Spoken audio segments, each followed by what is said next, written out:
it all. I'm your host, Rook, back again for another MDI, starting the day off with Dratnos, Makes, and Tettles. Very exciting coming into Season 2. There's been a lot of changes both in live and for our teams that they'll have to be facing. But Tettles, how have you been liking Season 2 so far?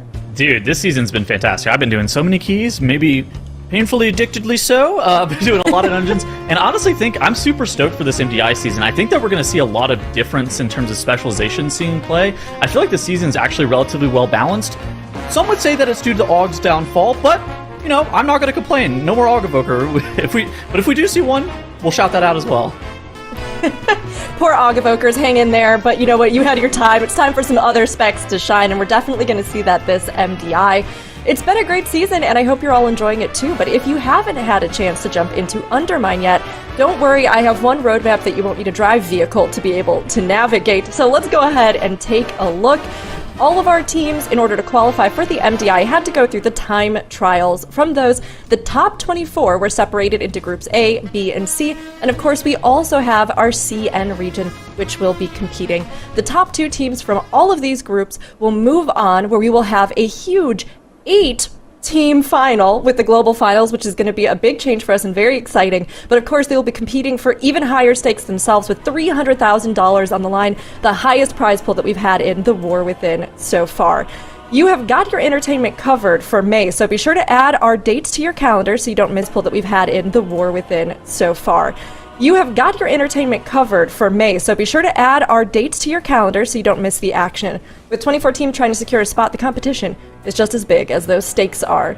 I mean, there's a lot to look forward to, but Dratnos, what do you find the most exciting about the weeks ahead?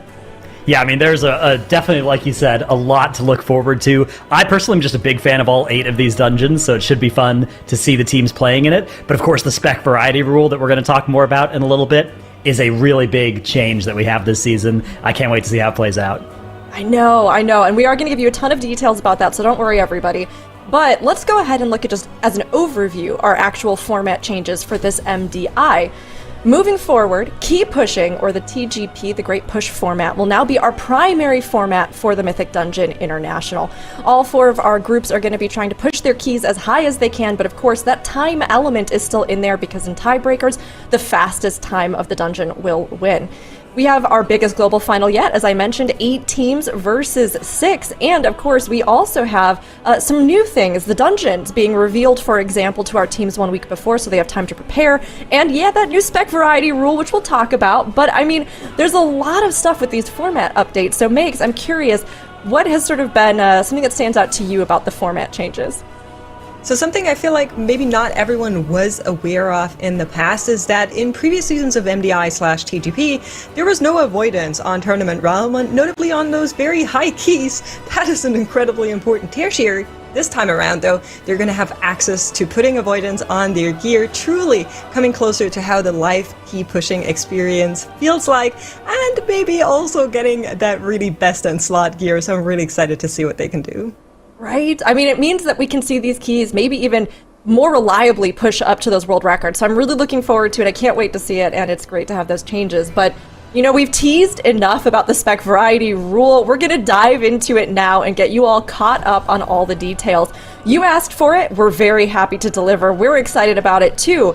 This time around, spec variety is key. So during the group weekends, each of our teams will be able to, on the day that they run, pick the different specs that they'd like to play. Now, as they do these dungeons, we will be keeping note of which keys they are able to push that better their score or that improve their times, and in those we will note down which of those specs they've played. At the end of the day, the top 3 for each team will be banned out for Sunday. So the ones they play the most will be banned out for Sunday. If we have a tiebreaker, we will prioritize from tanks to healers to DPS and work our way down through that to ban out those different specs.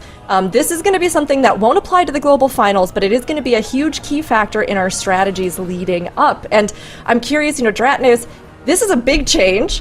And how do you think, if you were going to be approaching this weekend to play yourself, how would you be sort of strategizing? So it kind of depends on what type of team you are, because if you're one of the underdog teams, maybe you just say, you know what, that's a problem for us to deal with on Sunday. We just need to get to Sunday. We're going to ignore this entirely, play our favorite comp, and then on Sunday we'll figure it out. And maybe then you'll beat a team that is instead trying to ban 3 specific specs by playing them in their builder dungeons. But maybe then you can actually really optimize this and play like a really planned out strat. You know the dungeons in advance, so you micromanage and you swap between specs from dungeon to dungeon, planning to ban 3 specific specs. But then if you mess up and you can't time a key, right, you waste 20 minutes in a dungeon here or there, all of a sudden it all falls apart and you ban the wrong specs going into Sunday. So a lot of different things could happen here. Do you think a spec is accidentally, like, they're going to make a mistake, like you said, and accidentally get a spec banned? Is that something that's going to happen? I think it's very possible, yeah. I mean, especially if you're coming in here with a tightly planned 5 hours, it is very easy for that to all fall apart in one missed pull halfway through a dungeon. I mean, it's one of the things that I think makes this variety rule so exciting because, of course, you can plan out what you want to do, but you have to make it if you want to the group finals, right? You got to get there so you can move on to global finals. So with pressure on them and having to see how things are sort of shaking out the competition, I think a lot of these teams have a good chance of maybe stumbling or having to innovate along the way. So, of course, the teams coming in, right, we have an idea that they're going to have some strategies with the spec rule, but we got a little bit of a preview in the time trials with their performances. First up was Dark Flame Cleft, and Makes, how did the results of the Dark Flame Cleft, Dark Flame Cleft time trials sort of measure up to your expectations?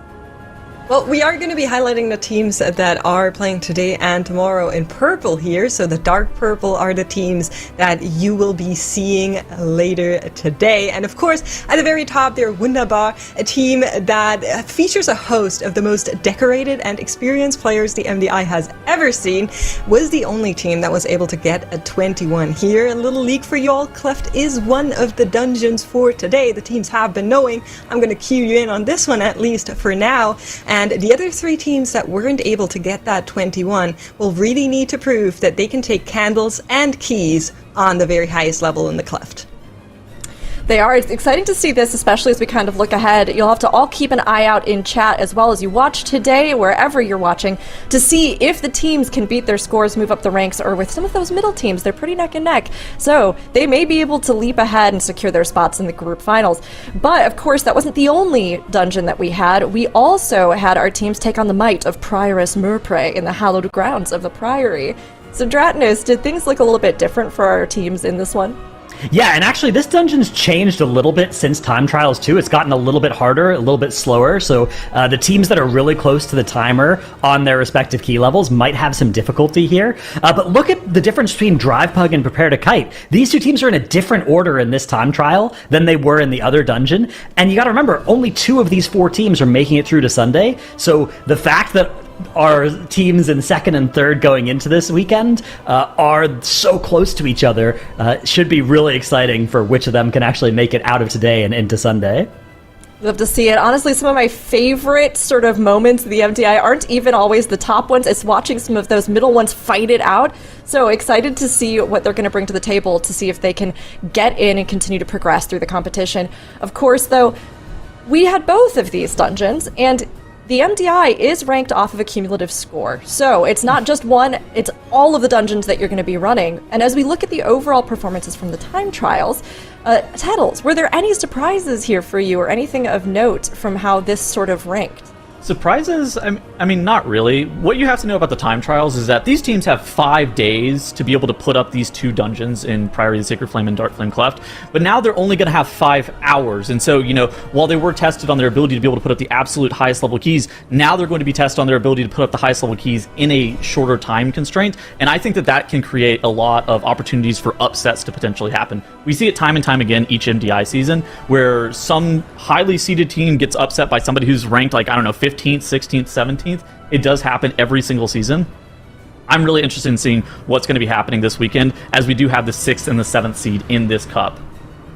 I mean, it's a big spread as far as the actual kind of seed across for especially our Group A. But like you said, there's always big upsets, and this time around we have so many incredible teams. Yeah. But of course, your teams can also get up here yourself. Don't forget that time trials are open signups. So if you want to see yourself on future leaderboards, sign up for our next ones.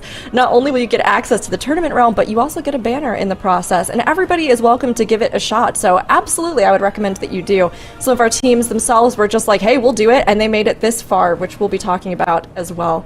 But now that we know how those time trials have set up the stakes for the competition, let's go ahead and introduce you in more details to those Day 1 Group A teams. Dratnos, can you give us the lowdown on the absolute powerhouses that are Wunderbar? Yeah, so if you watched any MDI between 2018 and 2024, you saw this team or some combination of players from it basically winning every single one of those. This was a lot of players from various Echo teams and before that Method EU teams back in the past that won so many MDIs. So they are a huge powerhouse to look out for here, but they've taken a couple of MDIs off. Are they going to be able to claim that throne back? Because there have been a lot of really good teams that have come up in the absence of Echo for the past year or two. So should be really exciting to watch as they are now playing as Team Wunderbar, but they are not the only team to look out for this weekend. That's right. Introducing you to a new EU team that previously has pushed for title, but this time they're hopefully going for medals. With an overall 12th in the time trials, this is one of those teams that has a good chance to come on through as an underdog and surprise everyone. And I do want to note that their tank Barm only started playing World of Warcraft in 2023 and is already here in the MDI playing at the highest level competitive dungeon running has to offer, which I find truly inspiring. And speaking of inspiring, here's another team that may inspire our live key pushers who are watching right now to give the MDI a shot next season. Prepared to Kite are another EU team that has only formed 4 months ago, and they're hoping to leave a mark on the international stage. I personally am incredibly excited to see these two new teams with big potential, the Tettles. MDI wouldn't be complete without an NA team for NA talent to root for. You guys hear that? You guys hear that? Oh my god, it's a bald eagle and key lime pie coming to you live from the NA region. Alright, so I'm going to level with you guys. They're the 24th seed, so they're a long shot. However, they put up a 20 and an 18 in the time trials, which is actually fairly competitive with some of the other teams that we're going to be seeing today. And I think if they put in a lot of time during practice and kind of got all of their ducks in a row, I guess, let's say, I think that there's a chance that they could actually upset the 12th and the 13th seed today, especially with how close they realistically were in those dungeons. They also stated that they have a new shot caller on their team. I believe his name is Nava. He is upgraded from an augmentation evoker to a Moonkin, so congratulations to him. And they said that he is an integral part of the team's success with that shot calling. And I think that Key Lime Pie, they're the underdog for the day, but I think that there's a chance that they can make it to Sunday.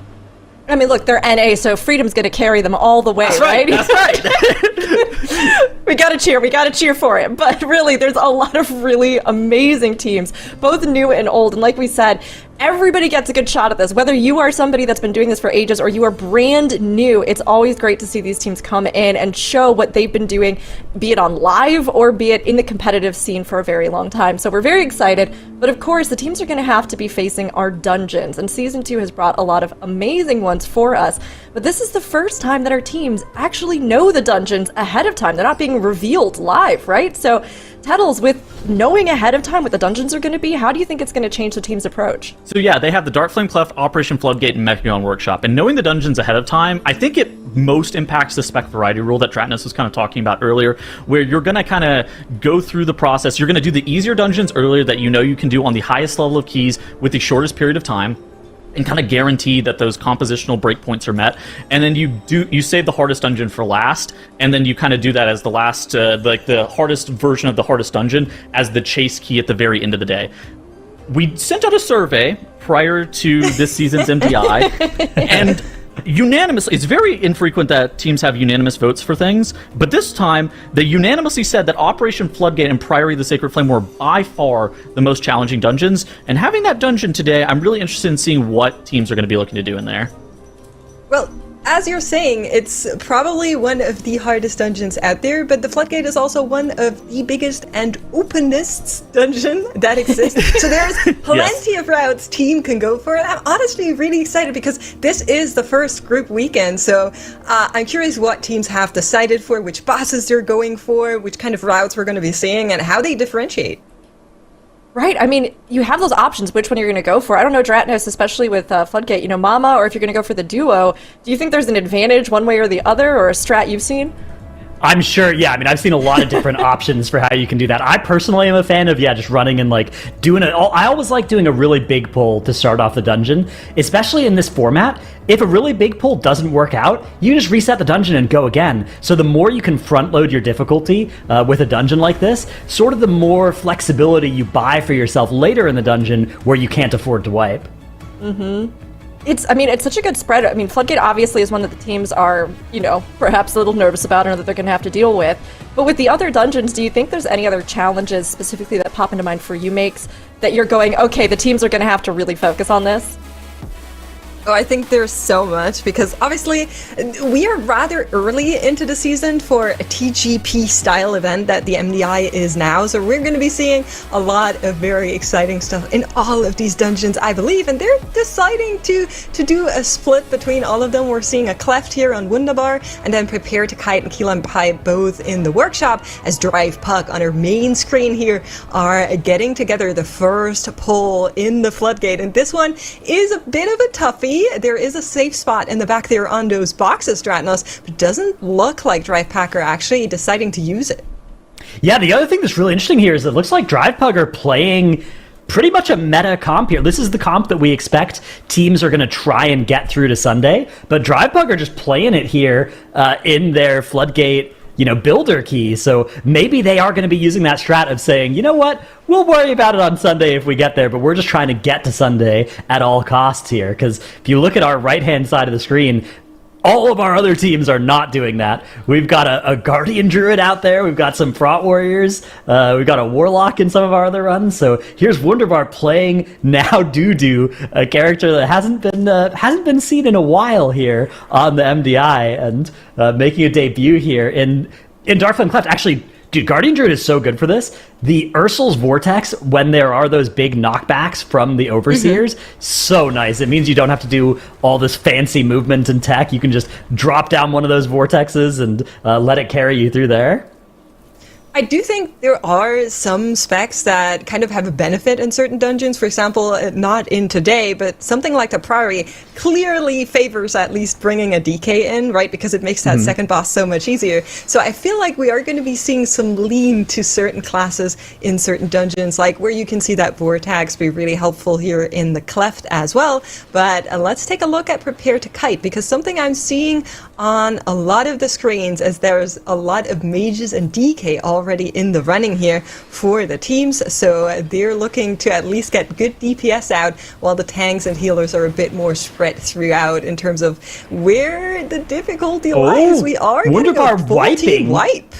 And they're going to just go out here. Now, it's a 16 key. They could definitely still time this key, but they'd rather just pay the 3 minutes and get back that time and then increase the chances of being able to two-chest this run. Because two-chesting these 16s is a big deal if you can. That is a lot of time saved, because then you just get to go straight to the 18. So even if they could still time the key here, they're basically maybe paying 3 minutes to reset the key and then gain 30 minutes because they won't have to do that 17 if they can just two-chest the 16.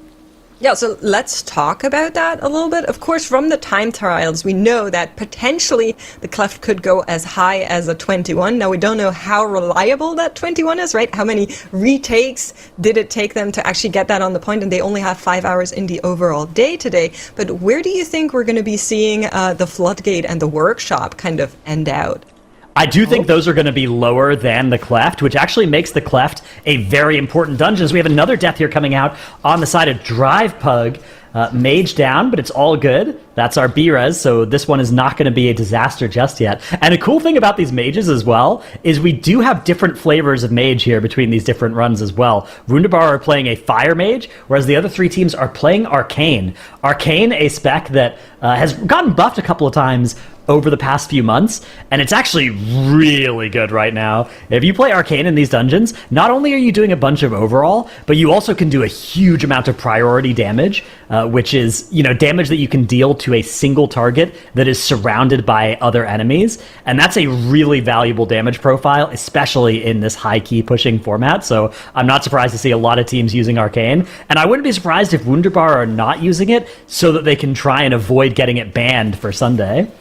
Well, they're actually not using Arcane, but they are using Frosty K. So we are True. getting the same tech on both of these DPS classes, where they're trying to just utilize the other spec and trying to still get like the stronger one of the two unbanned. But there was another death coming in here for Key Lime Pie. They were able to recover though as they finished out the first boss, and we're back with Wunderbar. We're on their way to Waxbeard, and they had a little bit of trouble there. I don't know if you saw what exactly happened, Dratnos. It looks like some of the cast went through.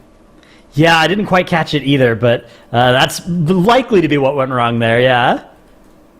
So we're going to be looking out for those and making sure that we have an eye on this as they are approaching the same kind of area once more. So I'm really, really excited to see all of these 3 dungeons already. And it looks like Drive Puck in that floodgate are actually opting to go for the Demolist Duo first instead of Big Mama. That was one of our questions on the top of the day as we were kind of talking about the different routes in that floodgate, which I really like because Big Mama is notably a very hard boss, and if you do it this way around, that allows you to not sit on a Bloodlust for too long and just send that Bloodlust on the 10-minute marker onto Big Mama once again. So I'm really excited to see that utilized here by Drive Puck.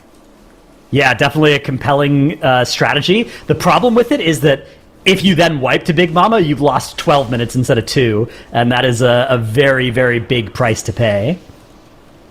Well, just don't wipe, right? That's how that works. We That's just don't a make good mistakes, strategy. and then that's kind of the thing, right? It is the more efficient strategy, at least I believe so. And so you'll just need to execute it because then you get far more efficient bloodlusts, right? Absolutely, yeah. Just don't die. Getting good Bloodlust in these dungeons is a big deal. It's interesting as well because sometimes the best strategy for Bloodlust pathing changes as you go up from a 16 to an 18 or a 19 because the dungeon gets 7 minutes shorter and you all of a sudden have 1 less Bloodlust in these lower key levels. So that is something that the teams may also take into account. Some of our best teams we've seen using very different routes between their pushing up keys and their highest level keys across various weekends that we've ran this in the past. But that was before we had the spec variety rule. There's only so much that you can practice, and maybe you're instead practicing new specs instead of new routes for these lower level keys. Thinking about that spec variety rule, it's interesting here, Makes. What do you think about the fact that Drive Puck are basically running the most likely to be meta comp here, but on Floodgate 16? Yeah, we kind of mentioned it in passing very briefly there. So just to remind everybody, the top 3 most played specs per team are going to be banned for competition on Sunday. Now, Driveback are kind of a middle-of-the-pack team, and it could just be that they are aiming to get to Sunday come what may, and they're opting to just use the strongest here. However, I feel like, especially on something like the 16, you would probably be fine with just running a less optimal spec early on. I don't know how you're feeling about this, Stratnos. Might just also be that they want to start the day right, so this is like a vibes run. Could be. I think it's pretty likely if you're playing it in the 16 that you're going to play it everywhere. So I think that Drive Pug are saying, you know what? We are going to make it to Sunday. We are going to put a lot of pressure on these teams that are trying to get fancy and use these other specs. And we're going to try and take one of these spots into Sunday as a result. And this is a huge, huge deal for Prepare to Kite and Key Lime Pie to a lesser extent, where now they are under a lot of pressure because Drive Pug are just playing with every single tool available to them. They're not worrying, I don't think, about what that spec variety rule is going to do to them. Yeah, it's really interesting to me to see them kind of come out and do this immediately, right?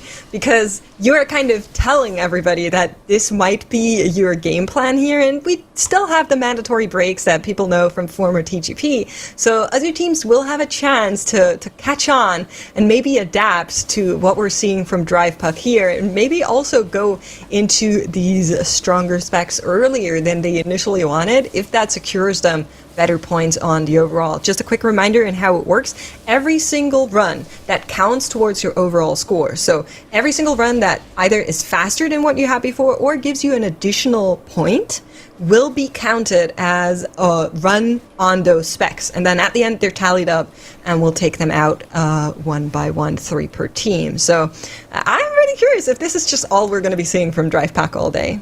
I think it will be. I think if you were going to do other stuff, it would be in the 16s. So if Right. you're already playing this in Maybe. your first dungeon of the day, you know, I think they're going to do it all day. But we'll have to see. Yeah, maybe like you said, they do just want to start off strong. But I think I'm pretty sure, I'd be like 95% confident that this is just what they're running everywhere today. So here's another theory. What if, because the floodgate is so hard, you're opting to run this comp in the floodgate only, and then in the cleft and in the workshop, we're going to be seeing them on other specs, because that would still mean other specs are more played than that, True. and it would make sense to just use them in this specific dungeon because it's so hard. Yeah, it's true. That's a possibility. It's definitely a possibility, because I've been thinking about it in terms of like, okay, you play the main team in the highest keys instead of. But you're saying, okay, play it based on dungeons instead of key levels. Yeah, that could be their thought process. That could definitely be what they're up to here. But Wunderbar are now making their way to Blazicon. They've made it through the first boss of Darkflame Cleft after having to reset once earlier. And they are instead playing a strategy of trying to get other specs banned to go into Sunday with, it looks like they're really trying to preserve the Vengeance Demon Hunter, the Disc Priest, as options into Sunday, because those are two of the specs that they are not playing here. And then maybe they're going to try and ban Fire Mage instead of Arcane Mage, or maybe they're trying to ban Frost DK instead of Unholy DK. They're playing a lot of, off-meta stuff that, again, is a little different than the comp we've seen the most of in the time trials, which is the Vengeance Demon Hunter, the Disc Priest, the Unholy DK, the Arcane Mage now, and then a fifth spec that we've seen a couple of different options in there, but Yeah. the Moonkin has been the most common, so it looks like they're maybe trying to do that full-on spreadsheet strat where they're going to start off with 5 of these kind of off-meta specs, and then maybe in the medium-level keys they're going to play like 3 off-meta specs and 2 meta specs, and if they then play all their meta specs in the high keys, they can maybe really masterfully juggle these specs around.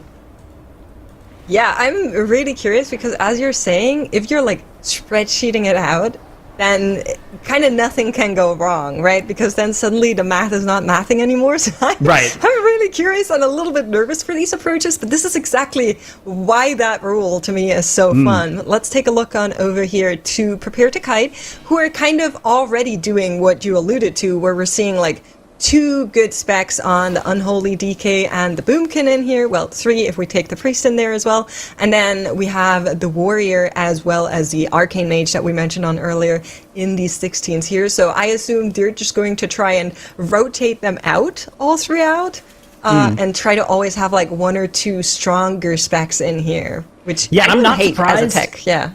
I'm not surprised to see 2 teams using Prot Warrior in Mechagon in particular. This dungeon is a really nice Prot Warrior dungeon. There are a couple of very high value spell reflects that you can do in this place that will do a lot of damage, and you don't really need the Vengeance Demon Hunter's ability to set up these really large pulls as well, because this dungeon has a lot of spots where you can only fight 1 pack at a time, like this area, right? You can only be fighting these 3 enemies, so there's not that much need to do these kind of massive pulls that the Vengeance Demon Hunter Sigil utility suite facilitates, right? Like, look at this pull that Drivepug are doing here. You can't really do anything of this size in a lot of Mechagon, and so I think that it makes perfect sense that both Prepare to Kite and Keyline Pie have chosen Prot Warrior and Workshop as one of their answers to the spec variety rule.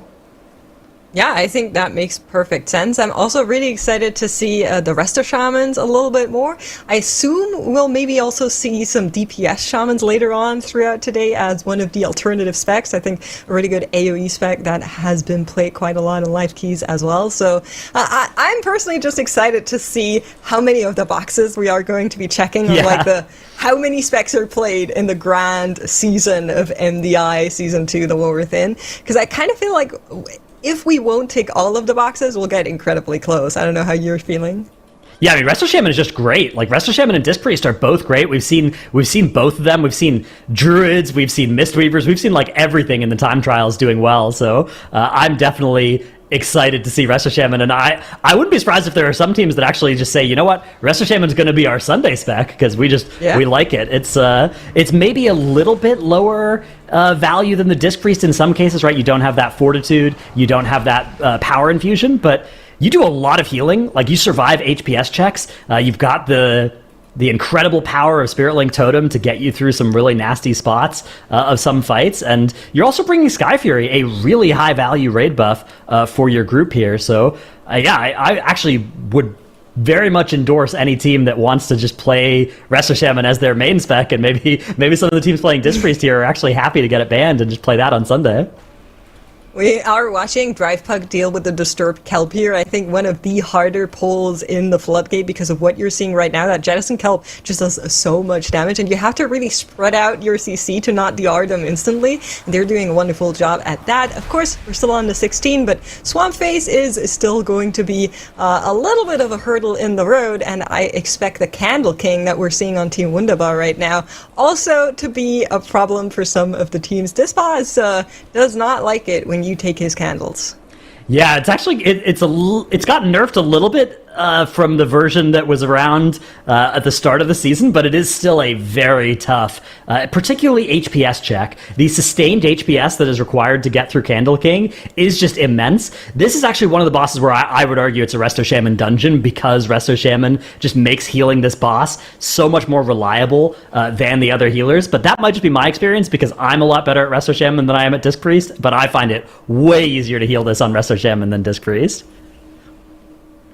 I just, I play a melee. I don't enjoy my life on this boss a lot, to be honest. But I believe we have a little bit of a tech there to show. I've definitely been seeing some of the life keys as well, because if you are running a Warlock, then you can utilize that gate, which notably, even in a workshop or even in a Floodgate, it's great to use for some of the skips that otherwise wouldn't be available to you. And we can kind of see it here in the back left corner for Wunderbar, where they used it to skip that mini boss that stands right before the Candle King. So we'll try to get a clip of that. Yeah, it's there's actually, like you said, great Warlock use in all three of our dungeons. But there it is. Yeah, the gateway up the side, and then you can just skip that pack right before this boss. That pack is not the end of the world to fight, but it's definitely not great. I think most of our teams are going to be looking to skip it. Mind Soothe from Priests can also let you get by potentially, but I think the gateway just makes it so fast and easy, so that is a big thing. But look at now this minecart section. This is going to be one of the areas that I think looks the most different between, say, a pug running this dungeon and an MDI team, with just look at how fast and how aggressively they're just going to basically pull the entire section here and say, you know what, we don't need that cart right now. That can be following behind us. We're just going to grab these candles and then grab all the mobs using the candle as our source of light that is being held by the players that are up here, by both Now and Whippy. And the rest of the group is going to catch up. They're pushing the cart, it looks like. Where's the rest of the group? Behind.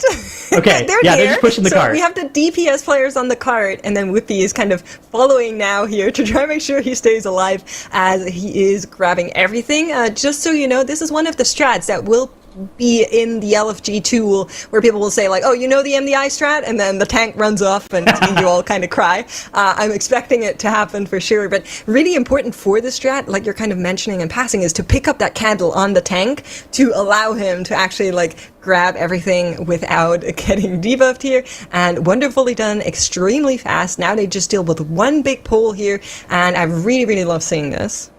Yeah, this is a very scary section because these corridor creepers get buffed based on the amount of corpses that are near them. So if you've ever played Hearthstone, it's very similar to the corridor creeper card in Hearthstone, where when stuff starts dying, it gets very dangerous. And this is a section where you can see Now is very carefully kiting to keep those mobs away from the corpses that he's leaving behind. So beautifully done. You can see that debuff stacking up on Now and then getting dispelled on cooldown as he cycles through those defensives on that Guardian Druid and gets through nice and clean. And that is a lot of count that they have grabbed in a very short amount of time here. Now they just need 6% more, which they can easily pick up at the end of the dungeon after this exciting chase sequence away from the darkness. See, the first time I saw this, I was really excited because I was like, finally a true DPS check, but they have capped it. So you still don't want to be at the bottom here to not be flamed, but it is capped, so there's only so many casts you can send on it that makes sense. But hopping over to a replay here on one of our EU teams in that workshop. Yeah, can we maybe actually play this again? Because there was some pretty nifty tech here that went down in this one.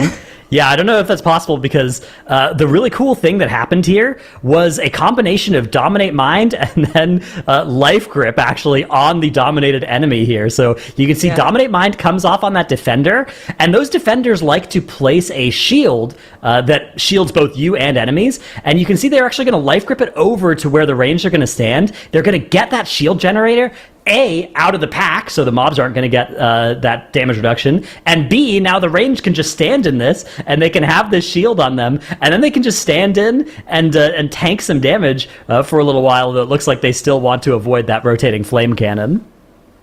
Yeah, really, really cool to see. I'm hoping we'll get a little bit more tech with these shields as well. I didn't see if Prepare to Kite, who are already at that final boss here in the Mechagon, if they actually opted to mind to skip the pack that is on the little circular platform.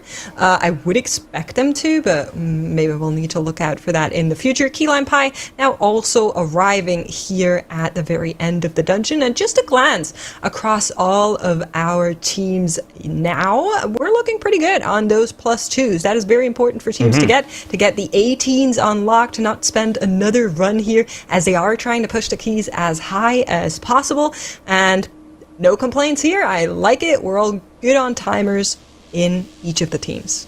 Actually, Wunderbar on pace for a 3 chest in their Dark Flame Cleft right now, potentially, so that is a big deal. That's an even extra key level. Now, Dark Flame Cleft is that dungeon that goes all the way up potentially to 21. Oh, you're right, so if they want to be able to bring it all the way up there in the 5 hours that they have today, you kind of get 3 runs per dungeon, so the only way to get up to 21 with that does involve a 3 chest in the 16, so really fast run, though, by Wunderbar, and they need to get this boss dead in the next 47 seconds, but it dies at 55%, so they should be on pace here. We're going to have another combustion coming up momentarily here. No lust. That lust is now expired, so 35 seconds for an extra 9%, now 8% on the boss. Yeah. This is going to be a photo finish here.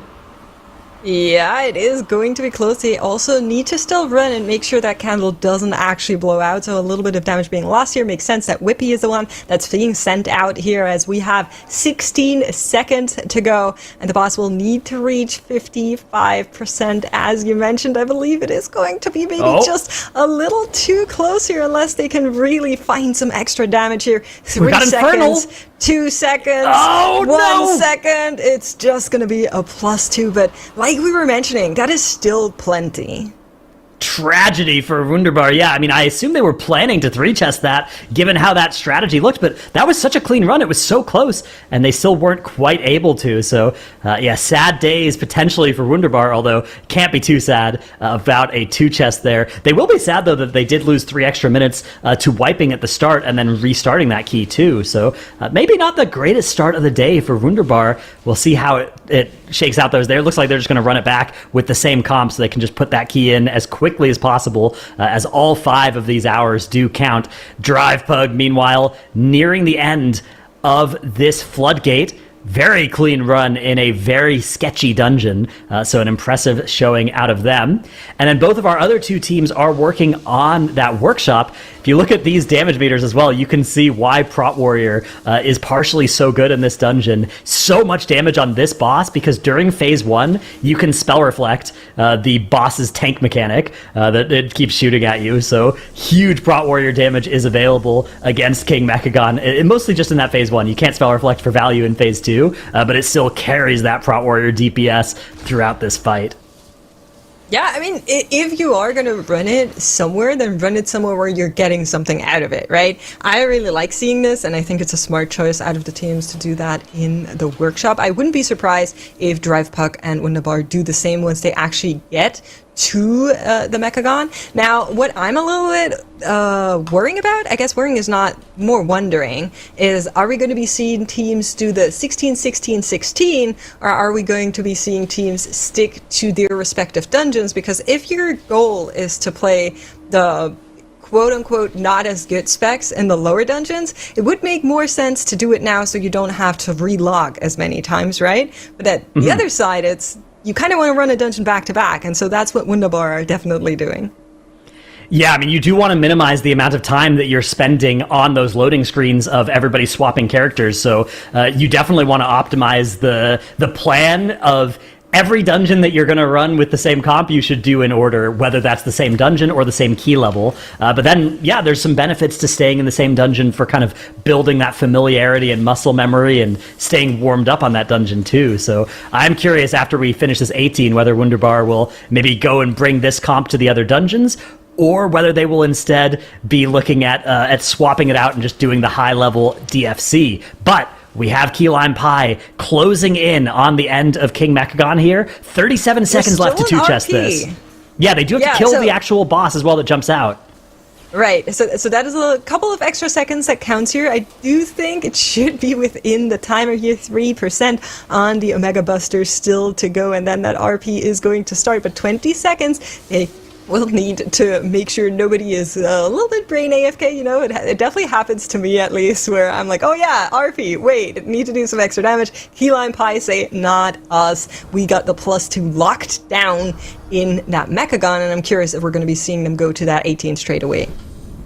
Yeah, I think they probably will, but there it is. All 4 of our teams have now put up a 2-chest, although you can sort of see the gap that exists between, say, Wunderbar and Key Lime Pie, where it's like, okay, Wunderbar almost 3-chested, Key Lime Pie almost 1-chested, and then Drive Pug and Prepare to Kite were both kind of in the middle range of a solid 2-chest on these keys. So all of the teams with the same result on paper there, but we'll have to see whether they're able to keep that consistency up and do that in the other dungeons as well, because you know, Wunderbar had the fastest run, the closest to a 3-chest, but they were also the only team that had to reset their dungeon because of a wipe. So in one sense, they're actually looking the most vulnerable.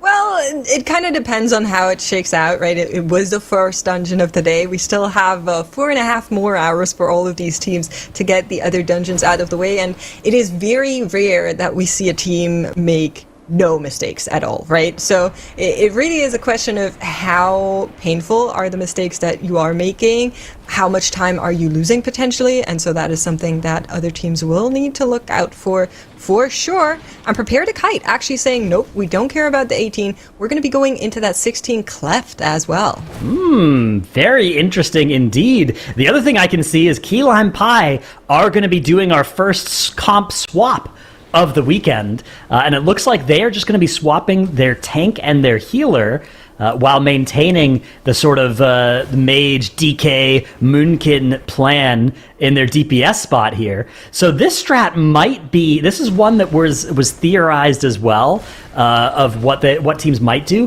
where you just play one dungeon with a different tank and healer than you're planning to use, and then you play all the rest of the day with your favorite comp, and you end up banning the 3 DPS specs of that comp instead of the tank and healer, because if you played the same number as all of them, the tank and the healer get banned. But if you can just do one less with your preferred tank and healer, then you can spare those two and instead ban the DPS and play other DPS on Sundays. So that might be what Key Lime Pie are up to. We'll have to see, though. That could just be they could be up to something else entirely. This is a new rule, so all of our teams are inventing the strats for it by themselves, and it's really exciting to see what those plans are. Right, because we don't know. Obviously, they didn't tell us, so they didn't call up Dratnos, and we're like, oh yeah, we're going to be playing the Warrior, and then we get the Warrior Brent. No, we're seeing it in real time, and of course, there's a lot of live math involved, which, as you know, casters are not permitted to do unless they're called Mathnos. So we're going to be watching and trying to keep you updated on the overall things as they unfold. But for now, we'll just need them to push up those keys. Now, in half an hour, teams will also be able to start taking their breaks, maybe, you know, take some notes from the competition on what kind of specs and comps they're running to maybe deal with the spec variety rule. But we're going to be seeing Drive Puck here right now make their way for the Demolition Duo as first boss as well.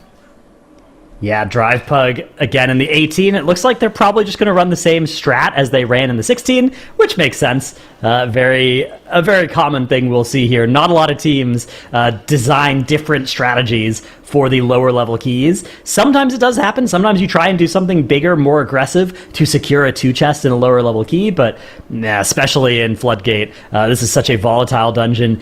even when it's a couple key levels below what your team can do. So I'm not surprised to see them going with the same idea here. This Shreddinator pull as well, very scary, although you can see both their mage and their Moonkin and their healer are all kind of playing back here, where they can potentially be high enough up in terms of like altitude to dodge some of these mechanics. Yeah, that's kind of alluding back to the safe spot on that very first pull, but for the most part, it just looks like we're dodging these Shreddations for now.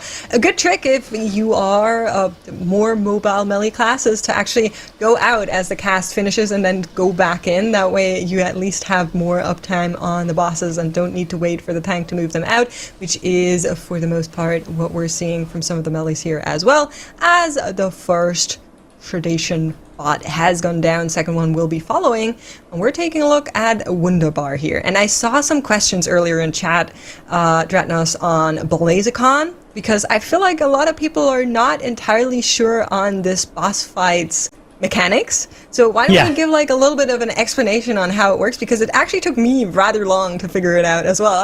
I was always playing the boss, and then one time we wiped and I was like, oh, there's more mechanics here. It is a little bit counterintuitive, yeah. There are these spots where basically the boss alternates between lighting up and then turning off these candles.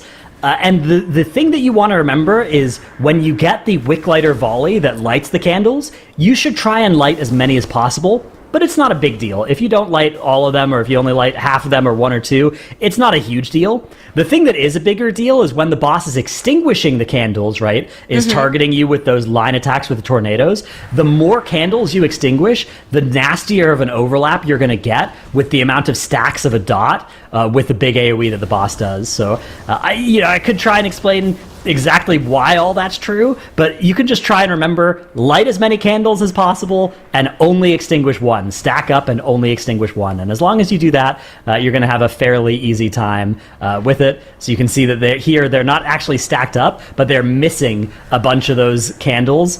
And actually, they're making even more space here. So they're going to have a few extra stacks of this. They've extinguished 2 instead of 1. But they're still only extinguishing. They're not extinguishing all 4, and that means they should have 2 stacks of this dot when they get this overlap here in a moment here. So the way I remember it, when we see the extinguish, is if the little tornado is on one of the corners of the hexagon that's on the floor, then it will extinguish a candle, and if they're sending it on one of the straight lines of the hexagon on the floor, it won't extinguish a candle. So that is kind of what I'm always looking out for, but basically you have to use the boss's mechanic against the boss, and then they turn around and you have to do it again just to make sure you always have a safe spot to stand in. Yeah, exactly. After both extinguishing and lighting up candles, you will have safe spots on whichever one you just extinguished or just lit up. But yeah, again, you can see this time it looks like they are successfully just going to miss all but one of these. It's just Whippy who lands one successfully, and they miss all the others. And this means they're only going to get 1 stack of a dot here in a bit, which lines up with a big AoE. So this is the way to kind of minimize your group damage. It also minimizes the space you have to play in here, but it is the way to reduce the group's overall damage taken on this fight. This Enkindling Inferno is going to come out. It's going to hit 1 candle because they only extinguished that 1 candle. Now they only have 1 stack of this dot, which is pretty healable, and that's going to overlap with this Dousing Breath AoE. If you had multiple stacks of the dot going into that Dousing Breath, it's a lot harder to heal. It absolutely is, and your healer is going to flame you, trust me, I've been there, but they are, of course, doing a fantastic job, and Whippy would, of course, never flame anyone, so they're not at risk of running into this problem. Prepare to Kite now also arriving at Blazicon on their end, and Drive Puck in the top right corner, you're making their way towards Big Mama. I'm just kind of like squinting a little bit at the screen because that Bloodlust should come up around that 10-minute marker, expecting them to have used it at the very first pull, so they're right now getting a bunch of trash up here and then going to be entering the boss fight that is waiting on the right hand side in a little bit. You can see it here, 2 minutes still to go on that last timer for Drive Puck, but we are in fight with Big Mama. I would say the most lethal boss in the Floodgate. Yeah, this is a really, really difficult boss, and a lot of it involves kind of precisely positioning, but also there's just a lot of damage that goes out on this fight. Yeah, you can see that Sonic Boom. aimed down so that it doesn't actually grief the rest of the group. But yeah, just look at the health bars here of the entire group. Now, part of this is they do have a little bit of extra trash in here with those Dark Fused soldiers, but those mobs aren't really super dangerous. A lot of the danger here is just the boss fight itself. As you can see, so far, so good. Sonic Boom down the side. Oh, uh-oh. A little bit of danger. Okay, nice blink by Dish. Getting out of the way of that. And this should be a big opportunity here. The Arcane Mage currently racing the tank for 4th place on the damage meters. But once we actually kill off these Mecha Drones, you can see he's got all of his cooldowns ready to just go into the boss here. And you will see this Arcane Mage ascend on these damage meters momentarily. Evocation being cast. And here comes the Arcane Surge after this missiles. And this is going to be huge Arcane Mage DPS into the boss right now. 5 million DPS right now. There's 6 million. And now we're up. Is it going to be 7 million? Yes, it is. Yep. 7 million and already catching up and potentially about to overtake here this Moonkin. Really strong burst close on that Arcane Mage. Yeah, it's going to be close. Moonkin's still in the lead. A lot of that's pad AoE, though, whereas that Arcane Mage is doing so much boss damage here.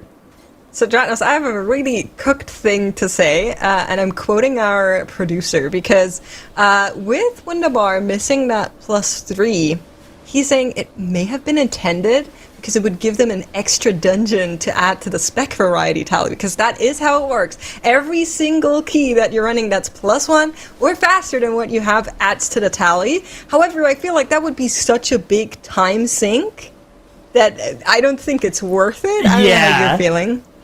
Yeah, I mean, in theory, if you had infinite time, it would be good, right? Like, if you had infinite time to do this format, you would want to play your different, your plan B comp, your less powerful, less favored comp that has some specs you want to get banned in more keys. So you'd want to do like a 16 and then a 17, then an 18, right? And you just keep one chesting the dungeons. But even if you 3-chested the key, you could just put in the 18 if you wanted to. That's an option. If it's not like you're forced to do the higher level keys. So I don't think there's any world where it was intentional that they 2-chested instead of 3-chested. And I think that with the 5 hours that you have today, it's not like you would run out of stuff to do ever. You're always going to have stuff you want to do at the end of the day. So getting access to that extra key level, I think, would have been... I think that was their goal with how close they were to it. They were a couple of seconds short. I think it was just a really, really tight timer. Yeah, I think so as well, especially because we did see them restart there, and on the +2, even with that full team wipe, I think they would have still been well within the +2 timer. So I also think that their goal was definitely the +3, but it didn't happen for them.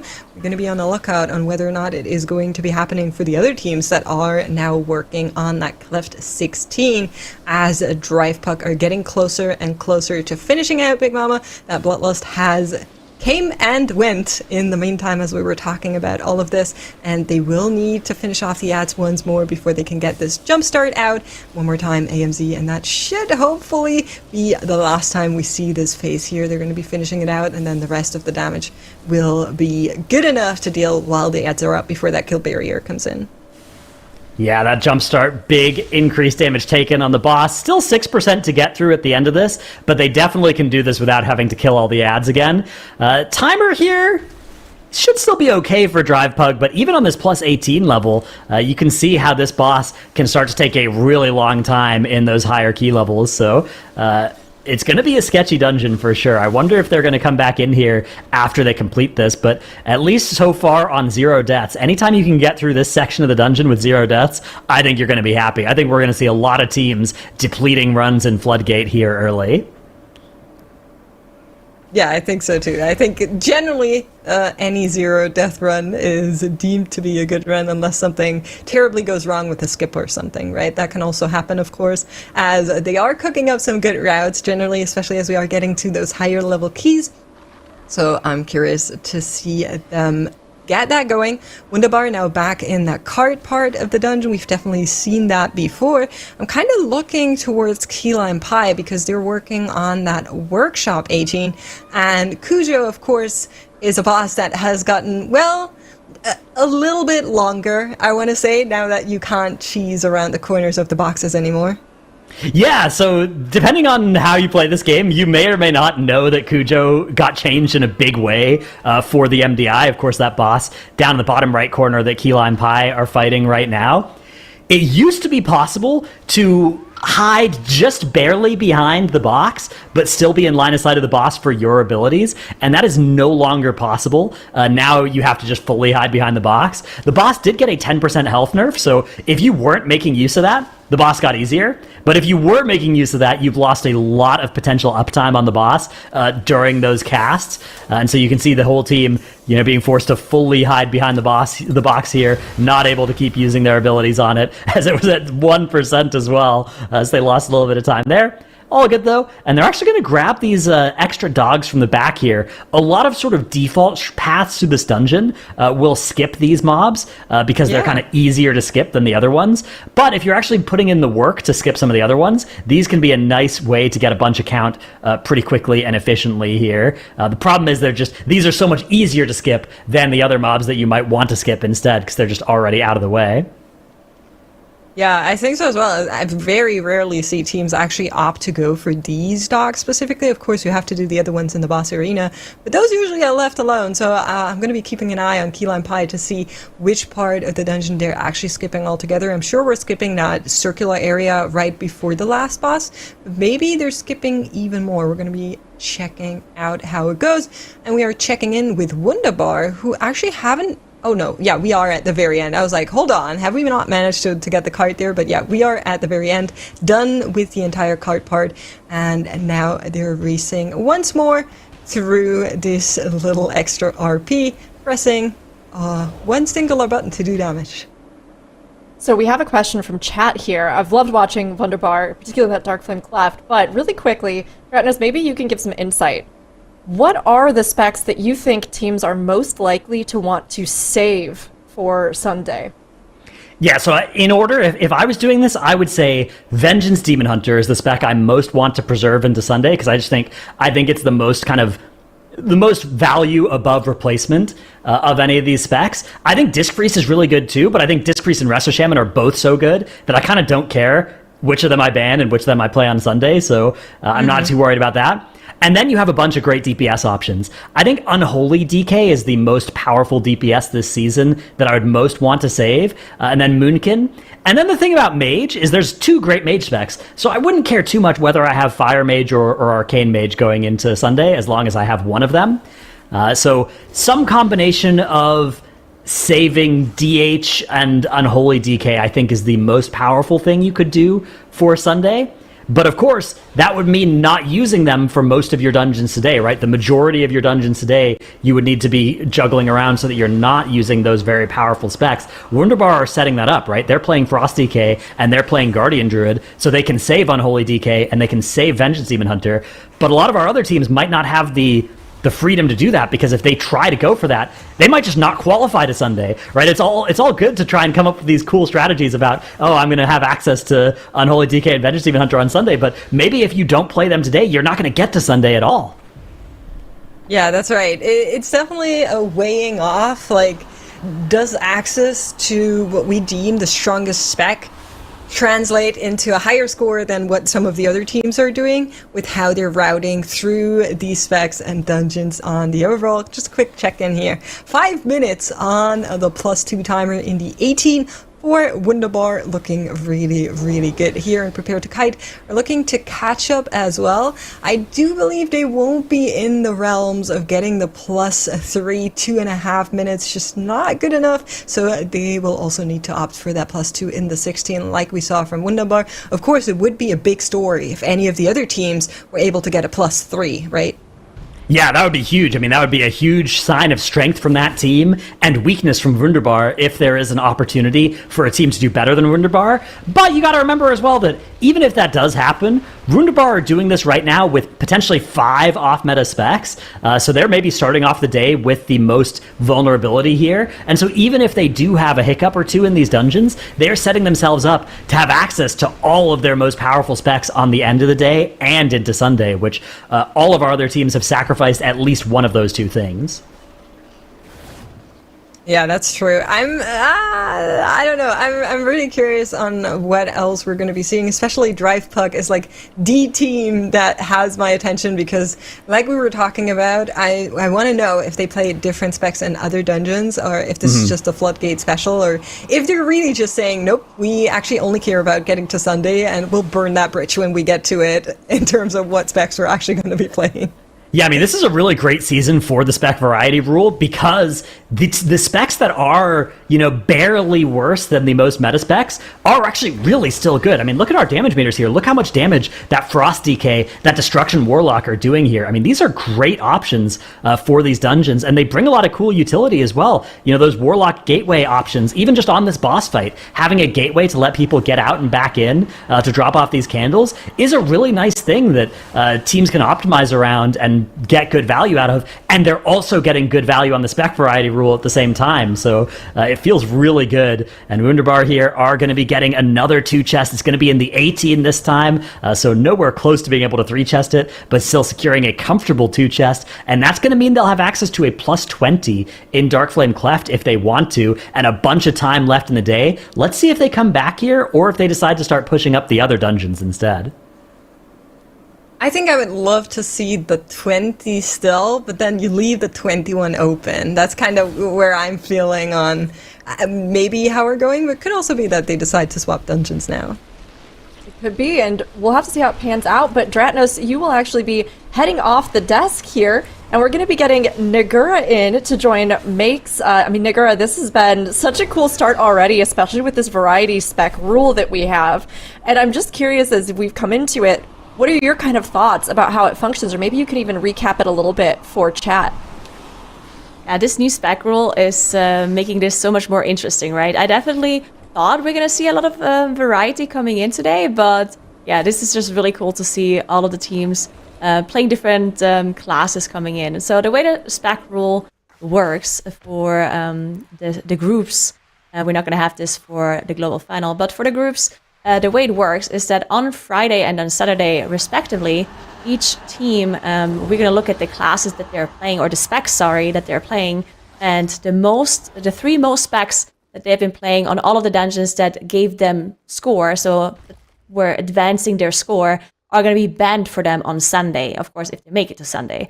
So that means teams like Wunderbar, who are going to be the favorites to make it to Sunday, they're definitely making sure that the classes that they want to play on Sunday for the final are not going to get banned for them today. That's why we see them play some classes like Resto Shaman here, Guardian Druid, and Warlock. And then in addition, there's a little bit of a caveat to the rule as well when it comes to tiebreakers, because if there's, for example, a team that plays 5 of the same specs in every single dungeon, then how would you determine who the 3 specs are that are going to be banned? And the way that works is that there's an order. So it's always going to be the tank and then the healer and then 1 DPS that is getting banned. And it's up to the team, actually, which DPS they chose to be banned for Sunday. That's right. So if you're looking at teams like Drive Puck, I don't know how much time you had to actually look at the specific specs we've been seeing thus far. Drive Puck has been opting to play what is deemed the most optimal spec combination from the very start of the day. So if they continue to do this, and they get a good enough score to qualify for the Sunday, that means they will not be able to play that Vengeance Demon Hunter, they will not be able to play that Disc Priest, and then either that Akaran Mage or that Unholy DK or that Boomkin is going to be banned out. They get the choice of that if they continue to play all of these specs, which is what it's looking like. How are you feeling about that approach to the spec ban rule? Yeah, so I was kind of expecting this, honestly, from Drive Puck and from Prepare to Kite, because the way I looked at this from the time trials, if the time trial times are going to be indicative of how good the teams are going to be playing in the tournament, we do have a death here for Key Lime Pie, actually. We do have a rest coming up in 4 seconds, though. So either they're going to be using that rest or they're just going to finish the boss here without them. I think they should be fine from at 20% onwards, but it looks like they are actually using the rest here. But yeah, to continue my thought, I was already thinking that those 2 teams would be the most likely teams to stick to that. And of course, Key Lime Pie as well would be likely to stick to this, like, quote unquote meta comp, because Prepare to Kite and Drive Puck, they're actually really close in the time trials. only a couple of seconds separating them, having the same key levels done as well, which to me means that since both of these teams probably think that Wunderbar is going to be hard to beat, so they have to basically beat each other. And if the other team is so close to them in skill level, then I feel like they probably think they have to stick to that meta comp. But they can still switch, right? It's the way the rule works is they can just start with the meta comp, right? And just play that. And then if they see that they're really far ahead, or if the other team has done a lot of mistakes, had to reset dungeons multiple times, then they could consider to switch to some off specs here and there if they feel confident enough that they could still get second place. I'm saying second because I kind of assume that Wunderbar is going to do really well, but obviously it's also possible that any of them are going to get first, right? That's right. We are still on the lookout. Thus far, Wunderbar is the only team that had a do-over in one of their runs. Of course, it was very early on. They didn't lose much time to it. But I think it's fair to maybe be a little bit sus, at least, on how the performance is going to shake out. But of course, after their dominating time trial performance, we are expecting them to do quite well here, and they have definitely not giving us much reason to doubt them. Now, checking in with Drive Puck and Prepare to Kite, it looks like Prepare to Kite are actually doing what you said. They checked out Drive Puck, they saw, oh yeah, they're running like best in slot specs. This is what we'll do now as well. And they are also now running that Unholy DK. They're running that Arcane Mage in their cleft here in the top right corner. So I'm curious on how the tally is going to be ending out.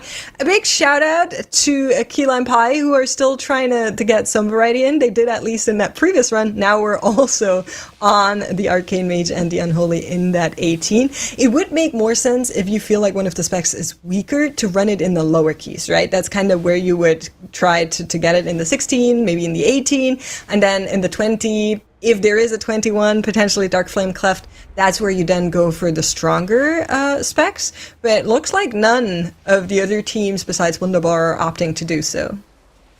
It's actually very interesting as well that you stated about the lower keys. So that's also something I didn't really think about. But depending on which dungeon you have on your group day, so like Friday or Saturday, depending on when your division plays, some keys are really, really hard to get like an extra chest in, right, on a certain lower key level. So if you start on 16, some keys might be super easy to 2-chest, for these teams, of course, when I say easy, but really hard to 3-chest, or maybe even impossible to 3-chest, right? And then you're thinking, you know what, we can just play a suboptimal comp or something that is not deemed meta, right, to get those like points in for your spec then. But then there might be other dungeons where it's much closer than that, and then you feel like, oh, if we play a comp that is not like the best, absolute best comp ever, then we're going to be missing out on either the 2-chest or the 3-chest, right? So it actually really depends on the dungeons as well. I personally am not really sure yet if any of the dungeons that we're playing are going to be as close. I did see the Dark Flame Cleft almost plus 3 chests from Wunderbar earlier, so I know about that. But we have to see more to see how close some of these chests really are. Drive Puck missing the 2 chests here on that plus 18 by quite a bit. They're also missing Count. Yeah, definitely looks like there is a one missing count at least there, 5 on the overall. We do have some tech from Wunderbar. Maybe we take a quick look and then we check back in with Drive Puck and seeing how this dungeon ends. However, 5 minutes, still plenty to go for Giesel, Gigasap, and the extra count that they were missing right now. I'm not sure if something went wrong for them potentially, but let's check out what Wunderbar were doing in their Floodgate. All right. We have not been cued in on what the tech is, so we're just keeping an eye out. It looks like maybe we're pulling what's down there. Nice. Yeah. Oh, I did not know like that's possible. That's very cool. The Warlock tech as well, right? Definitely, that is one of the coolest things when... Because, we see the meta comp, right, which almost everyone is playing, that you can see Drive Puck play right now. And... many times there are these cool little tricks you can do with other classes, but no one really knows about them because no one's playing them, or at least not in the higher keys, right, where the people are that would be trying these kind of things, right? Someone that is just plugging keys is not going to try to do some strange trash pull onto a boss, right? And the top key players, they're the ones that usually just stick to a certain comp, and they try stuff with those classes that they play, but they don't usually stray out, play different classes, and try different things. So to see Wunderbar here playing a Warlock, which is not that very common. Well, I mean, it is a very good spec, of course, but it's not like part of this quote-unquote meta comp. To see them have these tricks coming out in the dungeon is very cool. Yeah, I agree. It's been absolutely lovely to see what some of the other specs can do, and I hope we continue to do so. I did ask Dratnos this. I don't know how you're feeling about it, Nagora, but do you think we'll see all specs at the end of the MDI season? Because we of course have 3 group weekends, then on the grand finals the rule is not active, so they can just play the same thing in all of the keys, but 3 group weekends is a lot. It's 24 teams. Surely we can get close to all specs? That's an interesting question. So I actually asked a bunch of high key pushers what they think that the teams are going to be playing as their off meta specs, or what their approach is going to be. And a lot of these high key pushers had different opinions. First of all, like none of them really knew what is going to happen. But Miris, for example, who used to play in Wunderbar, he said that he thinks that most teams are probably, in his opinion, gonna go on comfort picks rather than something that is considered like a quote-unquote second best comp.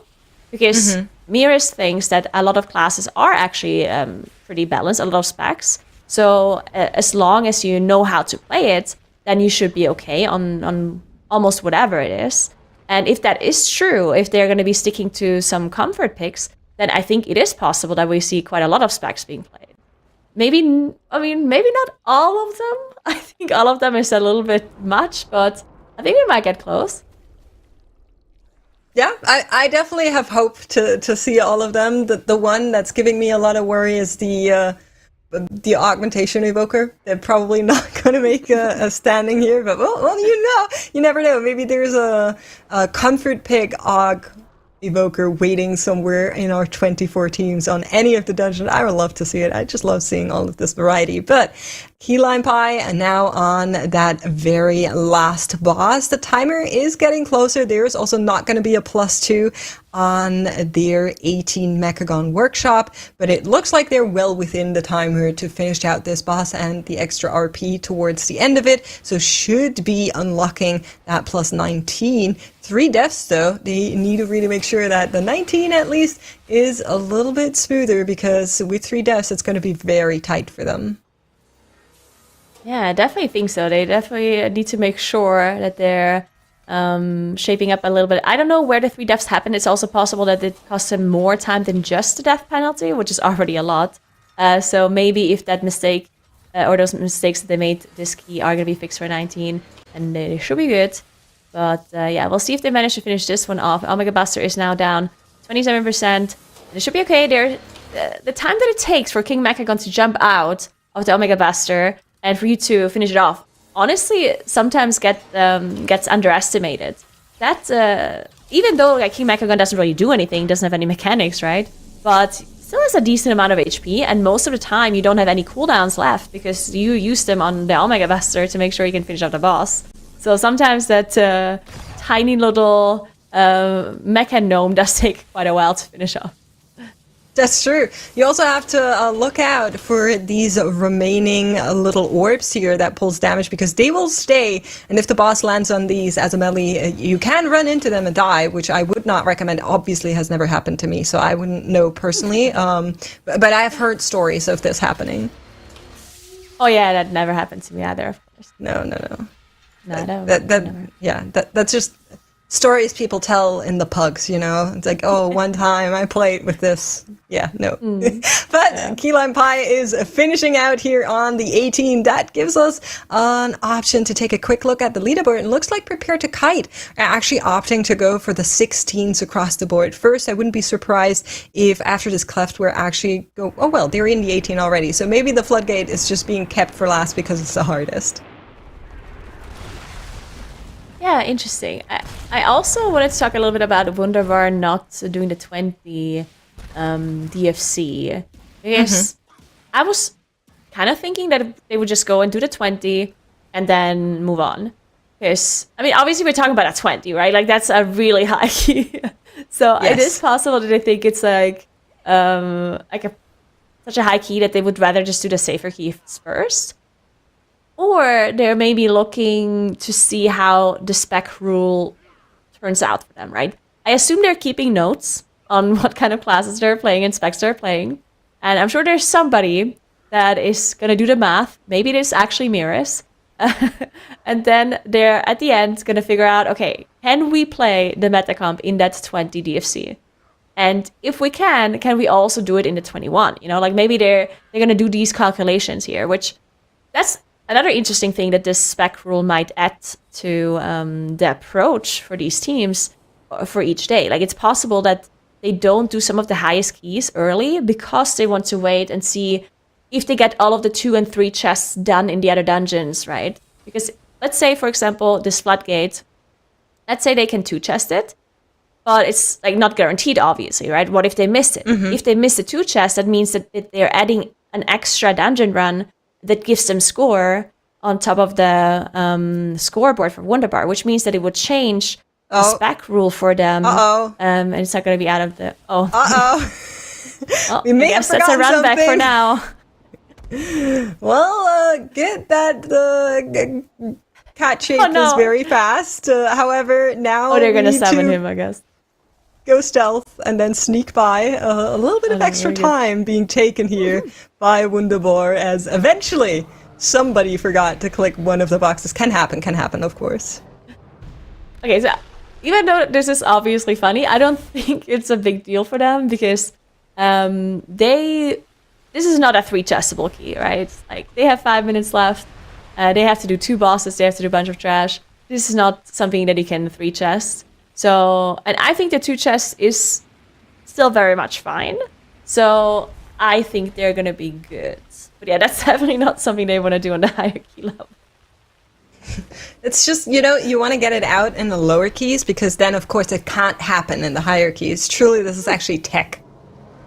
You make sure oopsies like this only happen in the 16s and then you're fine. Of course, I also really enjoy being somehow elitist about what direction teams go into because left, clockwise, that's definitely the right direction to go on Swamp Face here. I don't know how you're feeling, but every time somebody tells me they're going right, it makes me feel weird. Definitely clockwise. I don't think I've actually ever been in a group that went right. Yeah, I think every single group that I joined so far went left. Only good groups then. It doesn't matter, right? It was Argus. Do you remember where Argus had like a similar ability, like the cones, where you had to like either choose to go left or right? And yes. I remember I was playing with a few different guilds, and one of the guilds went right, and all the other ones went left. Like, why? And it confused me so much. Yeah, and I was like, why? It's just, you know how I imagine these people to kind of come to be? It's like, oh, everybody goes left, let's just mess with people and go right. But I would love to know where chat is going. Press 1 if you go left on Swamp Face, press 2 if you go right. Falsely, of course. This is not correct. Just know that we will be judging you. Yes, we listen and we judge. All right, so we do have Prepare to Kite on that 18 Dark Flame Cleft. They're on the Candle King right now, which I do think Candle King could potentially cause some issues in the hierarchy levels. Like with coordinated groups, this boss is definitely a lot easier than, if you're doing a pug and people are standing all over the place to spawn their wax figurines. But so usually it should be better on these coordinated groups, even in the hierarchies. But this boss still does a lot of damage, especially when you get the circles out and you already get shot down by the AoE here. And sometimes these candles don't spawn exactly like underneath each player. They spawn kind of around you. So sometimes you can honestly get a little bit unlucky to have the candle spawn in the wax that is being that is like growing, right? And then sometimes it's kind of hard to get rid of all of them. You can see it here on the right side. 2 of the candles are within the wax. Of course, you can still hit them with that circle if you stand outside here, which is fine. Yeah, sometimes it can be a little bit unlucky unless you move the boss like much, much further. Yeah, it's definitely, I think, one of the harder bosses, especially because Cleft, other than this boss, feels easier than a lot of the dungeons. We did ask teams about kind of how they're feeling about all of those dungeons, and most of them said Floodgate and Priory, very difficult, and then the Cleft on the easier end of things. But this boss definitely is the one thing that makes a Cleft quite sweaty every now and then. If you miss any of these wax statues for any reason, you are starting to fall behind, and it is trouble, and your healer will cry and they will flame you, and I do not recommend it, so make sure you take care of those statues. Yeah, one thing that I'm sure is not going to happen to anyone No, of course not. in the MDI No. here, but does happen to me sometimes on my pod groups, is that this boss also has a cast that needs to be interrupted, and it's a very easy thing to do, right? You just need like 2 people that enter. It's not a lot, but sometimes what happens to me is like the first cast goes out, everyone presses interrupt, and then for some reason nobody has interrupt for that next cast. Or sometimes people just do not interrupt even if they have their interrupt ready, because they just kind of forget about it, you know. Or it's like, oh, it's someone else's job. I think that's also partially an issue with kind of the strongest specs that are being played right now. Like that Disc Priest, you don't have an interrupt, and then Moonkin and Mage is kind of just like, you know, they're not really used to doing anything on that end. So it really is just your melee DPS and your tank. And then if they kick at the same time, you start pinging the Mage, and you're like, help! You need to actively do something. Get this interrupt. Yeah, that's actually true. Like the single target interrupts you have with this comp is actually pretty low. Of course, there's a lot of AoE interrupts with this comp. That's but true. If Yeah. there's a boss or a main target that cannot be CC'd with anything other than a normal interrupt, then you start to get a little bit stressed out with this composition. But yeah, not for this team's very likely, as we do see Key Lime Pie now finishing off the Tassel Tonks at 5 minutes and 12 under 19. We talked about their 18 being a little bit close, so we'll see if they're going to be shaping up on this 19, or at least not make the same mistakes that they did earlier. All right, we do have another clip ready, so let's take a look together. I believe it is about the skip on bubbles that we just saw from Wunderbar. We're going to be seeing if we can get that rolling here, but there was another oopsie, is what I'm being told. Okay, let's take a look they here. don't have a Vengeance Demon Hunter. They have to do a skip differently. True, I didn't think of that. Alright, let's see. Oh no! Ooh, now it fell off. See, cats don't like water. This is where they went wrong.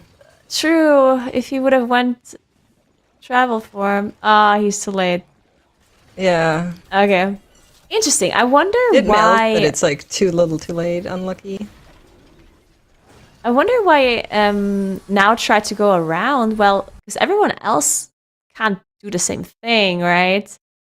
Huh.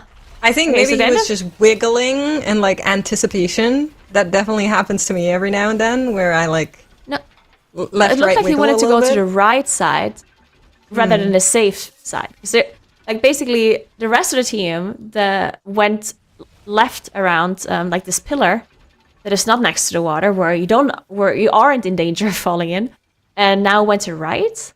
So I'm not really sure why he had to do that, but yeah. That is a thing I didn't think about. So since they don't have the Vengeance Demon Hunter, the way this bubble skip usually works is that your tank, that is a Night Elf, will pull bubbles to them into the corner, and then everyone else will walk past bubbles once the mini-boss is far enough in, and then the tank will jump or leap or whatever through the boss far enough away that they can Shadow Melt to drop the aggro. The problem is if you cannot get far enough away from bubbles, then you will stay in combat because bubbles has true side. And obviously Guardian Druid does not have any kind of like major leap or distance creating ability like that, and therefore they need to do the skip with another class.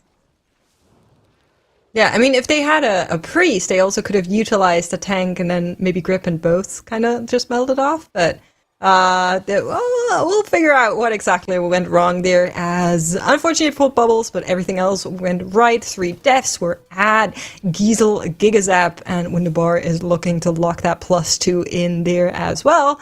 Let's take a look on over to Prepare to Kite, because this is where we've seen some of the other teams just take the trash into the final boss. And it looks like they're taking a little bit of extra time here, just saying, okay, it's going to be a +2 regardless. Just finish this out nicely. Yeah, they are looking good so far. 5 minutes left.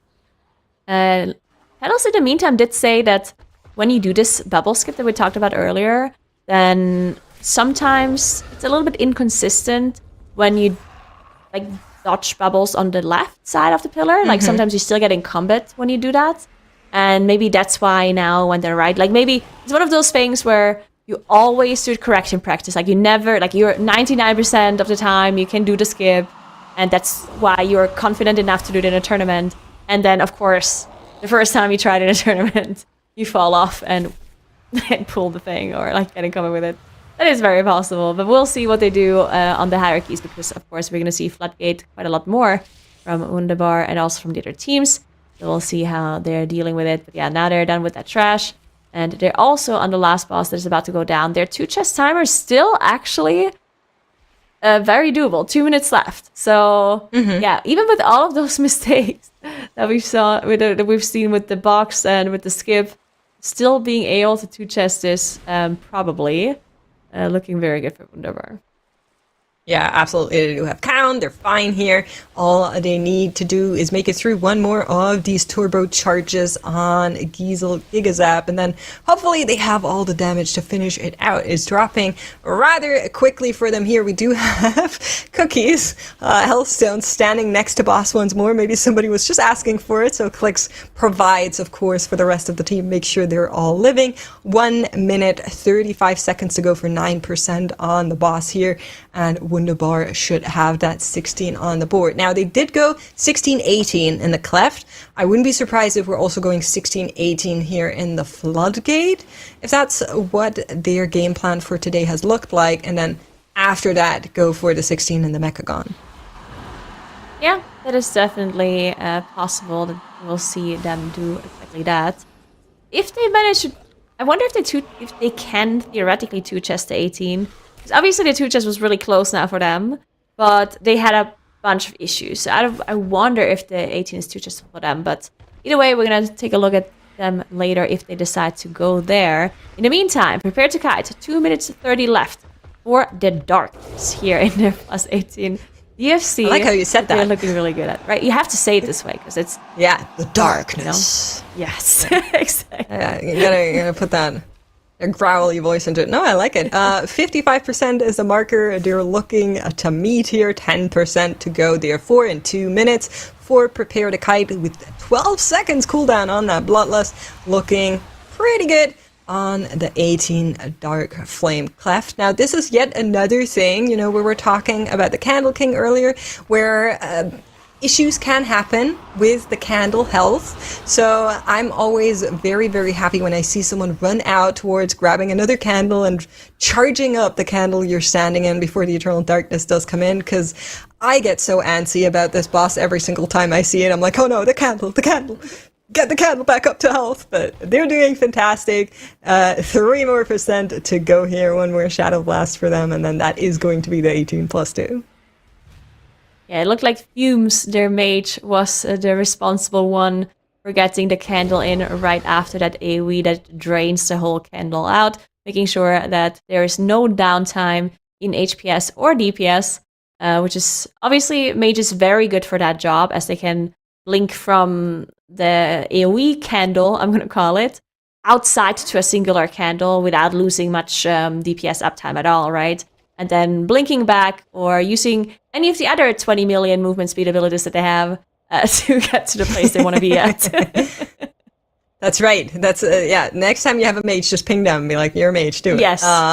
Your healer will appreciate it for sure, but checking in with Drive Puck, who are at a similar situation, is not going to be good enough for the +3. Very similar story to what we saw from Wunderbar. A little bit slower on the overall. It was even tighter for Wunderbar, but it is going to be a +2 on the 16 Cleft for Team Drive Puck as well. And we're going to be taking a look on where they go after that. Maybe also the 18, or maybe that Mechagon. Now, why do you think Mechagon is being played last? Because for Drive Puck, I feel like they went hardest dungeon, easiest dungeon, and now into the Mechagon last. Do you think there's maybe some secret tech? I mean, it could just be a coincidence, right? Because they have to start somewhere, and maybe, you know, teams just didn't want to do workshop. But I do think That's there's not how it works. I do think there's potential for there to be tech. Because Workshop is definitely a dungeon where we've seen a lot of tech before, right? Previously, we've seen the mind control on the squirrels to get the friendly fire damage out on the targets. We've seen a bunch of different things. Even though the dungeon itself looks like it is pretty linear, like there's not many trash mobs you can actually skip. So it's not as much variety as you can apply to the route compared to other dungeons like Floodgate, for example. But sometimes on these keys that do have seemingly much less variety, those are the exact keys where we see the most tech happening because these teams are really, really thinking it through, right? They're like on a big dungeon like Floodgate, there's so many different ways on how you can pull the trash that's like enough that they have to think about, right? They have to focus so much on the trash and which kind of different packs they're pulling. That's like kind of like taking up all of their amount of time that they can use for the dungeon in practice. But the dungeons like Workshop, where there's barely anything you can really do, they're going to sit down and say, okay, we can't do much, but what can we do? Exactly. And that might be the time where they really come up with these tech things, right? I don't know if you saw it earlier, but we got like a brief glimpse of greatness earlier on with the Dominate Mind and then gripping that defender into the ranges to get the shield there, be protected from the short out. It was very, very cool to see. I'm hoping to have more teams do something like that because the shield is just so helpful. And I feel like even though this dungeon is a reoccurring one, not very many people respect the shield as they maybe should.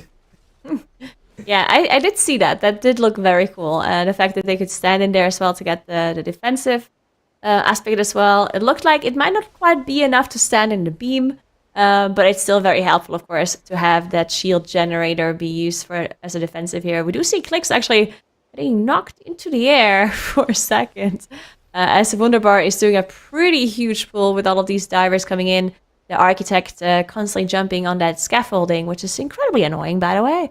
And also using a nail gun to just root you and do damage to you. I think this Architect mob is not very nice, honestly. I agree. Maybe we can do something about that. You know, build less houses or something. Take them out of work. I'm down anyway. I don't like the Architect mob personally, but I feel like there's a lot of mobs in the Floodgate where I'm sometimes like getting a little bit of an eye twitch as a melee DPS where like, just let me be.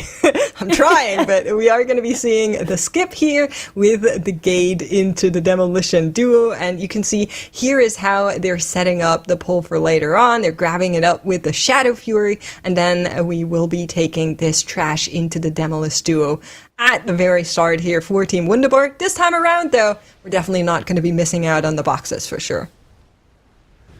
Yeah, this is, again, that very cool tech with the Shadow Fury. Very cool to see.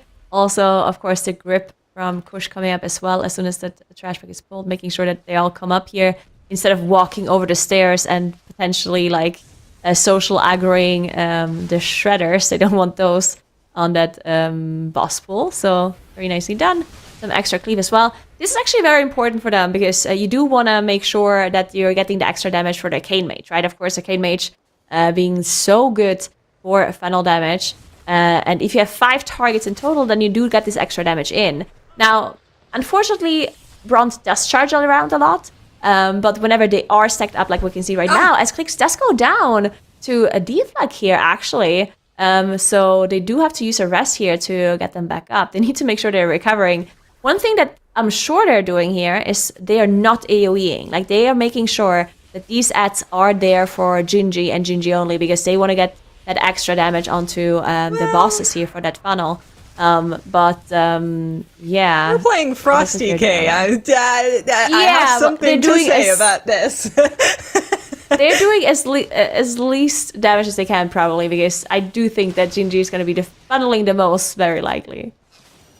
All right, I will accept this part. And if you're wondering why we're seeing the Frosty K being played from Kush here, I actually think it's really smart, because that way you have to do less re-logging, because the other good spec that DK has is Unholy, and we're going to be definitely seeing some Unholy later on today from all of our teams. Most of them are already playing it right now, and the most played specs per team, the top 3 played specs, get banned out for the Sunday for all of the teams that are making it here. That's 2 teams from today, 2 teams from tomorrow. So you're trying, from everything it looks like, to take out the Frosty K to then have the Unholy DK available there and still spend very little time relogging between the 2 of them. So that's super cool. Yep, definitely very cool. We did see a reset in the meantime from Drive Puck. It wasn't actually because they had a wipe or anything. It's because they put in the wrong key. So they did the 2 test 16 workshop, which means that they have the 18 available, but they ended up creating a +20 key. And they thought nobody would notice, but unfortunately for them, production did notice, or the admins noticed, and they told them, it was like, hey guys, you can't actually do that. It was worth a try, though, worth a try. That's it can happen, okay? It wasn't intentional. I will pretend it wasn't intentional. I wonder sometimes if they just have some keys pre-made, because they kind of map out their route of how they want to push them, and then be like, oh, you know, just put in the 18, and then I'll misclick, and you're like, oh wait, Arena 20? Hold on. So yeah. It can get carried away, of course, between all of them, but we have it sorted. They're back in the correct key level, and I can successfully report that Team Wunderbar also got their boxes clicked, so everything is working out for them this time around as they are making way towards Swamp Phase. Beautiful. We do see Keyline Pie on this +19, so they have 2 deaths this time around. On the 18, they did earlier, they had 3 deaths, and they were a bit close on timing that 18. So hopefully they're still going to be in time here, but definitely don't want to have any further mistakes coming through for them to make sure they can still get that 19 on the board, because otherwise it would be a pretty big time loss for them being so far into the dungeon already. As we do see Boba go down to a charge actually here, as mana follows too. So they're probably just going to reset. No. Well, looks like we're pushing onward. They're actually going to go again. Basically, this is the first 20 we're seeing today, and with 2 deaths, you are at least having 30 seconds against you on the clock. But if you know your timer is lenient enough, then you would rather not waste 8 minutes restarting the key, and then you never know if something's going to be happening there. So they didn't lose anything on the overall dungeon progression here, which is why I think it's fine to keep on going despite the 2 deaths on the 20. But they're now in a kind of back against the wall situation where they can not have much more happening to them before the timer gets kind of spicy. And Keyline Pie are experiencing some of that for themselves in the 19 workshop here as well. Their healer going down. They already had 2 deaths already, but they have finished Machinist Garden and are on their way to King Mechagon. Yep, they are moving up here, pulling those 2 spider tanks that they have to finish off. Well, they technically only have to finish off the spider tank that is marked with X, because that's the one that is going to be spawning. That mount that you can click to get you to the last platform of the last boss. So they are marking it with an X, making sure that they're finishing that one first, to have that RP basically already start. But that's the only min-maxy thing you can really do here, I guess, for Keyline Pie, and then they still have to do some more trash on that last platform, moving up to King Mechagon. And yeah, let's see if Drive does have the correct key, and now looks like they did. Yep, it's an 18. Oh no, did they move? Oh yeah, they did. Okay, yeah.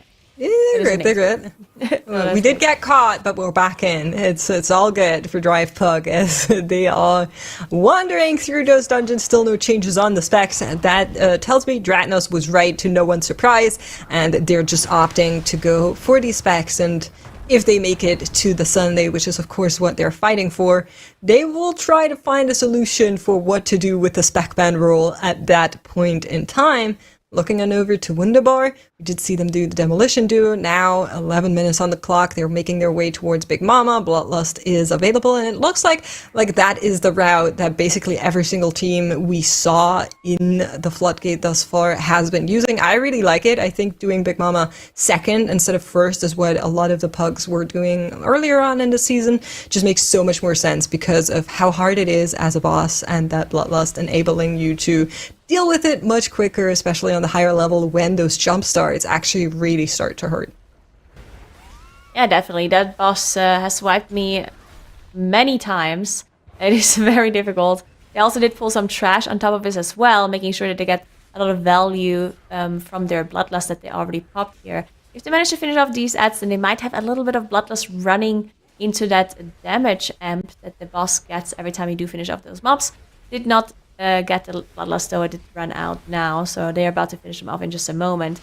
All of the trash did actually die too, so that means we're not going to get that extra funnel damage onto the boss on that first jump start.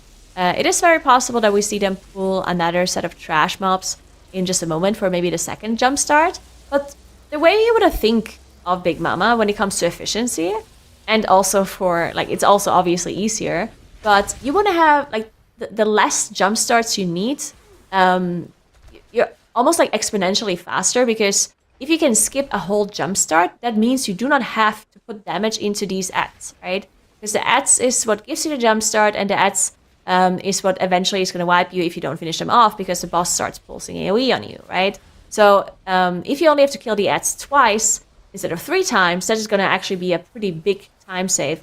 It's almost comparable to Ingram Malok from Mist of Genocide, which is also a boss like that. Yeah, for sure. You always try to kind of cleave them, but stick on Big Mama unless she gets that kill barrier. Then you really need to finish these ads ASAP and get the jump start going. And they're, of course, lining cooldowns, making sure they can send into that jump start to get the most efficient DPS onto the boss. Here it comes, kill block barrier. From here on out, you really want to take care of these mecha drones, but they're already low, so they're just going to be finished. You can see that some of those costs are now starting to fly into these ads like you were lining out there, Nagora. And now comes the jump start, and that is big damage. We are going to be making sure that the big damage now also goes back into Big Mama, and they are doing exactly that. And hopefully that will be the second, and then one more, and the boss is dead. That's the plan for Wunderbar. In the meantime, we have prepared to kite on Blaziken here. You guys did explain this boss earlier, and I heard you say that you thought you understood, and then you kind of didn't, and I was in the exact same boat as you. This boss oh, so we do that. Okay, I get it now. And then I did, it's wait, that's not... Wait. So that's how it works, exactly. It's funny because you can make it through this entire boss fight with only one person in the group actually understanding it. And you just do whatever. As long as there's one person that takes care of lighting at least one candle and distinguishing at least one candle, then you will make it through the boss fight. You may take a lot of damage if a lot of the candles are being blown out, but technically it is possible to make it through this boss fight, even on higher key levels. But of course, all of these players know for sure, and you can see them already pre-move here. Boba standing on those candles, making sure we get 2 of these ignited. Same happening on the left-hand side from Mana here, and in comes the Enkindling Inferno. Only one was missed, so really, really good by them. And now they're trying to only extinguish one. So Boba and Mana baiting in the same direction with Gilly, which is going to be the chosen extinguished candle, and the other tornado is going to be going between those candles to get as little damage as possible while still giving them free space here that they can stand on, a little safe space. Yeah, very interesting. Okay, I was a little bit sad that earlier when Jatnus explained it. I think it was Wunderbar that here. They actually blew out 2 candles instead of 1. Yeah. And I think it was just for space, right? Because they just wanted to have a little bit of extra space to get 2 slices that are free rather than 1. But it did mean that they take more damage. So it almost seemed like that Jatnus was literally telling the wrong strategy. But yeah, it is indeed the best way, like the least incoming damage to blow out only one candle. It does mean you have a little bit less space to dodge, but usually you do not need the space to dodge anything, right? So it's really just a thing that you do if the damage is going to be whatever anyway, or if it happens on accident, of course, that's also a possibility. There we go! Eli Pie are now on King Mechagon. Phase 2 coming up as they have 3 minutes left. I think this might be a little bit tight, actually. No, they're gamers. Key Lime Pie, this is our only NA team in today's competition, Nagura. And of course, this is the EU caster deal, so we might be inclined to be a little bit biased. But I have faith. Key Lime Pie is just going to channel their freedom, and they're going to be getting this done in time. 3 minutes. They do have that Bloodlust available, as well as Luca actually does go down. They're going to be needing to rest, have that rest available, and pick him back up. But now, of course, the timer has gotten 15 seconds closer than it was before. Zyro, what's going on?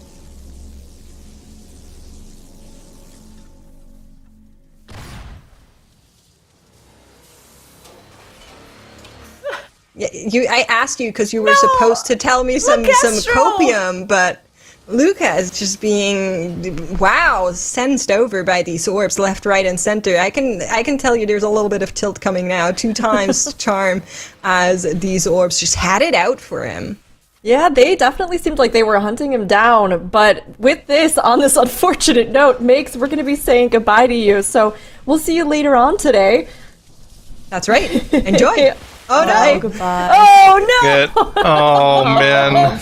Great. Oh gosh, very unfortunate. You scuttle out, hurry out before we have to witness any more of this. And Zyro, we'll get you in. Obviously we just saw a lot of things go wrong here, but chat has actually been kind of embroiled in a debate.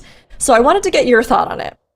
In Blaziken, is it the healer's responsibility to deal with the candles? Well, you have to blow out 7 of them. I'm not sure how you're going to be able to blow out all 7 of them as one player. It's hard to get 2 alone for most classes. Some classes, like mages with double blink, can get 3 on their own. But no, I mean, there's no way a healer can get all 7 of them. But, I mean, I am a proponent of making the healers do as much, work as possible throughout the key, but that one's not on them. I'll give them that one. One thing to say, though, is that they should definitely do, like, some candles, right? Because sometimes I see key groups, like, I see them say, like, the melee should walk out, and I'm like, no. Are you insane? Of course the melee players are not going to walk out. Like, yeah, the healer, in my opinion, has to go, and then, of course, there needs to be ranged players that go as well. Unless you don't have any ranged players, then one melee probably has to go too. It's funny that you mentioned that, because coming up later on in one of our weekends, we are going to have a team comp that runs full melee comp, so I'm pretty curious to see how they deal with that fight in particular. That's the physical god comp that's been playing a lot on live servers. I don't know how they deal with that. I haven't watched them play. A lot of them stream, though, so maybe I should do some VOD checking just to see how they do that fight, because they're going to lose a lot of melee uptime with that comp. Yeah, that's definitely going to be interesting to see how they deal with that. There's a lot of trash and boss pools where I'm thinking that a full melee comp might actually be somewhat interesting. So I'm super excited to see them play and how they deal with everything. But yeah, in the meantime, we do have Prepare to Kite on that plus 20 key now. 20 DFC. They're looking really good. They do have those 2 deaths on the board, but that should be okay. They already used their second Bloodlust as well. About to finish off this Candle King. Candle King, of course, can be a little bit of a challenge, but should be, as long as all of these wax figurines are going to be dealt with by them, and so far they're looking very clean. Oh, okay. Question. Rook, are you still here? Were you talking about specifically the last boss of this key, or the one that we were just watching, Blaziken? If you're still here. Blaziken. That's Okay. the impression that I was getting, that people were talking about Blaziken. But if you have some thoughts about healers taking candles on Candle King, also viable. Well, no, on the darkness, with the last boss of this key, is it the healer job to go out and get the candle and refresh the darkness, refresh your candle on that boss? Absolutely, yes. They need to be doing that as much as possible. I think the only exception to that rule is if your DPS player is targeted by the AoE on that fight and they don't have a Shadow Melter and Invis to get that debuff off of them, then they should go out, grab the candle, and refresh the stacks on your candle so you don't accidentally run out and get feared by the boss. That is definitely a healer mechanic, but different boss, different concept. We'll get to that when we get to that. Yep. I agree with you. There are many healer mechanics this season as well. So every time I see a healer mechanic, I will definitely make sure to mention it from here on out. To make sure that all of the healers that are listening are going to be doing that in the future in their plugs. You're welcome, damage dealers. As River to Kite does get that last AoE coming through to get rid of those wax figurines. And now the boss is down to 6%. They're going to be spawning some more, but I don't think they're going to be able to get rid of them anymore as the boss is going to go down first. And then we'll see how they deal with this like card darkness area. We've seen some different approaches by the teams. We've seen some crazy pulls. I did a +20, so I don't think we see something absolutely insane. But yeah, let's see what Prepare to Kite is going to do here. I imagine the idea here is that you want to try to go as far as possible and just pull as much as possible in one go. You can see they're even letting Boba sit down for a little bit of a drink after that boss, but of course Disc Priest doesn't need too much mana. But also the thing is, like, on this 20, you're not going to be playing for the 2 chests, so there's really no reason to go too big here. As long as you keep it clean, you're going to have time to time this and leave yourself the option of doing the 21 later today. We'll keep an eye on them in the middle of the right side there and see what their pull strategy is. We do have an interesting bubble skip coming out from Wunderbar here. And I think they've got it off. Ooh, Genji has gone down. Doesn't look like the meld went off in time. Actually, no, he just blinked in too early and actually pulled the Inspector and got meleeed by it. They do have the battle res for him, though, and they did get the skip off on bubbles properly, so that's the most important part there. Yeah, so Clicks is showing now how it's done. Of course, they did try this skip earlier the exact same way, and now was the one that tried jumping to the right side of the box rather than the left, like the rest of the team. And now it did fall into the water, and which caused them to not be able to skip bubbles. They had to play it in the end. Did still get the 2 chests on 16, so it wasn't the end of the world. But this time around, now decided to go to the left, not risking that jump again. Clicks though said, "Now, this is how you do it. Just look at me, look at me. Are you watching this? Are you watching?" So good job, Clicks. So I wonder what the plan is going to be here for Prepare to Kite.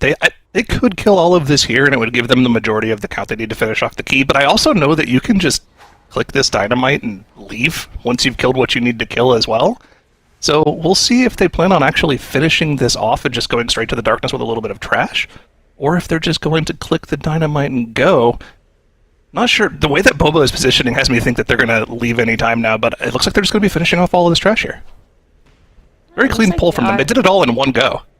Yeah, that was a pretty crazy pull. We did see their tank struggling quite a bit, dropping incredibly low. Did get that last pain sub available from Boba there.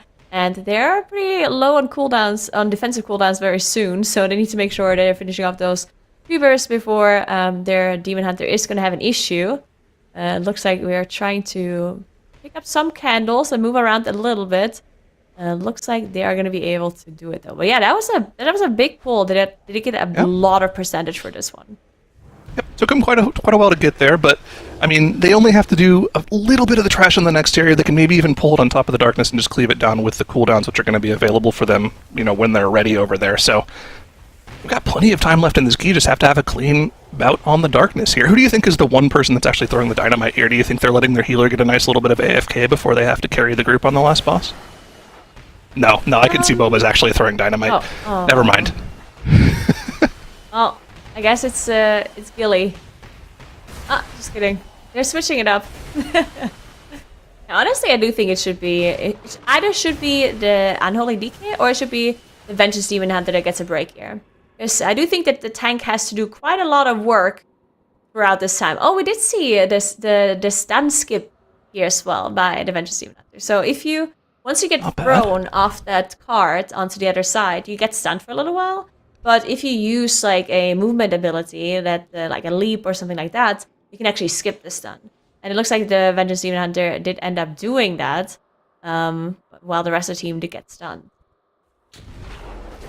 Yeah, and here we go. This is the rest of the count that we need. So we're going to be pulling this on top of the boss. Cooldowns are available. Surge, Holy Assault, Incarnation. They've actually got both charges of it there. So they're just going to be cleaving this down with the boss. And like we were talking about earlier, the darkness dies at 55%. They've got well over 6 minutes left on this key to get the boss down to that mark. So it's really just going to be about keeping it clean here and giving themselves access to the 21 later today, which is very likely going to be one of the many tiebreakers that we're going to be looking at to see which of our teams make it through to Sunday.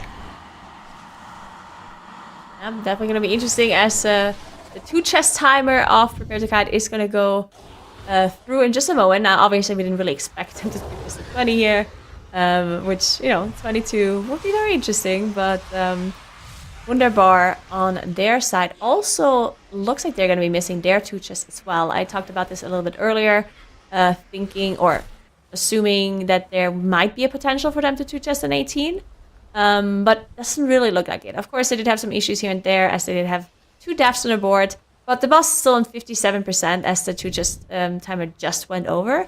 So I'm kind of assuming that they didn't really plan on 2 chesting this anyway. And if they did, then they would have already kind of poured it out on the very first death that they had, because they would have known how close it was. But yeah, the 18 still looking strong for them. 6 minutes left, of course. For Wunderbar, Prepare to Kite, as we talked about on that last darkness. As we do see the tank go down, and their mage following, their DK following as well. They don't have enough battle rests to recover from this. That's going to be a reset for Prepare to Kite. They don't have enough time to come back and do this again. Oh no, that's actually so bad for Prepare to Kite. Lost so much time, unfortunately, for this +20 here, all the way at the end, getting those deaths in and just not being able to finish off this key. I mean, that's the first major misstep that we've seen all day. We've seen little hiccups here and there at the start of a key where a team, lost 3 or 4 minutes due to having to reset after the first couple of pulls, but right there, 30 minutes gone, wiped from the day for Prepare to Kite. And if they want to be one of the top 2 teams to make it through to Sunday, they need to make sure that that doesn't happen again for the rest of the day. Wunderbar here have quite a lot of time to finish off the last 20% of Easel here in the Floodgate. They should be able to get it done. And, before we saw that wipe, I was kind of thinking, this is the first time in a long time in TGP that we've had a situation where in the tournament realm, the gear levels are actually better than what you can get on live. Obviously, you've always had access to the highest level gear, but like we talked about at the beginning of the show today, this is the first time ever on the tournament realm that the players have had access to avoidance on the gear, and they can put it on every single piece of gear, so they have access to, I believe, 18% avoidance, which helps live through a ton of these more difficult boss mechanics at the higher level, which means they can play a little bit more offensively, go for more damage, and I think the key level on Tournament Realm is actually going to be a little bit higher than what we're seeing on live right now. So while we haven't seen a 20 Floodgate on live, do you think that there's maybe a possibility of, one of our higher up teams potentially getting that done this weekend? I definitely think there is a potential. I do think it's going to be very difficult. But I do think avoidance, especially in Floodgate, can be really, really strong. So yeah, I wouldn't be super surprised to see it. That would be incredibly cool to see some world record keys coming through here. This TGP. We did see Drive Puck here pull some trash onto the darkness because, of course, they are missing some percentage. So they are going to get that done with the boss. They are 4 minutes. They have 4 minutes left for the 2 chests, so that is very much still doable for them, which would give them access to that +20 key that they wanted to go to earlier without actually having the 18+2. So I think they know what they want, and they just need to make sure they're finishing off this boss and the trash with the 0 deaths that they're at. And they're more than fine for that +2, but of course cannot have any mistakes, as we've seen for Prepare to Kite, unfortunately, earlier as they were wiping on this boss. Prepare to Kite also back in that +20, so they are trying once more. And we've already seen them get through this before, so it's a matter of just keeping it consistent and getting back through it once again. They cannot tilt. They have to make sure that they get it done this time around so that they can move on to the other 2 keys and start pushing up that Floodgate and keep going. Just give themselves the best opportunity to progress on through. We do have Wunderbar taking a 10-minute break, by the way, after they got that 18 Floodgate down, so we'll see them back from the break in a minute here. I feel like in the moment today, with so many new things to talk about in regards to this particular MDI season, I don't think we've really talked about the breaks again, which has been a huge point from previous TGPs, where we have to make sure that the teams are taking their 20-minute breaks throughout the day, otherwise they'll actually lose a ton of score and pretty much guarantee that they won't make it through. So Wunderbar getting some of that done very early on in the day here. Prepare to Kite did have a death here right at the start of the key. They instantly used that battle res. Not sure if that's the greatest place to use it, but I guess if they have any further mistakes right on, at the start of the key here, they can just go for a reset and only lose a few minutes. But like we were talking about, right? They already had that 30-minute loss in their previous run here. I feel like you really don't want to have to reset this dungeon again. Yeah, interesting. I would have assumed that they are going to town portal out here because they were only 1 minute in, and starting this key, like after having defeated it at the very end, and then starting it with a death and not having a battle rest for 8 minutes, I feel like that would be something that is like discouraging to me, and there's like, you know what, let's go again.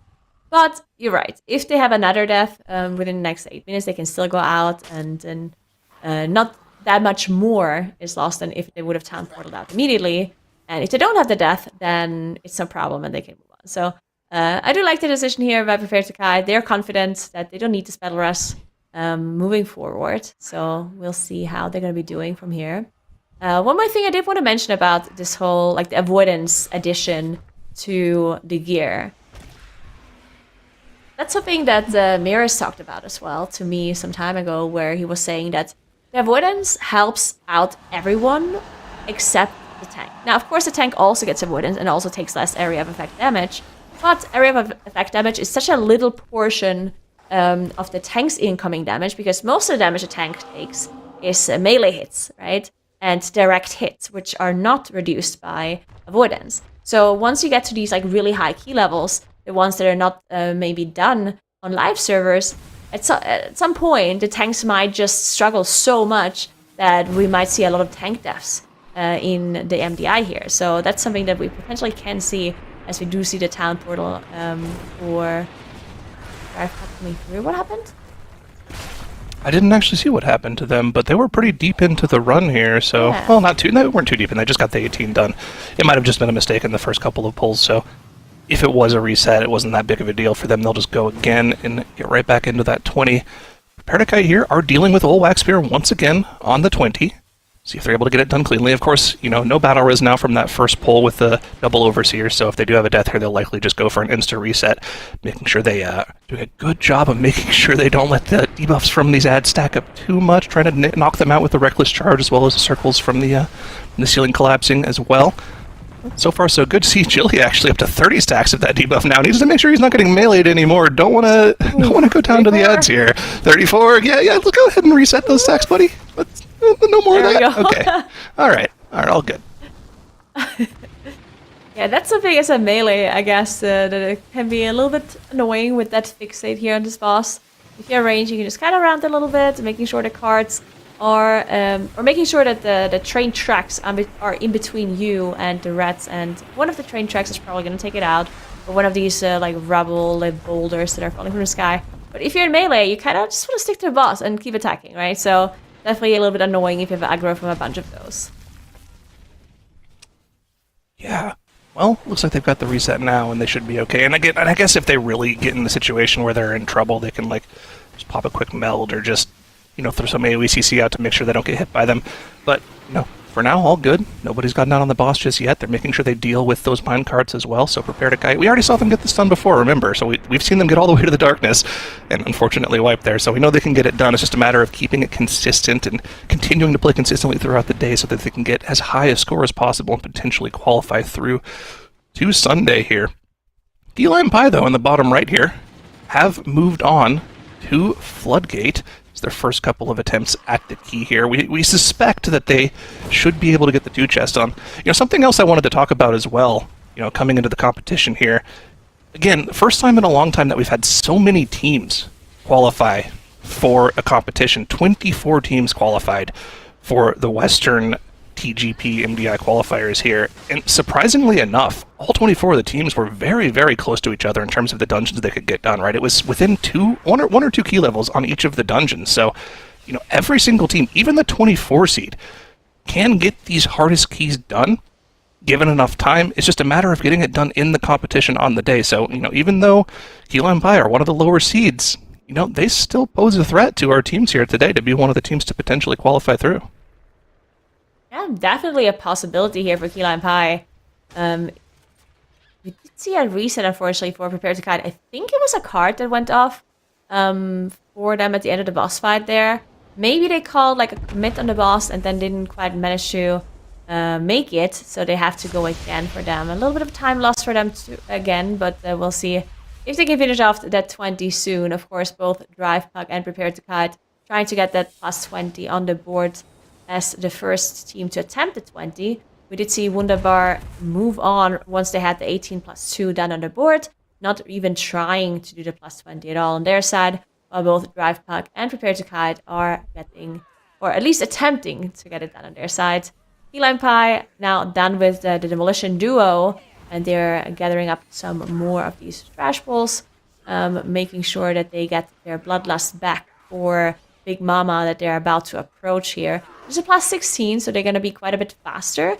So either they change their route a little bit to pull some extra trash here before Big Mama to make sure that Bloodlust is available, or they just are fine with the Bloodlust coming up like halfway through the boss or something.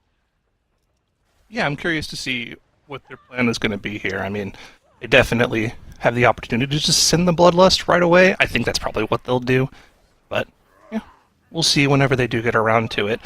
It's really weird, you know, one of the things that we talk about a lot in the TGP, in previous TGP seasons, and of course now the MDI, is a question of how much time you spend practicing on the highest potential key levels and how much time you spend, you know, practicing your routes for the lower key levels, because you do need to make sure that you can secure the plus 2s and plus 3s where they are applicable. If you're unable to get a potential plus 2 or plus 3 where one of the top teams is, it puts you behind almost an entire dungeon run on the day, which is not a great way to be starting off your day.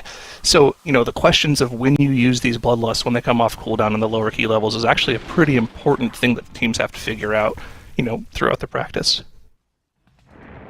Yeah, and sometimes it's like more important and less important, like in my opinion, depending on what the key level start is, right? If you start at a really low key level, and you have to do a lot of like 3 chesting and 2 chesting to get to the highest point, then I do think it's quite a lot more important, because in the end, like, the majority of your day is going to be that, right? So if you focus on only high keys, but then 3 or 4 hours out of the 5 hours is going to be pushing of the keys, and you miss those 3 and 2 chests while the other teams get them, then you're going to have a pretty bad time. And that was definitely something that happened in previous TGPs, right? But we do start with a pretty high key level for this MDI here, for that Group A.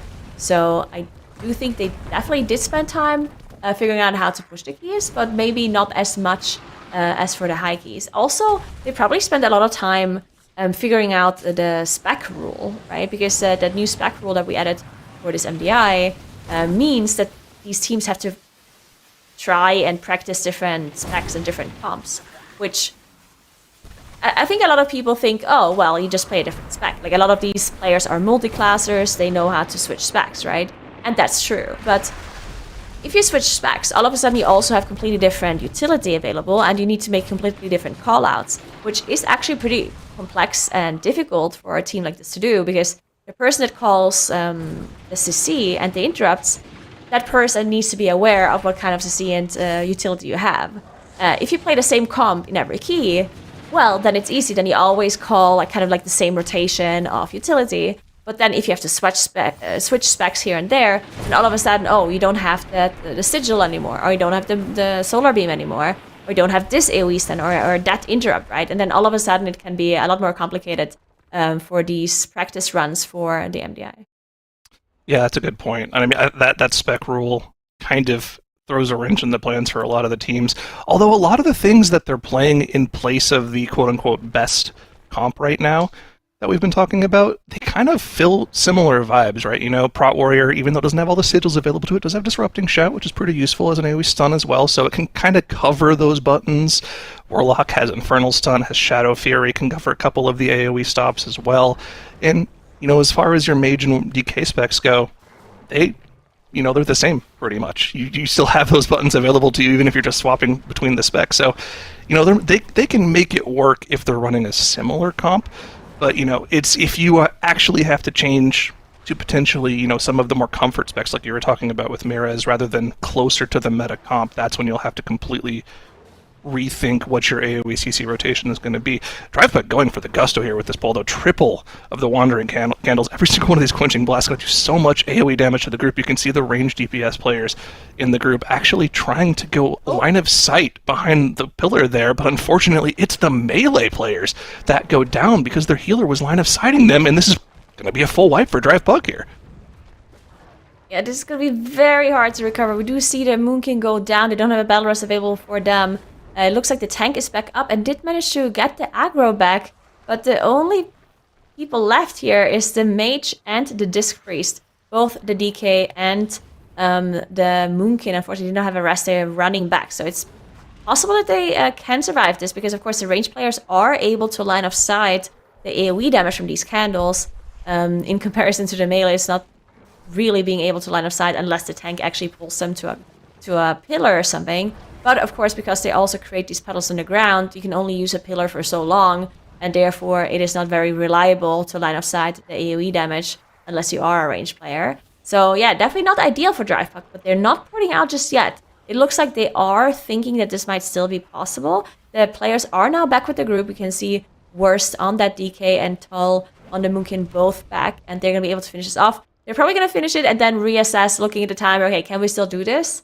And honestly, in the plus 20 they did earlier, it looked really good for Prepare to Kite, right? They had a decent amount of time left. So I do think that it is probably possible for them to still time this here. Yeah, I'm actually going to go back and look and see what the timers were for Prepare to Kite in their 20, just so we can get a good baseline of how much time Drivebug will need to potentially time the key. Like we were talking about, Prepare to Kite in their 20 attempt, they had about 6.5 minutes left on the dungeon timer by the time they got to the darkness. Yes, they pulled a few quarter creepers on top of it, and that's eventually what ended up wiping them. They just ran out of tank CDs to live through those melees, but they had plenty of time to finish the key. The question is, does Drivebug potentially have the time, even after that near full wipe on the Wandering Candles, to potentially time the key? The Blazicon kill for Prepare to Kite in their 20 attempt that they looked like they had time in was a 15-13. Drivebug might have been able to still kill the boss off in that time, but another wipe for the group here is going to be a reset for them. They're going to town portal out and go again. A little unfortunate, but in other news, Wunderbar is back from their 10-minute break. They're going to start making progress on the one key they haven't attempted yet today in the Mechagon, in the workshop. Yep, we are in the workshop here. It looks like we have a Fire Mage as well, as Junji did move from Arcane Mage that he was playing in the other keys to Fire Mage here. I think... What's the reason to play Fire Mage here? Because I definitely know there is a reason. Is it just because you can't really pull a lot of trash onto bosses to get like the extra funnel? Or is there some better reason that Fire is actually really good here? I mean, generally when you think about Arcane Mage keys, it's about funneling particularly important targets down, and I guess like these waste processing units are kind of important, but also it's nothing that a healer shouldn't be able to live through, like heal you through. Fire in general is just like a really safe pick. Its damage is not really that much worse than any of the other mage specs, but it has access to Cauterize, right? So it's just a safer pick in general, and I think as long as you have full uptime on most of your pulls, it should be an okay pick. The thing that I think it might be an issue for is Cujo, which is kind of ironic because I think Arcane would be better for Cujo because you can just press your cooldowns in between the boxes and not have to worry about losing uptime. As Fire Mage, you end up having to sit on your Combust cooldown a lot on this boss because you do not want to press Combust going into one of the Venting Flames because you just won't be able to hit the boss at all during it, and you'll lose a ton of the cooldown reduction that you gain from playing that spec during Combustion. So we'll have to see how Fire actually is on this boss. I think it's going to be not really that great, but for the rest of the dungeon, it's going to be fine. Yeah, interesting. Because of course, I guess on Cujo, there's not.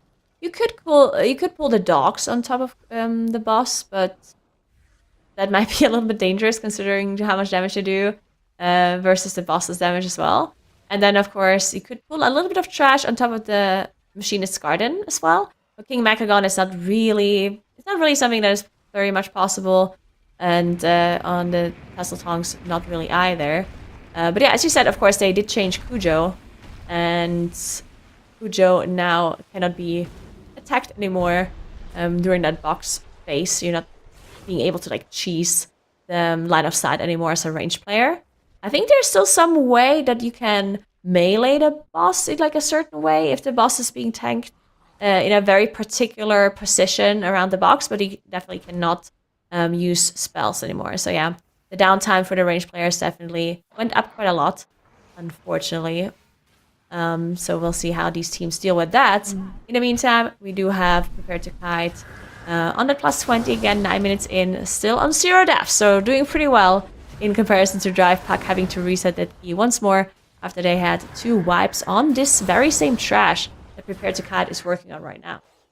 I loved your conversation about that sort of pick with Fire Mage, right? Because one of the great things about this new spec variety rule that we've implemented, this MDI, for those of you who haven't caught this yet, basically our teams will be able to play both today and tomorrow. We have our sort of subsets for Group A that are going to be happening.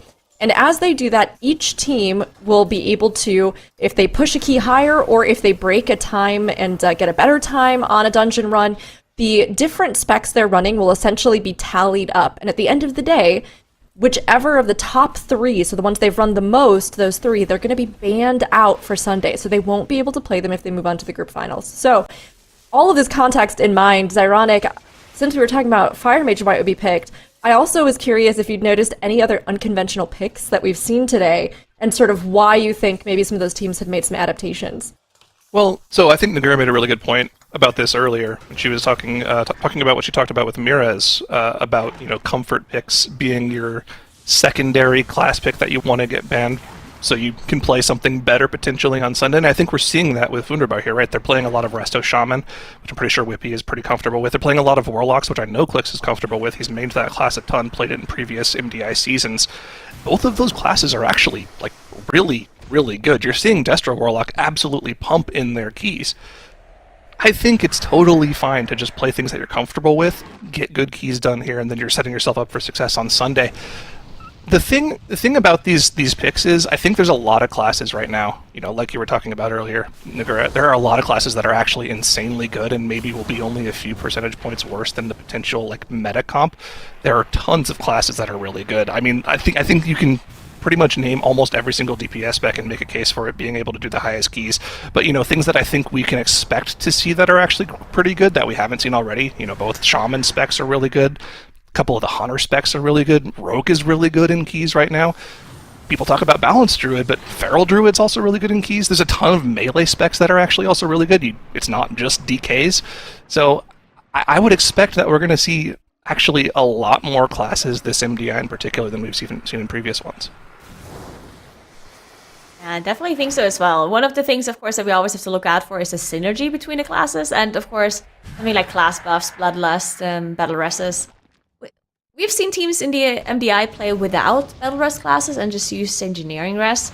Because, of course, they do have access to that on the tournament realm.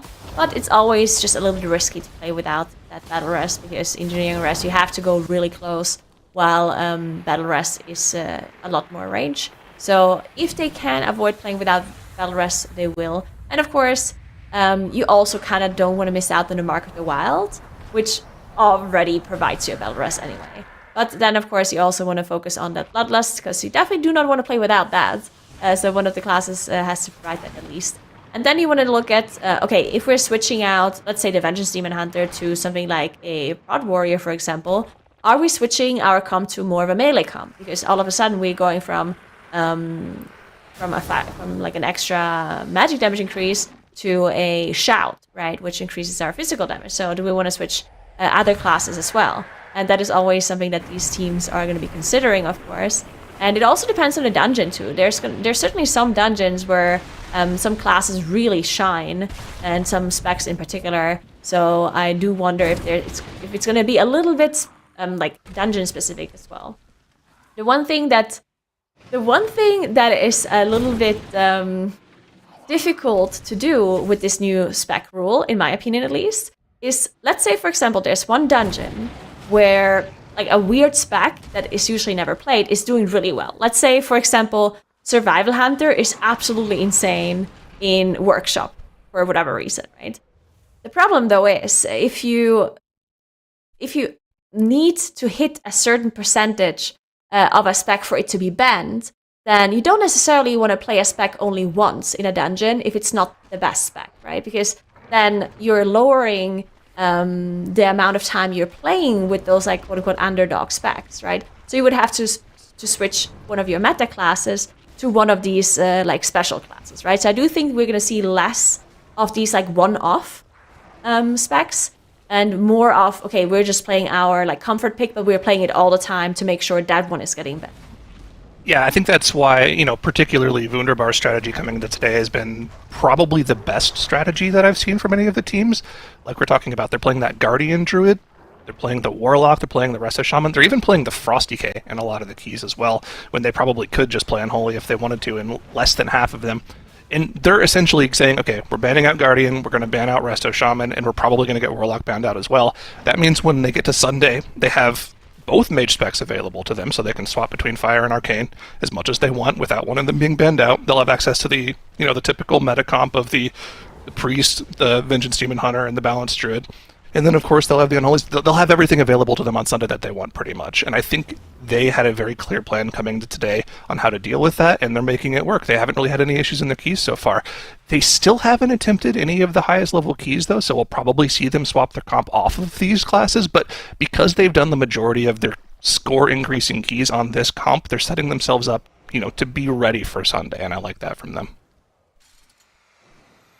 Good that you mentioned this about like the Unholy versus Frost, because I just thought of something that we talked about in the start of the show today. We were talking about, do we think if there's gonna be a spec that is gonna be banned on accident by one of these teams? And we said that it's definitely possible that they do the math wrong, or something happens and they don't two-chest the key that they wanted to two-chest, so they have an extra dungeon run that is giving them score, and there's a bunch of things that could happen. And I wonder if that's maybe why we saw the Fire Mage from Gingy, to make sure that Arcane is not going to be the spec that is the one that is the most played. Because if they lose out on Arcane Mage for Sunday, that is definitely not ideal. So if they're saying, you know what, let's just make sure we play at least one Fire Dungeon, Sure. to make sure it's not the most played spec somehow for any reason. Well, that's why I like the strategy they're going with, right? Because they're playing the Guardian, the Resto Shaman, and the Destrolock in every single key, as long as Gingy just swaps once, plays a different spec once, he's going to be fine. So that could very easily be, like you mentioned, why he's playing the Fire in this key versus the Arcane. But he's also played Fire in other keys already today, so he's split it up enough to where he's going to be in the clear to play both mage specs on Sunday, regardless of what they do. Unless they have to swap back to different comps for the last couple of attempts. I mean, they still have the 20 Dark Flame left to go for. They haven't pushed the floodgate past the 19. Of course, their decisions on what they have to do at the end of the day today also depend on, how much pressure they get put under by the other teams, because, we still have a lot of time left to play today. Over 3 hours left in the day now when you count in the after the day runs. That is pretty normal for most of the teams in the TGP format. So, yeah, we'll have to see whether or not Wunderbar can keep up this level of play, keep themselves in the lead over the other teams, and give themselves more options at the end of the day to, make sure they're ready for Sunday.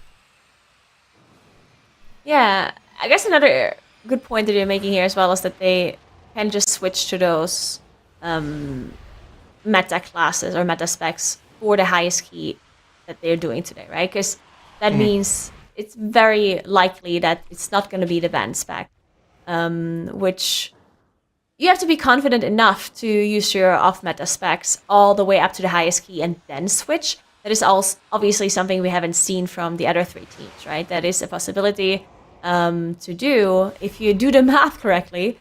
And it's another point to, like, you could potentially do like I don't think that's going to be worth it, but potentially what you could do is you could try to do, like, instead of like a 3 chest, you can do a 2 chest instead, or maybe even like 1 chest and a 2 chests to get more of your like off meta specs in.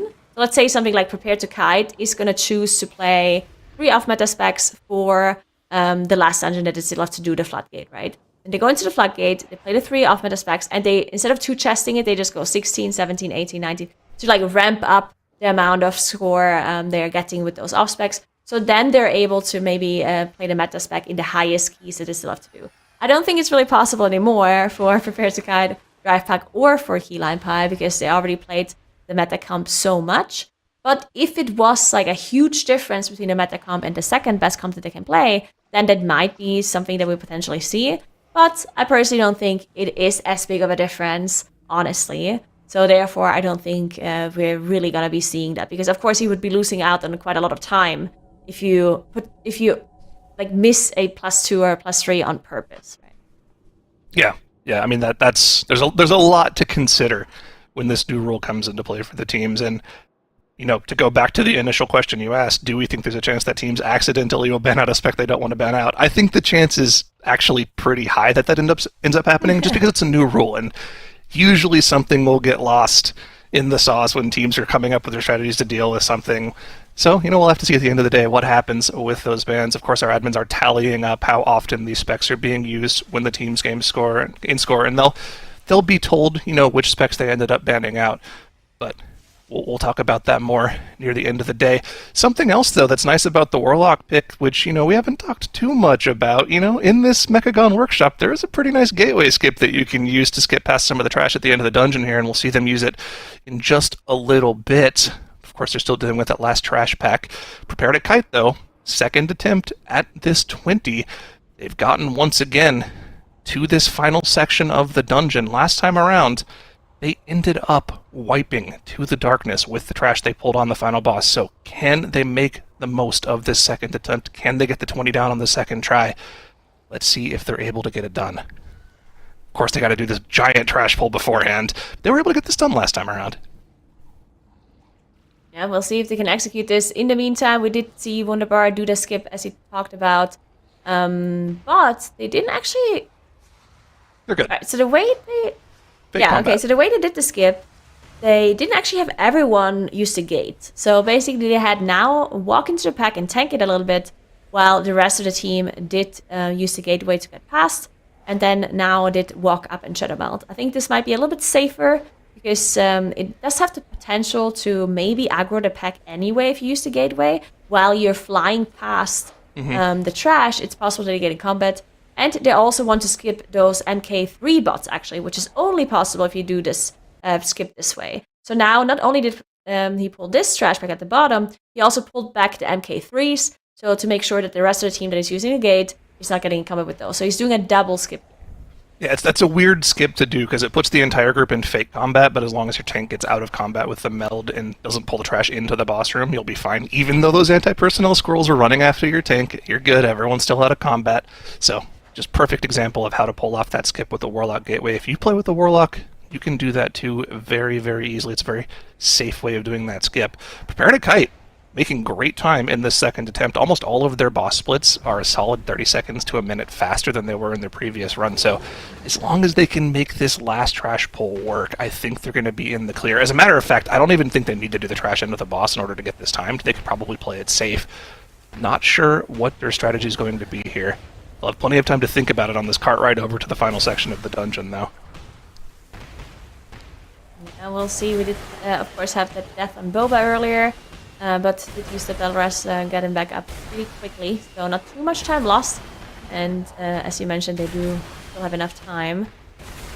That card ride is going to be over. We're going to take, if you take a look at their Vengeance Demon Hunter here, you're going to see that he's going to make sure to skip that stun. There we go. Making sure that he can move on and gather up that trash as fast as possible. Fumes on the mage doing that same thing. While the rest of the team is just sitting in that stun, waiting for the tank to gather up everything. There we go. We do have Enerseed now back with the group. All of the trash being gathered. This can be a pretty difficult pull because they just did such a big pull earlier. So it's possible that we're lacking some defensives here, but doesn't look too bad for. Let's see, what are we doing? Last time around, in their previous 20 attempt, they pulled this trash on top of the boss. Let's see if they're going to go for that strategy once again.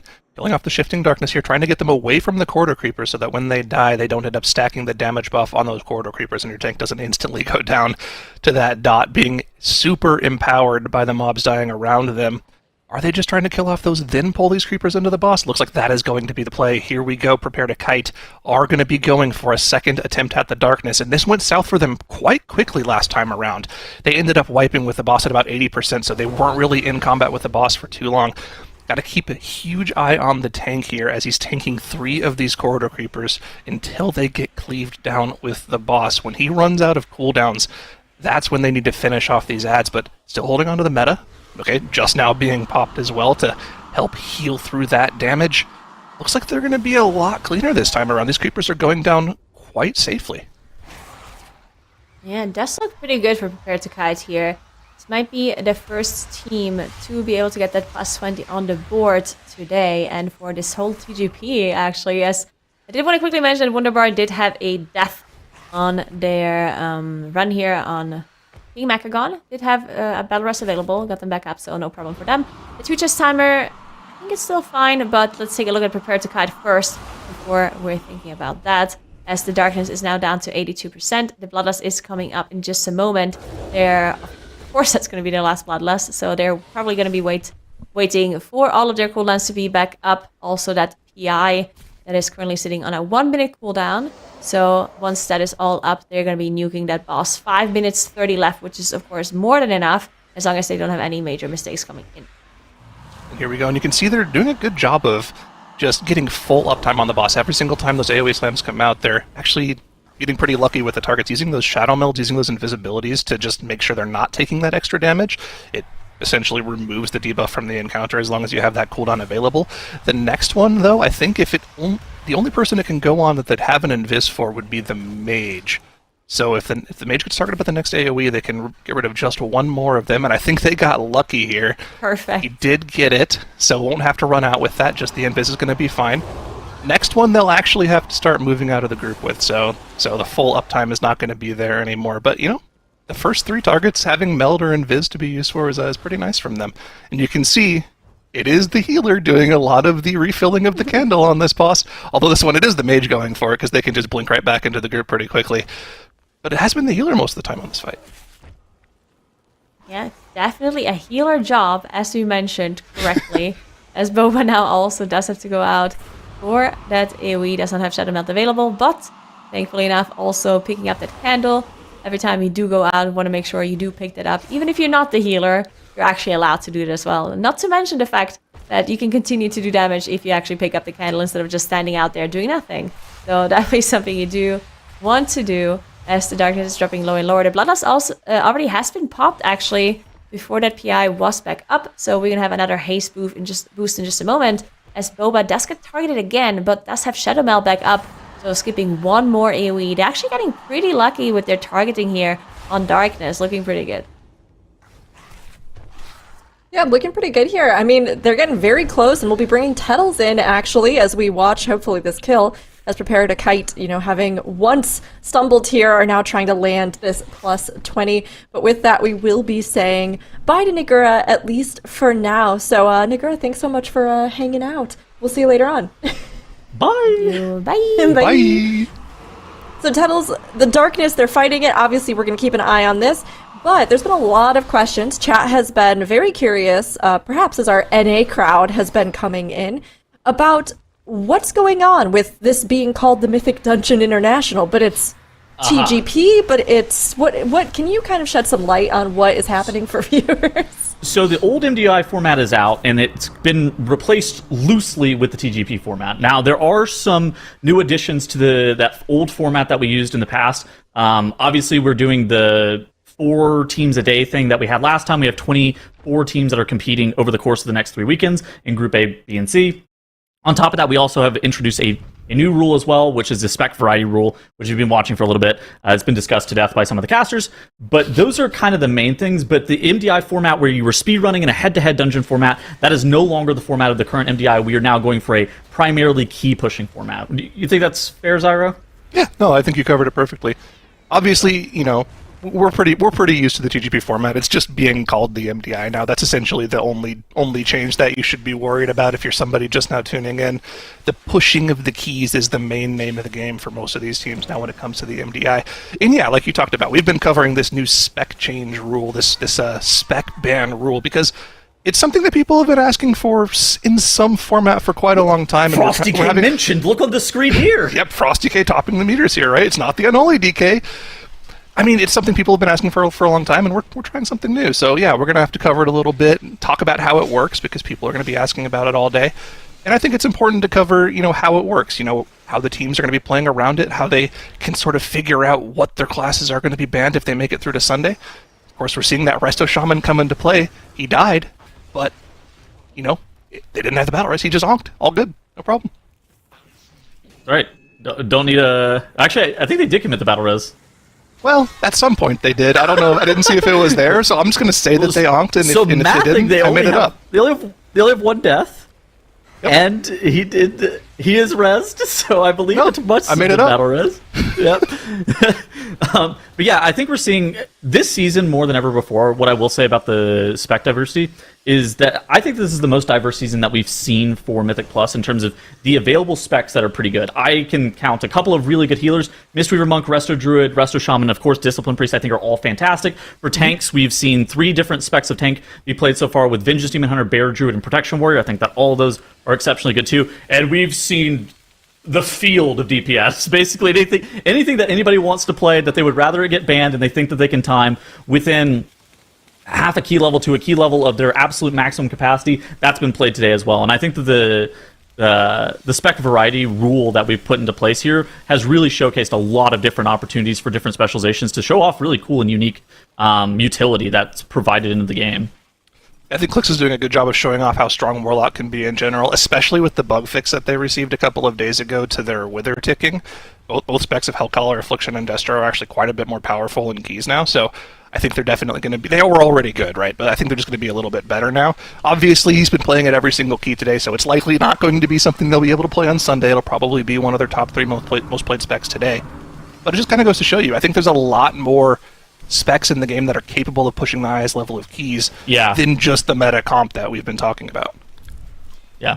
And so just kind of looking around the field here, we got Wunderbar currently in an 18 workshop. Once they actually put this up on an 18, I think that there will be probably condensing down into what is likely to be the most meta composition with that Unholy DK, that Arcane Mage, and that Balance Druid to try to push for their maximum level of potential keys on this weekend. It's kind of one of those things that they're going to be looking to optimize what compositions are played where. And then we're looking around the field. We have Drive Pug here in this 20 Darkflame Cleft, and they actually have a great split on the Candle King. Typically for an acceptable Candle King split is probably somewhere in the 20-30 range, maybe 21-minute mark, where we're like, that's minimum level to time the key. They had a 19-17 on that boss, and I think that they are actually going quite quick. There's maybe a world where they could put up a 21, but there's only 5 hours of gameplay, and so it might be better suited for them to go and start working on the other dungeons as opposed to spending all of their time chasing that 21 Darkflame Cleft. I mean, they feel comfortable enough with their splits here to just go ahead and kill off these Corridor Creepers before engaging with the darkness. We saw Prepare to Kite feel like they had to pull those into the boss, probably for a little extra funnel damage, but just to make sure that their timer was good in case anything went wrong. So yeah, Drive Pug, they're just cruising through this key. So I think there's some interesting stuff compositionally this season that we don't really see all too often. You need to have a really good balance of AoE and single target damage in a lot of these comps. There's a ton of specializations that do a ton of AoE this season, particularly things like Balance Druid, Unholy DK, Elemental Shaman, Dev Evoker, Ret Paladin. A ton of specs just do an insane amount of AoE, but you also have to have a really strong balance of single target damage. And you called out that Arcane Mage's funnel. The Arcane Mage is typically going to be the most important one that you're seeing this season, but other specializations that we've seen that have insanely good single target are that Frosty K that we're seeing earlier, things like a Havoc Demon Hunter and Enhancement Shaman. All of those are very, very powerful single target damage dealers, and just finding a good balance of strong AoE and great either funnel damage, priority damage, or single target damage, that's going to be the important part for these teams here. Havoc Demon Hunter mentioned, raw! Dude, that's something you don't see a lot. It's really good, yeah. The funnel is actually insane. I remember doing my first Priory of the season with Evade on his Demon Hunter, and he one-shot himself to the Reflect Shield with his funnel on that one mini-boss on the left. And the only other class that does that is Arcane right now, so yeah, it definitely has a ton of funnel available to it. One fat blood beast could also one-shot. That's true, that's true. We're gonna start seeing a lot of these blood beasts be redeemed in chat here whenever the Unholy DKs start popping off. One single blood beast proc, please. Blood is life. Oh, that spec has some insane variance, and if you get a really well-timed Blood Beast, you can just decimate a pack, like solo a pack out yourself. It's funny looking at the damage meter and thinking, did they get a proc? And then you see them pop up by 200 million damage, and you're like, oh, yeah, there it is. Oh, they definitely got a proc now. What do we think about the potential highest key levels that we're planning on seeing today? Like, a theoretical scenario of this is the key score you think you need to get to in order to qualify through for Sunday. I think 19-19-20 is probably going to be the floor to qualify into Sunday. Okay. I think that there's a chance that it's like 18-19-20. It would be 18 Floodgate, 19 Workshop, 20 Dark Flame. But I think that there's a decent chance that the two teams that qualify have at least 19-19-20, with the Dark Flame Cleft being that 20, and then the Workshop and the Floodgate being those 19. So the 19 Floodgate is actually not something that's trivial. I think that is a very, very difficult dungeon to even be able to put up on a 19. Yeah, I mean, it's important to mention 19 is the highest key level that's done for Floodgate on Live, right? And it's one of the one of the hardest keys. I think, in our surveys that we sent out to the team, we asked them specifically, and every single player, what do you think the hardest keys are? And I think across the board, Floodgate was in the highest tier for almost everyone in terms of difficulty. It's this boss. This boss is actually just nuclear difficulty. It absolutely dominates your tank. Every single time a tank walks up to this, it is like they are fighting Sire Denathrius, riding Uunat, and Gallywix is hitting them as well. It's like they're fighting 3 raid bosses all at the exact same time. And this fight, just the dot that it puts on players, can be very dangerous. And then your DPS and your healers start running it down after your tank had to battle for 5 minutes against the hardest boss of all time. And then it's just like, okay, well now we're depleted because our timer's toast. Okay, they're probably not depleted, they only have 2 deaths, but that's an unfortunate series of events there. But at the same point, they do the box skip, and it looks like they're posturing to go pull some Demolitionist Sniper pull on the right-hand side. I think that they're totally fine here. Yeah, that was a scary scenario. It looked like they committed to killing boss, but the kill blocker barrier went up at like 1%, and they're like, well, we have these snipers all at like 50%. We're not going to kill those off. Let's just try committing to the boss, and ended up bleeding out and losing a couple players. But importantly, got the boss down, and like you mentioned, going for this massive pull on top of the demolition here with a couple of snipers. Big AoE pull afterwards. DK pull right here. This pull is only doable if you have a Death Knight.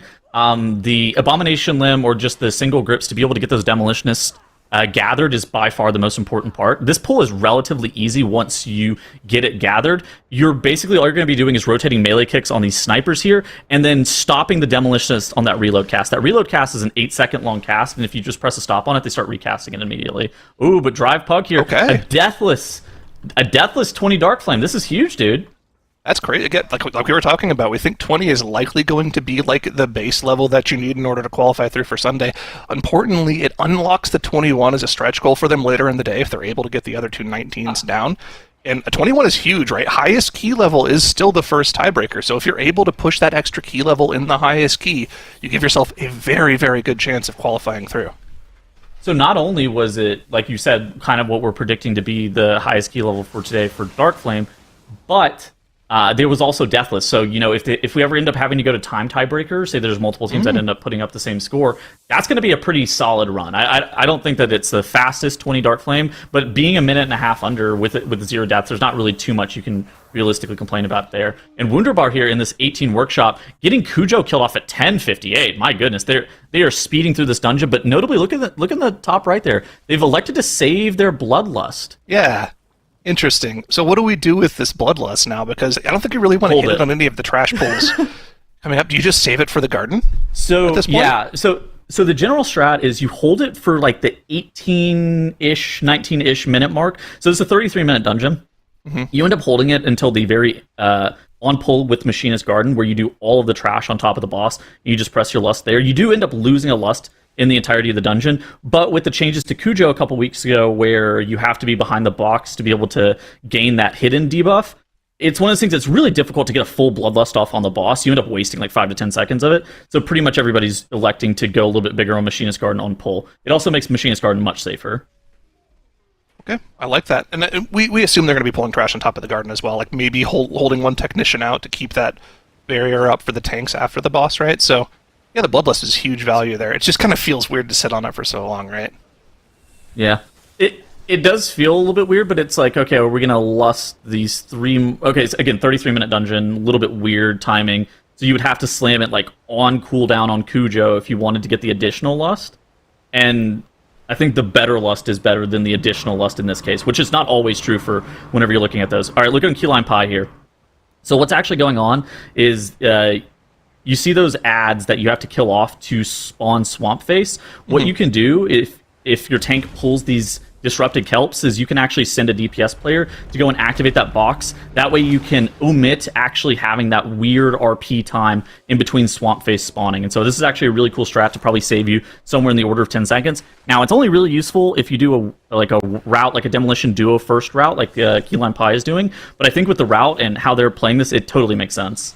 Yeah, this is looking clean from them, and of course they're doing a good job of cleaving through these kelps, which can get pretty dangerous if you run out of AoE stops, but I think with the full-on meta comp here, they should have enough disrupts in order to get through. But these are living quite a long time. I don't think they had that many cooldowns available for this pull, so this is looking kind of scary. There's the silence at the last second here. That's not going to stop the jettisons, though. Those are going to do a lot of AoE damage. I think they're going to be okay, though, at the last second here. Yeah. I'm interested in seeing what they do next. I wonder if they're going to grab any of the Crocs into the boss, or potentially bringing in like 4 to 5 of those bombshell crabs at the bottom 20% HP of Swamp Face. Those are what some of the top end teams are doing on live, primarily for that Arcane Mage funnel. It looks like Keyline Pie not electing to grab at least any of those crocodiles. That they do put a pretty nasty heal absorb on the tank, so it's very, very dangerous, especially with the tank hits on this fight. Maybe they'll grab those bombs at the end of the fight if they need them. Pretty high count, though? I don't know. Hold on a second here. Did I? What are you looking at? Did I see their tank just proc his bomb suit to the very first tank buster on the fight? I guess the first one's the scariest one for the tanks, huh? It is by far the scariest one. I would even go as far to say is you could shadow meld that, and I wouldn't even be mad. You just meld insta taunt him back. Now the downside is that your meld might not be available for the bubble skip, but this should be a longer than a 2-minute fight, so it should be back up. Ooh, looks like they're posturing to grab some of these crab bombs.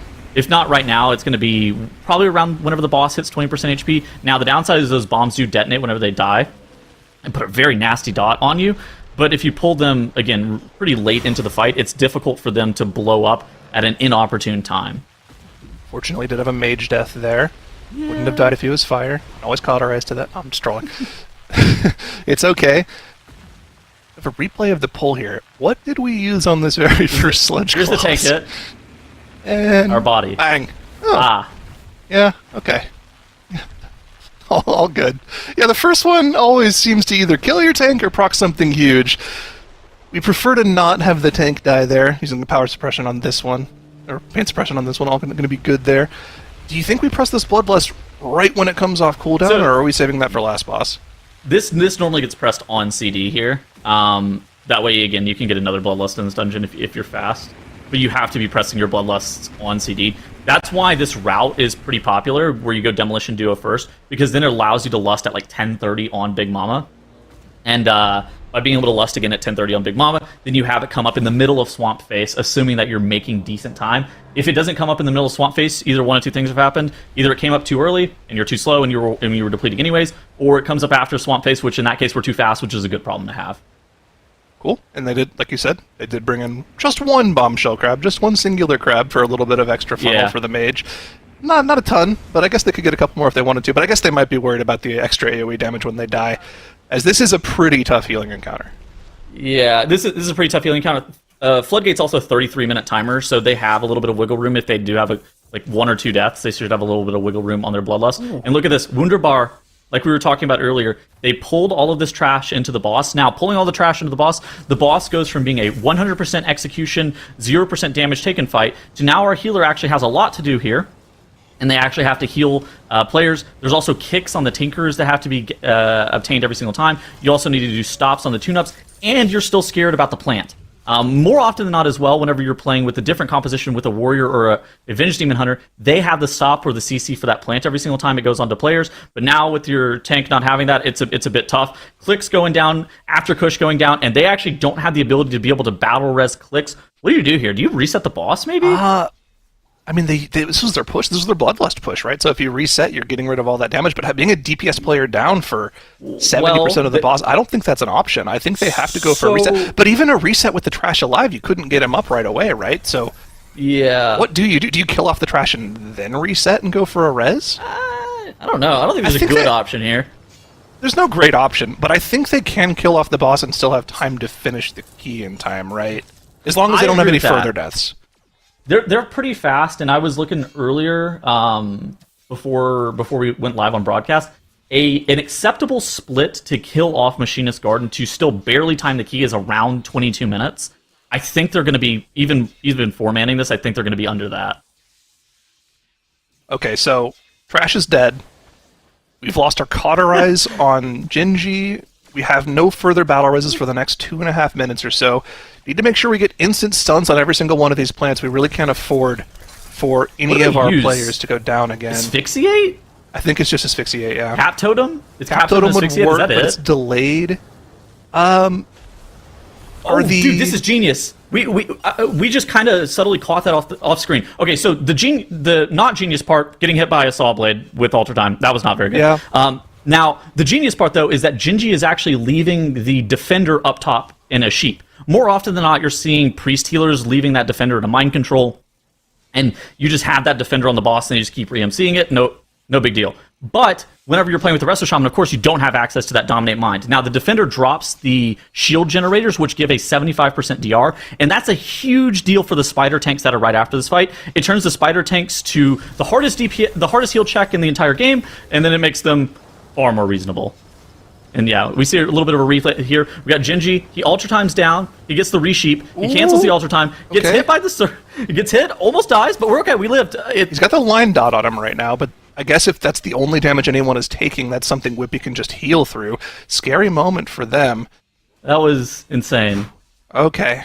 Well, as long as they're able to keep that polyed up in the top, honestly, they can let the poly run out and bring it down whenever the boss is at 20% or so, and they even let it run down a little bit so they got the poly on the stairs, so Digi doesn't have to keep going all the way back up to the top of the stairs to get the repolys now.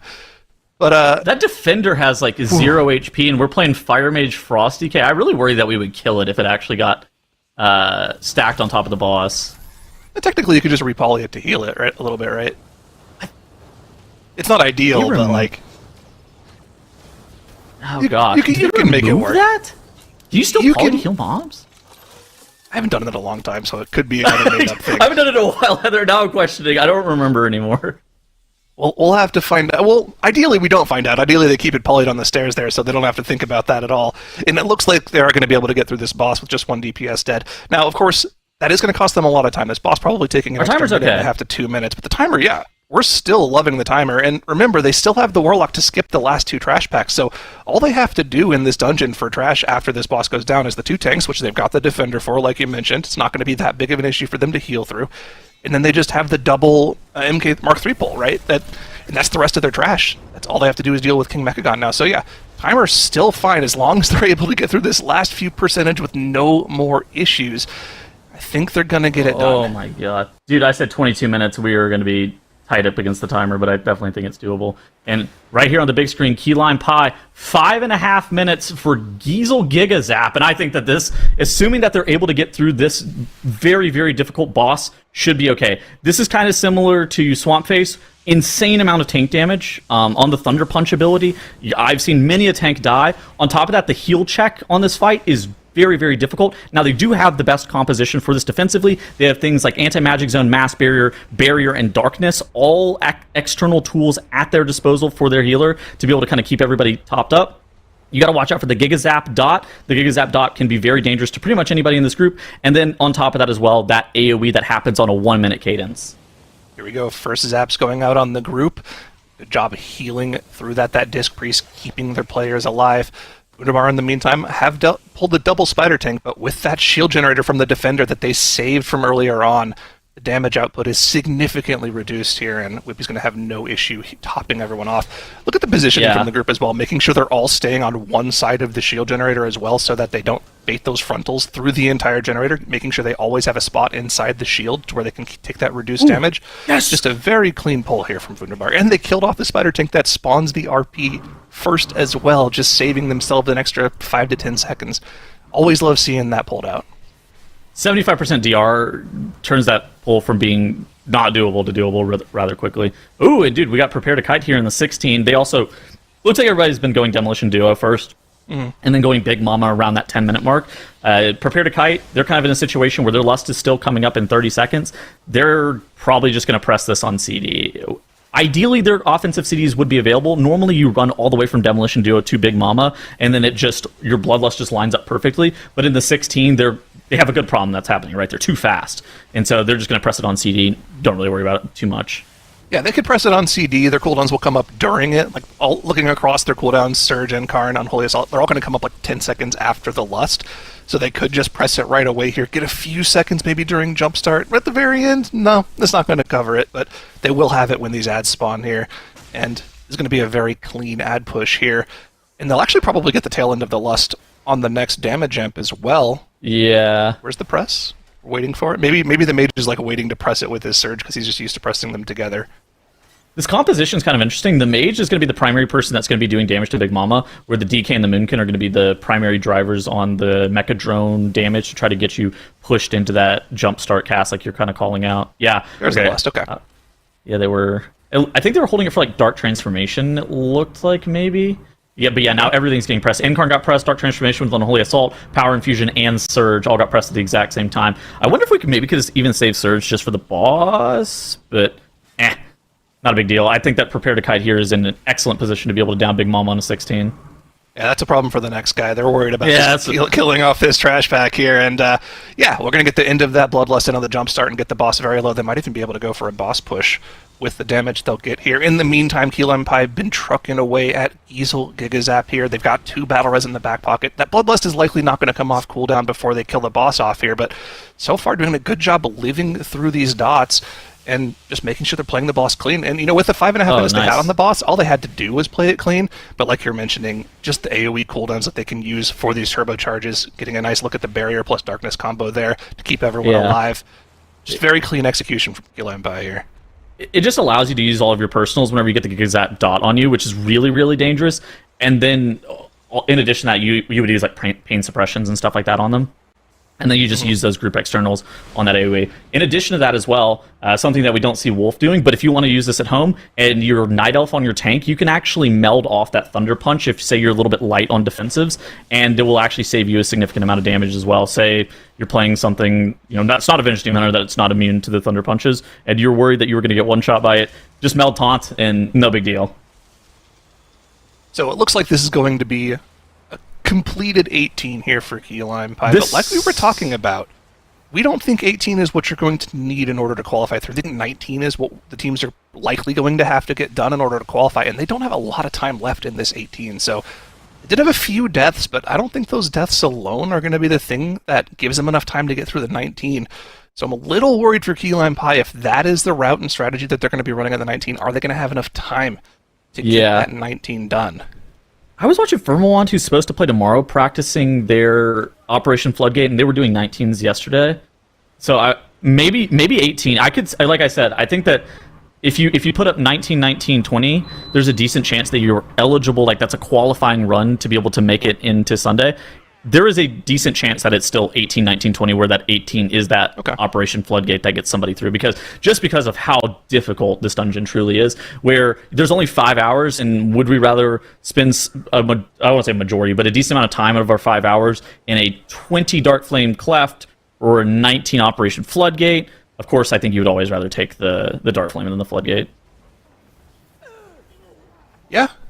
I mean, something that's nice about that, I believe the Gigazap targets on that last boss are reduced by avoidance, right? And like we were talking about, they have a ton of avoidance on the tournament realm now, so I have no single idea. Target damage is reduced quite a bit on the players on that encounter, but still, even at the higher key levels, a lot of the damage isn't going to be reduced by avoidance, so it's still by far one of the most difficult dungeons, and I would not at all be surprised if we actually only see 18s timed in that key. I suspect a few of the teams are going to have 19s, though, so we probably will see that. But, of course, Key Lime Pie have now done both Mechagon and Floodgate. They need to move on to Dark Flame Cleft, so they're going to have to spend a bit of time pushing that up. We've already seen 20s done in that by 2 of our teams, so they have a lot of work left to do in that key. And only about 2.5 hours left in the day, a little less actually in order to do it. So they've got some work to do if they want to be one of our teams that qualifies through to Sunday. For the record, like whenever I'm looking at like whether or not avoidance affects things, I go and look in spell data on Wowhead most of the time to see if that ability is affected by avoidance, or it has like an AoE flag on it. That's kind of what I end up doing. I don't know like a bunch of abilities offhand whether or not they're affected by avoidance most of the time. Really fast, I just wanted to jump in here because chat has sort of mentioned this, and since you were on the topic, avoidance, right? But also the tournament realm. So I was just wondering, Dratnos, could you, or excuse me, Zyronic, could you please just give us a little, sorry, as I just talk off the top of my head. Zyronic, could you give us a little bit of information just about like what it means for these teams to be on the tournament realm, as well as the fact that avoidance has been added in, sort of what that does for anybody who might be new or just doesn't know a lot? Sure. So, and I can extrapolate this to just talk about gear and the gearing process on the tournament realm as well, because I've seen questions about that on top of that. So in order to, whenever you're on tournament realm, they have it set up to where there's vendors for all of the different classes and different armor types to where you can pretty much just pick and choose whatever gear you want. So if it's in that season's track of gear, you can buy it from a vendor, you can upgrade it to max level for free, and you can use that gear. And that's how it's always worked on the tournament realm. You can pretty much get every single piece of gear that's available to you on live for that season on the tournament realm at the highest high level. However, in the past, on tournament realm specifically, you have never had access to any extra tertiaries.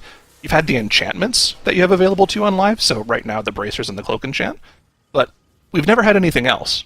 This season in particular, we've added an avoidance scroll to the vendor, which allows you to put an avoidance tertiary on every single piece of gear. So, if you go and look at our WoW Companion tool, which is at the top left of that Twitch stream, you can click on it, look at the gear, you can see pretty much every single player has avoidance on every single piece of gear, which amounts to about 18% avoidance. Now, what avoidance does is it reduces your damage taken from abilities that have the AoE tag. And it's specifically if they have an AoE tag in the game. It can be something that appears to be single target, but actually has the AoE tag on it. So there's always been kind of this question of whether or not an ability actually is reduced by avoidance or not. There are some that you kind of think it should be reduced by avoidance, but for some reason it isn't. And there are some that it looks like they wouldn't be, but for some reason they are. That's something that the Mythic Plus players kind of have figured out on their own. But in general, most big AoE one-shot abilities are kind of the things that block you from doing a key, and avoidance has been very useful for living through that in the past. So them having access to that much avoidance on the tournament realm when they've never had it before is a pretty big deal. I think as well, it's like how you can tell if something would be affected by avoidance is if you could use Zephyr or Feint versus it, and Feint and Zephyr would DR against it. That's kind of one of those things too, right? Avoidance works against the exact same abilities as those. And look at this on the big screen here, Zyro. We were talking about these crabs earlier. Swamp Face hit 35% HP, and Prepared to Kite grabbed a bunch of trash into this fight. What exactly about this Arcane Mage here is insane funnel? Because, I mean, dude, look at how much damage the Arcane Mage now. He just presses his Arcane Surge, and now he's absolutely just blasting the boss. Not even just the trash, right? Yeah, it's essentially a whole bunch of modifiers that are added to your Arcane Barrage button whenever a boss goes below 35%. You get Arcane Bombardment, which essentially doubles the damage of your barrage, but also there's a funnel component to it where you take a talent that increases the damage of your barrage per target hit.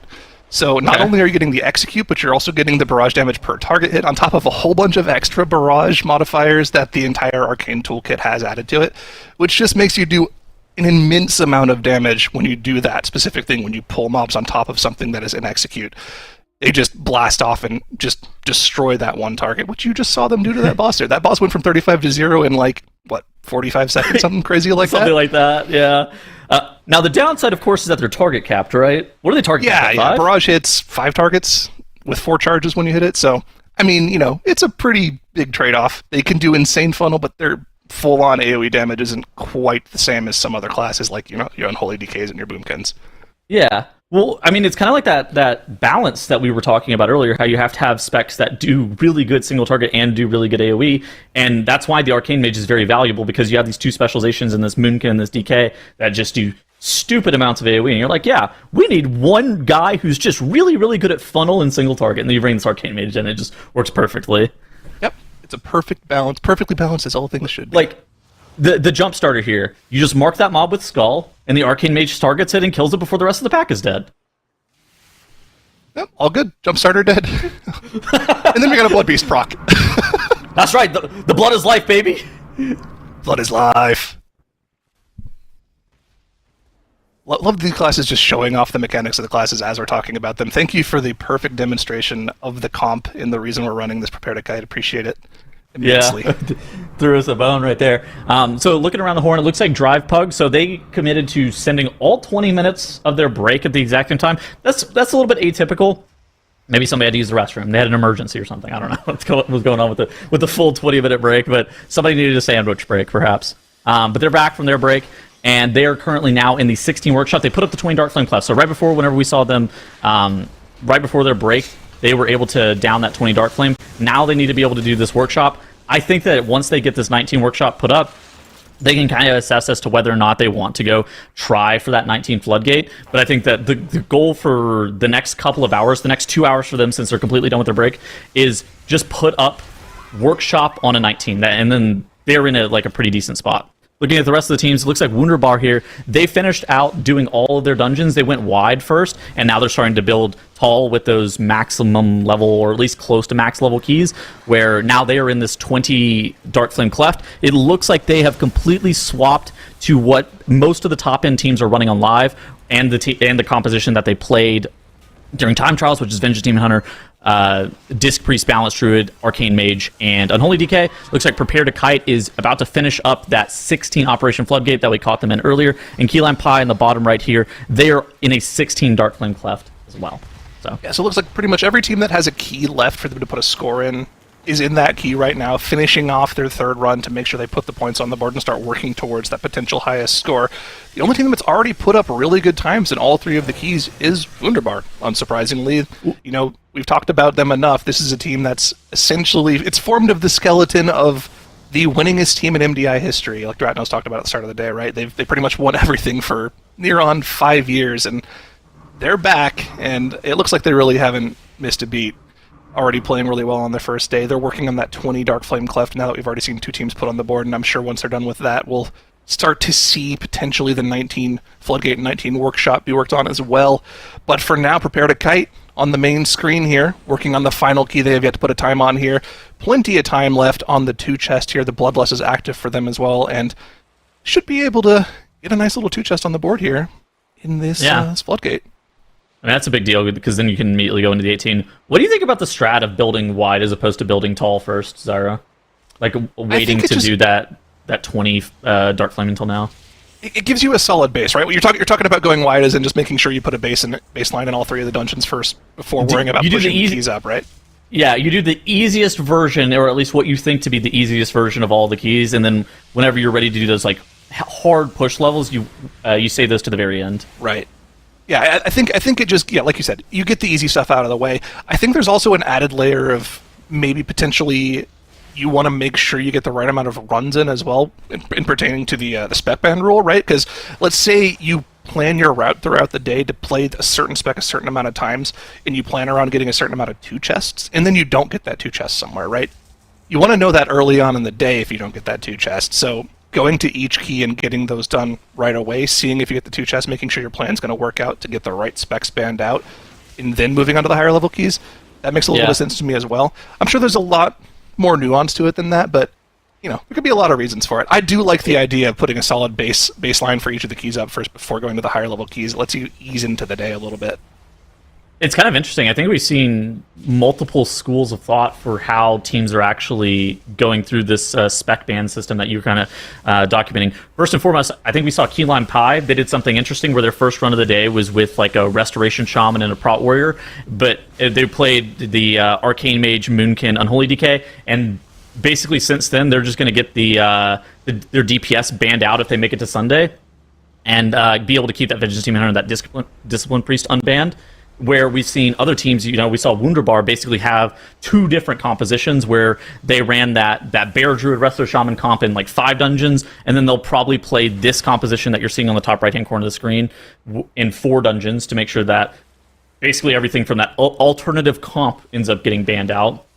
And then you've had some teams going like in between the two of those, where Prepare to Kite and Drive Pugs seem like they don't necessarily have like a full alternative comps. They're playing a lot of meta stuff, but they're trying to very carefully calculate what specs are going to get banned for Sunday. I think that is an interesting shakeup as well that you have to think about in regards to the spec ban rule, right? If you're a team that is super high ranked, like Wunderbar, you have to put a lot of thought process into, okay, we need to make sure that our best specs aren't banned out for Sunday, because we expect to make it through to Sunday. But if you're one of the lower seeded teams, like Key Lime Pie, right? You kind of are okay with the thought process of, let's just play our best comp the entire day today, because we're not expected to make it through to Sunday. Yeah, that's a problem for me on Sunday if I qualify through to Sunday. Then I'll have to play something else. Well, but you kind of put a little bit of pressure on the top teams to play even better on their off-meta picks a little bit. dude, what is going? They killed the boss in 5:42. That's about a minute faster than we saw from any other team. That's that's like a minute 30 faster than you need to time the key. Yeah, all good. You know what? that's why they're really, really, really good. Is the real answer? Yeah, I mean, look at the splits here. So the fastest whole wax spear on a 20 so far was 6:36. Prepare to Kite put it up at 7:08. Wunderbar just put it up at what, 5:42? Yeah, 5:42, Yeah, which all is good. 45 seconds faster. That's very impressive. It's very rare that you see anything 5x put on the first boss there. That's crazy because I think they've won this thing like 9x. So all good. That's why they're the goats. That's why they're the goats. Amen. Yeah, incredibly fast. We'll see if they're able to keep it up. I suspect they will be. This triple wandering candle pole, always fun to watch. But look at this. They aren't even worried about line of sighting the damage here. They're just saying, Whippy, just heal us. We're gonna live through the AoE. No line of sighting around the corner here. Just blasting this pole down, getting through these candles. No issues whatsoever. Of course, now in a lot of danger here. Has to kite out quite a bit here. Don't want to get bonked, but I think they're going to be okay. The bonk would almost certainly wipe their entire team. That is a good call. You could have a death to the AoE damage from the candle. That's not even that big of a deal. If your tank gets bonked, we are toast. Yeah, doing a great job kiting this out. Of course, the damage starting to ramp up quite a bit here. Whippy having to, cast a little bit more than usual to keep the group topped here, but they're going to be in the clear here as the candles start to fall. First one down, second goes down. Light is at the last one just for good measure. All good. No issues whatsoever. I have a question. So we saw... Oh my gosh, what is Gingy doing? Oh, interesting. He looks like he polymorphed the caster, and then he tagged the additional fiends. I wonder what that's for. I do know that you can mind control that Wick Lighter, or actually no, you can mind control a fiend and put the increased fire damage on the mobs. I don't really know what they're going to do with this Wick Lighter. Well, the fiends are coming in. The question I was going to circle back to is, so all the other teams, a lot of the other top teams that put this dungeon up on 21 during time trials ran something that wasn't Discipline Priest, right? They ran either Restoration Shaman or Restoration Druid. What do you think about the Disc Priest in here? I mean, I think it's just super safe, right? I mean, there's a reason it's still one of the strongest healers, even after it's been nerfed as much as it is, right? Having access to the insane shields is pretty powerful. They have a way of getting past the next trash pack right before the Candle King as well. What in particular are you looking for here, you think? Candle King HPS. I mean, yeah, so the issue with Disc is especially if they get targeted too much by the pickaxe, they can run into problems where if they move too much, they can just run out of gas on the Candle King. Where the Resto Shaman and the Resto Druid are a little bit more comfy, but the Disc Priest is better for pretty much everything else, healing-wise, in my opinion. Particularly this boss. This boss is trivial with the Disc Priest as compared to the other healers. The other healers are, your moon just gotta go bear form and stuff. I mean, there's a very real possibility defensives. That they're just, super used to playing it, right? Because you've kind of been playing Disc all season if you're somebody that's been pushing keys right now. It's only been in the past couple of weeks that you've even considered playing something else after they did those pretty significant nerfs. So it might just be a question of just, comfortability. They did have that mob poly. Yeah. So they let it run in, and they polyed it at the door. You can see that sheep over by the doorway on the left side of the screen here. What are we doing? I wonder with what him? they're doing with that. Yeah. What are they doing with that? What is he for? Do we need him for count? Doing the fiends of the boss is honestly not that big of a deal. It's just 1 20-second interrupt. Either Gingy, Kush, or Now can just kick individual fiends. Easy peasy. Like I said earlier, if it was a fiend and we were mind controlling it, and we had say a fire mage in this comp, It can put the fire taken debuff on the boss. Again, that would make more sense if we were mind controlling it. We're just leaving him in a polymorph. I guess it's just for count. That's like the only thing that would even make sense. Maybe they just let it come in whenever this surge comes back off cooldown in 20 seconds or so, and they cleave it down. Maybe they wait until the execute surge. Oh, here it comes now. Okay. With the imps, maybe? I think it might get done with the imps for free, if I had to guess. Or they just leave it down with the Bloodlust here, too. That could be an easy solution. This loss is on Candle King, though. I mean, you're not... That's true. Surely Or do they just send it here? You never know. Oh, wait. The Wicklayer is now in melee. We just gripped him in. Yeah. Okay, no, they're not going to list. There's no way. No. It'll just get cleaved with this surge. All good. We can't miss a cast. No big One deal. cast miss means that we're dying, but... Huh. I guess it's just for count. I don't think there's, like, any tech here. I think it's literally just for count. What does this allow you to skip later on, though? Do they just pull one less creeper in the last pull? Onto the darkness? I think it's less trash in the beginning, is what I have to assume, which is why they're so fast on Old Waxbeard. That would make sense, yeah. And then, I mean, how much funnel damage do you get from a second target with an Arcane Mage? Is it a lot? Or It's not a crazy amount, no. Yeah, I was thinking they want like 5 targets, don't they? They want specifically 4 extra targets. Yeah. So I mean, the Fiends are good. I'm not gonna Fiends complain would be about great, yeah. But I mean, it wasn't even an execute, so it's not like you're getting max value out of it. They killed it off before it even got to 35%, so... Yeah. I don't know. It's got to be just a count play. Sure. I think that you're right. Very interesting. Yeah. Just, I mean, even though it doesn't seem like the craziest thing, right? Even if it is just giving like a few extra % of boss damage here, those things add up over the course of the key, right? So if they're able to pull it off, why not go for it? Especially if it lets you skip a little bit of extra trash at the start of the key. And you're just going to cleave it down with the boss and the other trash anyways, right? So it makes perfect sense if they're able to pull that off consistently. What I'm expecting to happen is they went -1 pull in the very beginning section, and then by doing that 3-pack and doing additional corridor creepers that most teams don't end up doing at the end of the dungeon, that's probably going to be that count difference there, and it just kind of lets them go -1 pull at the very beginning at the cost of maybe a little bit slower between Old Waxbeard and Blaziken split, but not like that much slower. You know what I'm worried about for Wunderbar here, Tuddles? They were carried by a Warlock on the skip to the Candle King earlier today. Do they remember how to do the jump skip now? Can they pull it off? No, dude, it's fine. Our priest... Okay, so here's the thing. We got Infernal Strike, our priest can fade by, and our druid has Wild Charge. Our priest is required to run double grip. Like, we don't have a choice. we can't put our faith in the hands of a dirty mage. I mean, I've seen that jump skip go horribly, horribly wrong many times before. Oh, yes. We'll have to see if they're able to pull it off here. One last pull before they get there, though. I'm interested to see how that jump goes. Didn't we see a team fail it earlier today? Like, you just end up dying to the trash mob, and hopefully you don't put the rest of your group in combat? I've paid a 45-second penalty to that guy before, for sure.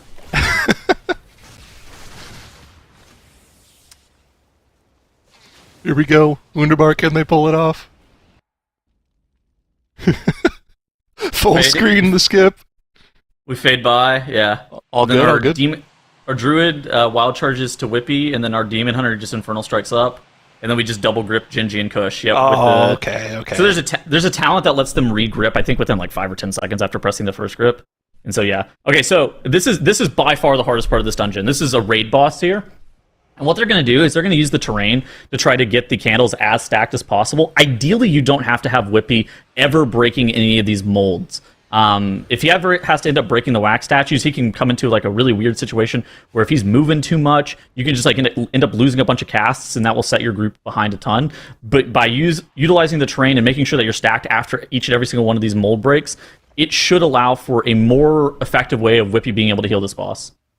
Yeah, it's great seeing them do this run. Interesting little things here, and I'm sure Makes is going to have some thoughts on it as well. We'll be having her join the desk. We have a lot of Makes fans in chat, too, so hello. It's, they're going to be very excited to see you, Makes, honestly. I think Zyro has vacated the building immediately, so he will be leaving for now. We'll do a little bye from him in spirit, but he will be back on the desk with us later. But Makes, what are you seeing in this Wunderbar run, and do you have any thoughts about that possible funnel question with bringing that add-in? So I think even if it's just like a minor amount of funnel, it's still, I think it's still for funnel reasons as well as just being faster in the overall. Anything you can take into a boss, usually you'll try to. I think that's something we've been seeing in basically every single TGP ever, and a bunch of the MDIs, of course, as well. But like Tails was mentioning, this boss here, if you're looking at the party frames in the top left corner, you can just see how much damage it does, and they're not even behind. This is just a normal wax statues. This is just how much damage the boss can do on a 20. And to imagine that these guys did a 21 in time trials is a little bit crazy to me, but I am very curious to see how they fight it out here. This is one of those fights that if they actually mess up any of the breaking of these wax statues, they can wipe even on a 20. Like, even though they were able to do a 21, For sure. It's just like your healer ends up running out of gas if you end up missing one of these wax statues. And look at this. This is the dangerous part with the Disc Priest, where a Restoration Shaman or a Restoration Druid, the rest of the Shaman, press Spirit Walker's Grace and is able to break there a little bit easier. The rest of the Druid can heal on the move a little bit more effectively. That's a spot where the Disc Priest then has to run a ton and can start to fall behind. Now, this composition is really strong. We have Mass Barrier, Darkness, Barrier, Anti-Magic Zone, all these tools to be able to just kind of DR through a lot of it, which does help the Disc Priest out a ton, but it's not like it's going to reverse, like it just like slows down the bleeding. It's not going to reverse your health and make it actually go up here. Yeah, exactly. There's even though they have so much avoidance on Tournament Realm, it still does this amount of damage. It's absolutely bonkers. Out comes the barrier here to help a little bit. This is also one of the few times where you will see a Disc Priest maybe go a little bit lower in mana on the overall. They've been really missed good a with candle that this season, but that's not good. Yeah, that's bad. But I don't know if it's going to end up affecting them. It's going to be one of those things that it despawns after like 60 seconds. But we see Keyline Pie here in the 16. We saw that 3 chests was very kind of close for Wunderbar earlier, but for Keyline Pie, they were just a little bit over that mark for being able to 3 chest this dungeon. Able to 2 chest that, going to be able to immediately go into that 18.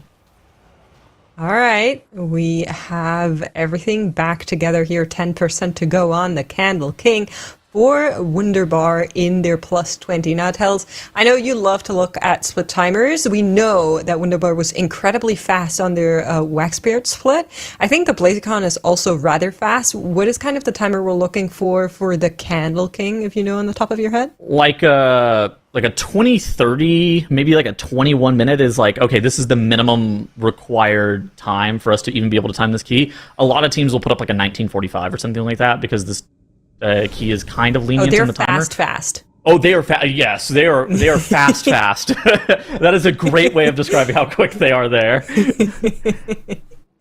Yeah, I know. That's why they pay me the big bucks. Big words. Fast. No, indeed. If you look at these splits here.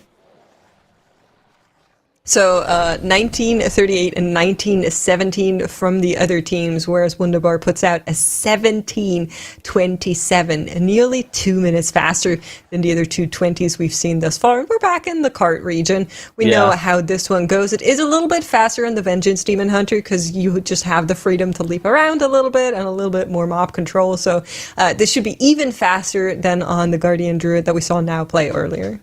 Yeah, so this cart area is kind of funny.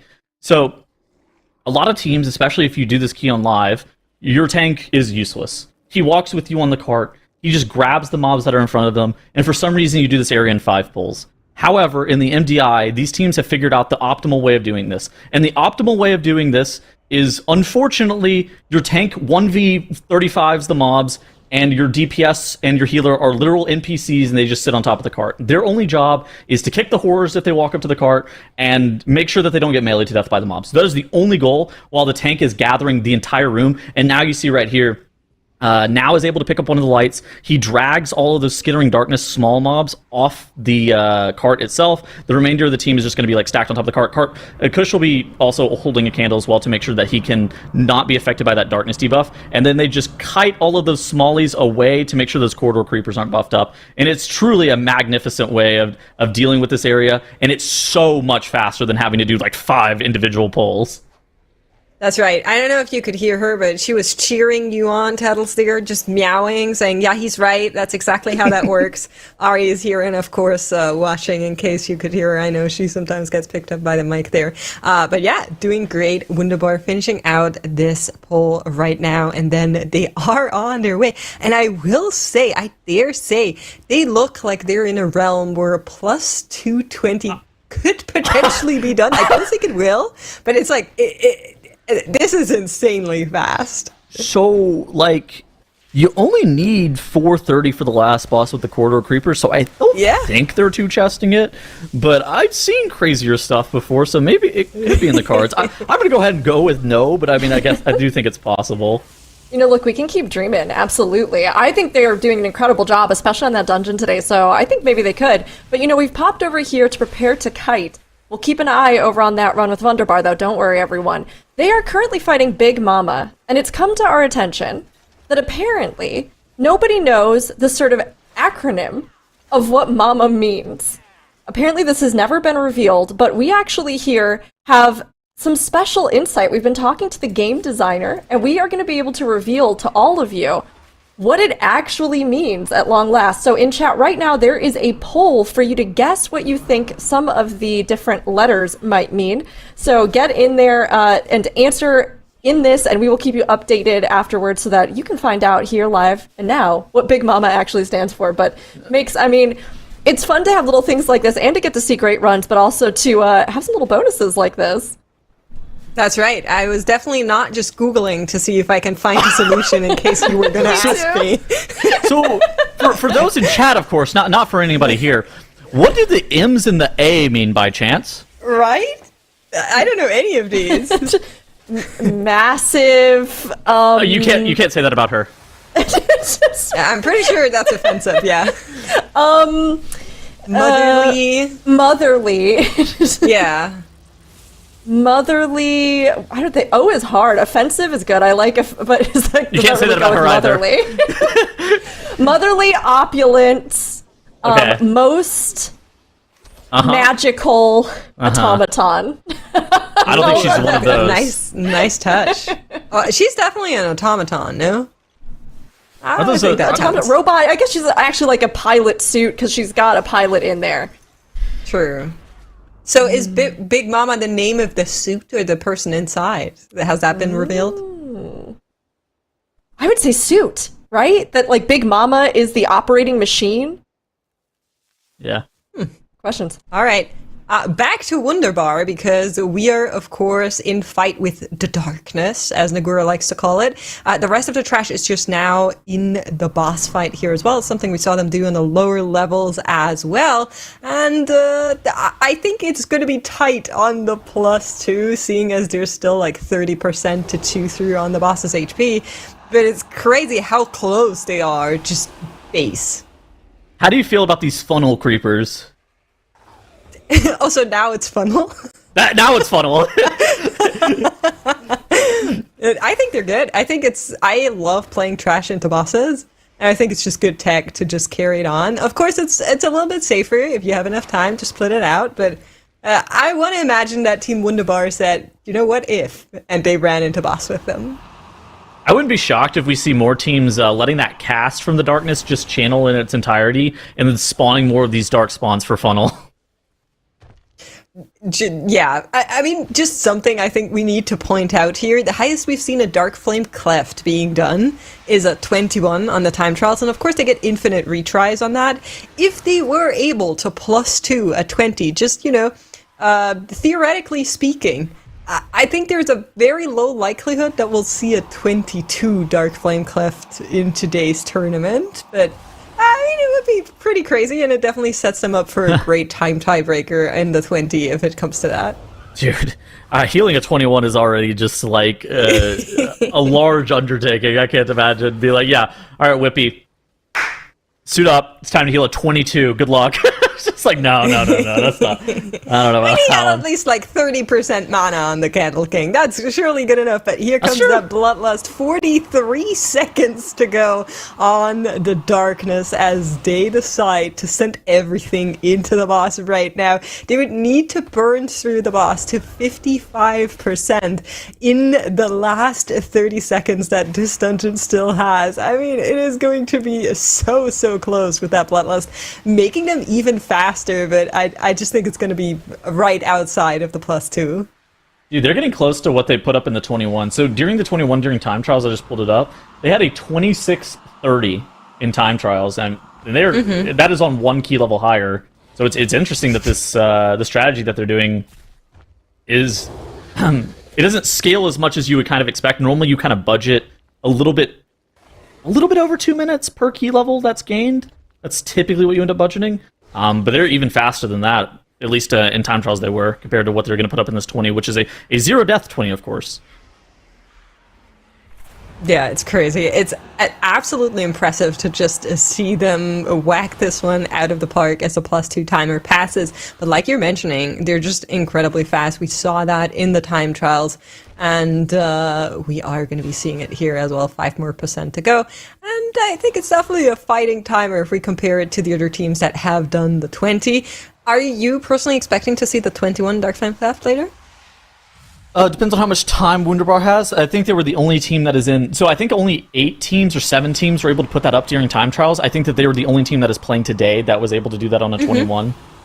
It depends on how much time they have after they put up the 19 Floodgate and the 19 Workshop, is what I will say. Here we go. It's timed. Yeah, here's the time trials from the Dark Flame Cleft. Just reminding everybody, Wunderbar, the only team that got the 21, at least in today. We're going to be seeing 07 and Kamatuvo tomorrow, who did the 21. But Drive Puck and Prepare to Kite are the other 2 teams that have done the 20 here. Just look at those timer differences in the DFC. How are you feeling about all the teams so far, like, looking to qualify towards Sunday as we see the leaderboard here mix? What are you thinking about the teams like Drive Pug and Prepare to Kite and Keyline Pie? So I think they're definitely a little bit brazen when it comes to the spec ban rule, because right now what I'm seeing from most of the teams, and especially Drive Puck, is basically just playing to qualify to the Sunday, and that worries me a little bit for how that Sunday is going. But I'm of positive sentiment. We're going to be seeing how it goes. They could still offset, like we saw Prepare to Kite and Keyline Pie 2, to save their healer and tank from getting banned out, and would just have their DPSs banned. We don't know. We'll have to wait and see how it actually goes. But thus far, I think they've been playing really well. They've been playing very well, and I mean, a lot of the teams, again, I think it is important to point out that I can't help but wonder how many of them will be bitten by the fact that they did a little bit more meta than they should have on Sunday. But at the same time, we've seen some really cool specs, we've seen some great play, and while we have to wait to see what happens on Sunday, all of you in chat were having to wait to see what this reveal was for Big Mama's name. So happy to say, chat, you got it. It is operating. That is what the O stands for. And the entire name, as the designer has revealed, is Mech, Operating Miniature Mobile Aircraft. So it is the vehicle that she's piloting. Very cool. Ghost very is cool. an aircraft, though. It's kind of ground craft. I'm but pretty sure it has feetsies and it's walking, no? maybe it can fly? As the voice lines say, Mama's mad. Yeah, Okay. you know. Yeah, Oh, sure. fair. Yeah, 100%. nope. Yep. But there you go, everybody. The more You you found know. out here and now on the Mythic Dungeon International. First ones to know as we have that revealed. But we've been seeing, again, a lot of these great plays. The new spec rule obviously playing a role in the considerations for how teams are approaching things. And I mean, Tettles, you were kind of doing a little bit of a roundup of the teams and what we've seen so far. But what are your impressions of the teams that have been playing today? I think a lot of the teams are just trying to make it to Sunday. This feels like it kind of makes us calling it out earlier. We are Sunday focused first, and we'll figure it out on Sunday second. Yeah. But we did see something that was actually pretty cool tech-wise from Prepare to Kite, and I kind of wanted to shout that out. So we got this replay here. So you can see on pull here, standard Swamp Face has been gathered, but what's not standard is these crocs. These wandering crocolisks, and what they do is they put a debuff on your tank that makes them reduce the amount of healing that they receive, But the upside of them is that they allow our Arcane Mage to just full send to the boss. You see this Arcane Mage here? He's doing 12 million DPS. I would say all of it, but most of that is definitely going to be on the boss. He presses Arcane Surge, and he is able to just do an insane amount of damage to the boss. And so these Crocolisks, while they are only 1 count per, they're used for excellent funnel. And you saw it at the very end as well. For Prepare to Kite, they pulled some of these bombshell crabs that are off to the side as well into that boss. And Zyro and I were talking about it earlier on that second Arcane Surge. It allows them to use those as this pseudo execute damage for this Arcane Mage, and it heavily speeds up this fight, and it's something that you should really be looking to consider if you are playing with something like a Havoc Demon Hunter, an Arcane Mage, in these dungeons where they get this conversion where they convert AoE damage to single target. Yeah, I actually heard some rumors of people choosing to play more Crocs instead of some of the snails that walk around to maybe get some extra count. So I'm excited to see them dragged in here with getting some extra funnel value out of it. But good news, Prepare to Kite have successfully managed to get by bubbles. Do not want to anger that giant fishy, at least not for now. We did see some other teams have some problems with that earlier on, but they are moving on. They're not dealing with that at all, and they're on their way to Giesel Gigazup as we hop on over to Drive Puck, who are working on that 18 workshop. How are you feeling about our two middle teams right here between Drive Pug and Prepare to Kite for their opportunities to be able to make it to Sunday? Well, I think right now, if you're looking on the bottom right corner, you can see the overall leaderboard, both of them having that 20, and Prepare to Kite is faster there. And then on the Floodgate and the Workshop, yes, Drive Puck has already done the 18 Floodgate and is working on the 18 Workshop, so they were a little bit faster on the overall day, but I don't know their break timers as of right now, so it could be that's still a factor. I would need to look them up.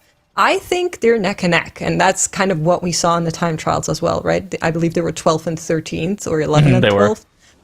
So incredibly close teams in terms of the history that they have. They are both teams that came together rather recently. They are playing in the MDI for the first time. They're life key pushers, so a lot of the experience they're making in the MDI are going to be very similar to each other. And I think that's exactly how it's translating right now.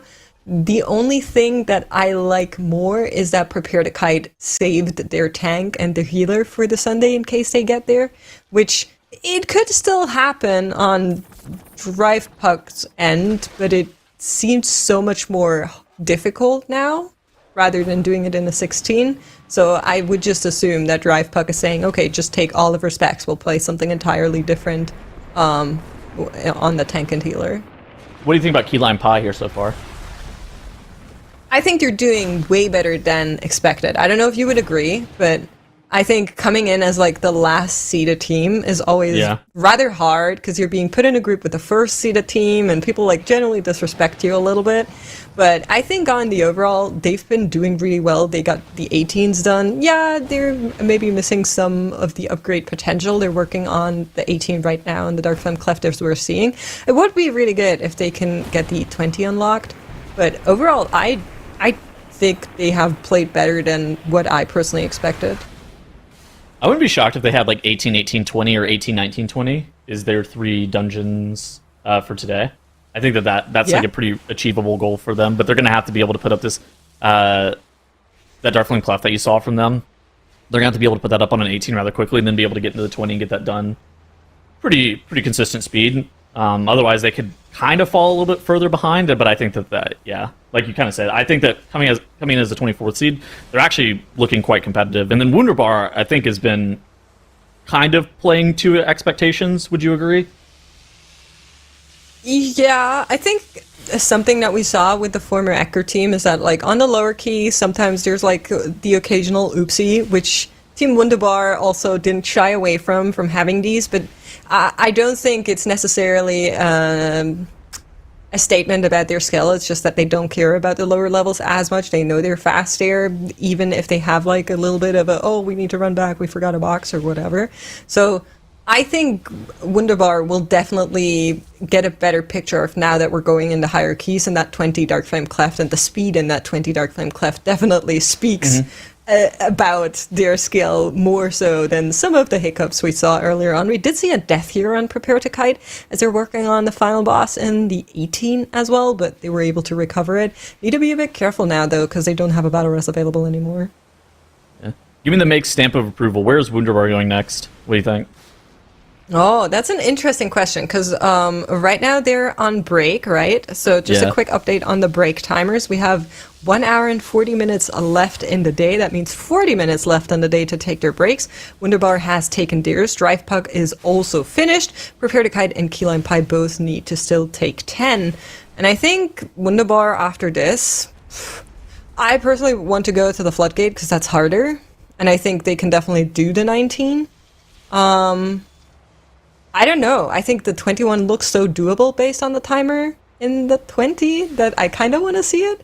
And they have potentially enough time, but I would probably work on Floodgate and or Workshop first before going for the 21, though. I would guess that they're going to go Workshop 19 because it's easier than Floodgate 19. And I think that they just, like, you know, if you're going for points, in terms of order of difficulty, I would guess that it goes Workshop 19, then Dark Flame 21, then Floodgate 19 is just, like, from least difficult to most. But yeah, it's kind of one of those things that you have to figure out for yourself. And Key Lime Pie, unfortunate wipe there in this Dark Flame Cleft 18. We kind of talked about their path back to be able to make it to Sunday. You know, it's starting to slip a little bit further and further away. But I still think they have an absolute chance.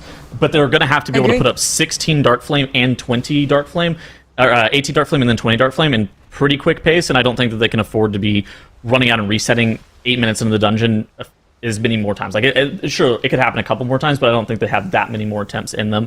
Otherwise, they start to fall a little bit further behind.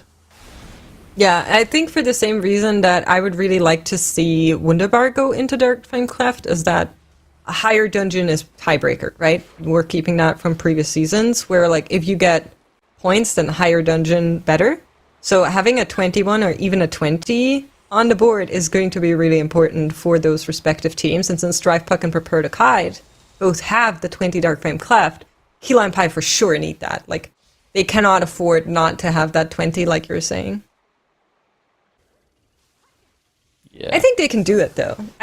So, like, 1 hour, 40 minutes, if you run a normal pace in the Dark Flame Cleft, that's like 1 hour gone for the 18 and the 20, maybe a little bit less. Then you can do one more dungeon, which would put you on the... Hold on, I need to find them again. On the 19 and one of the other dungeons. I think it's fine. Yeah, they have the time, they just can't reset. There's also spec ban considerations as well that you have to factor in. If you do too many dungeons, there could be a thing where if you do one additional dungeon that you weren't expecting to do, it could come back to bite you, which would be weird. We're just too good. We timed too many keys.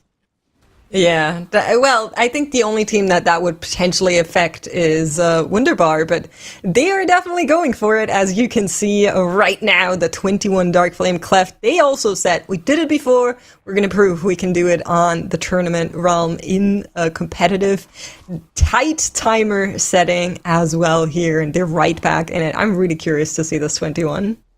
Yeah, I think that the very beginning pathing of this dungeon is kind of interesting.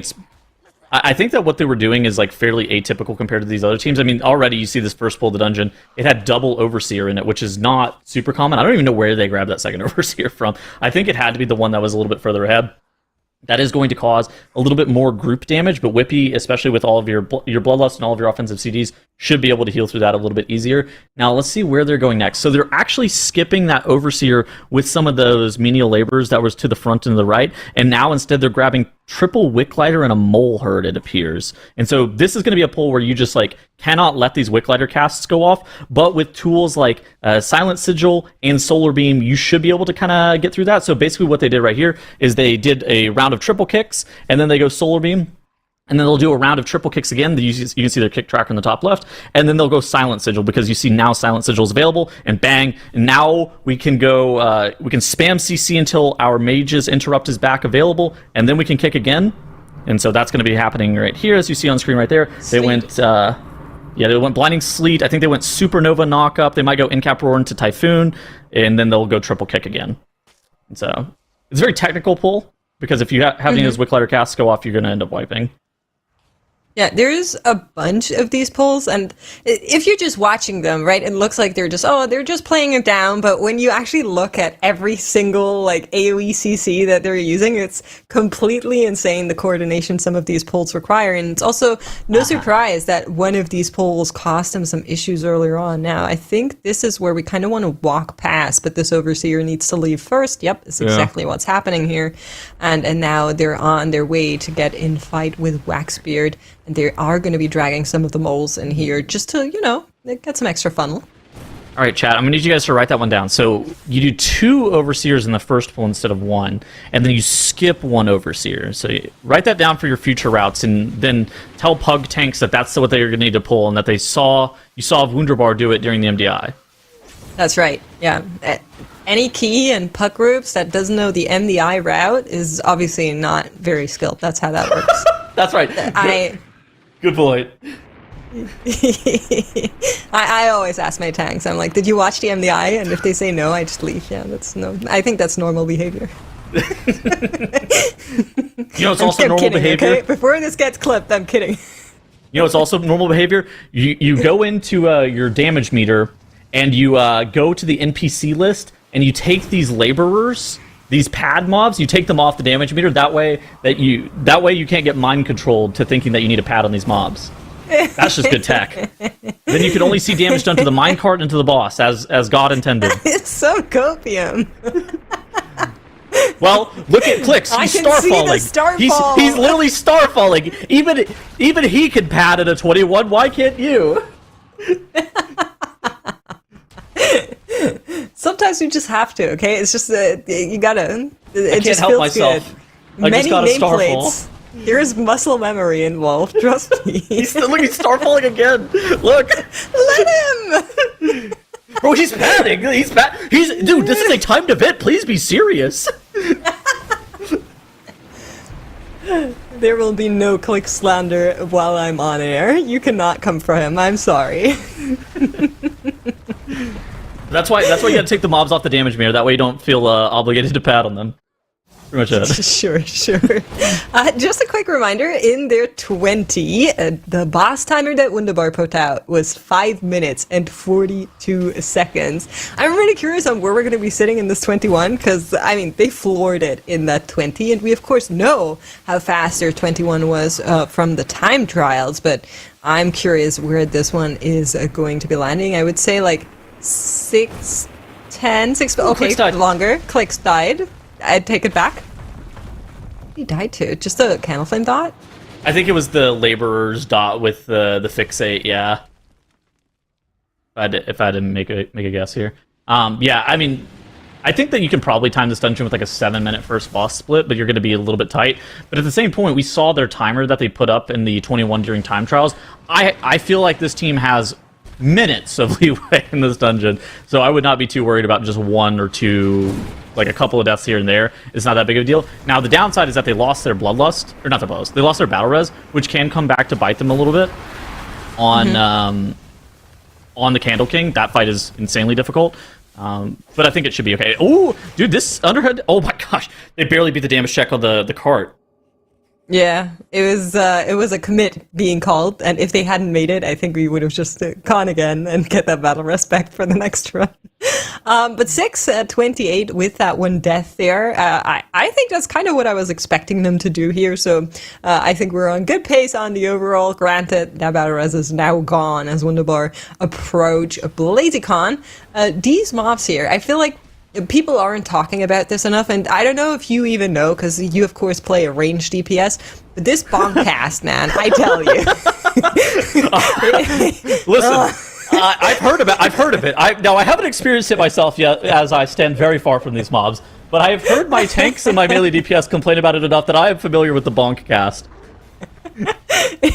So they actually improved the visual on this, which is really nice, but for a while, the visual on this was... not that great, and many a times people died to it, and even now, just look at how many times it's being cast here. As a melee, you're literally wiggling out and maybe wiggling in to try and get a one global on these mobs. They are so mean. So what do you do as an unholy DK on a pull like this? Whenever the pack just gets gathered, we Cry. Pray for a blood beast proc and dodge bonk? Is that what's going on?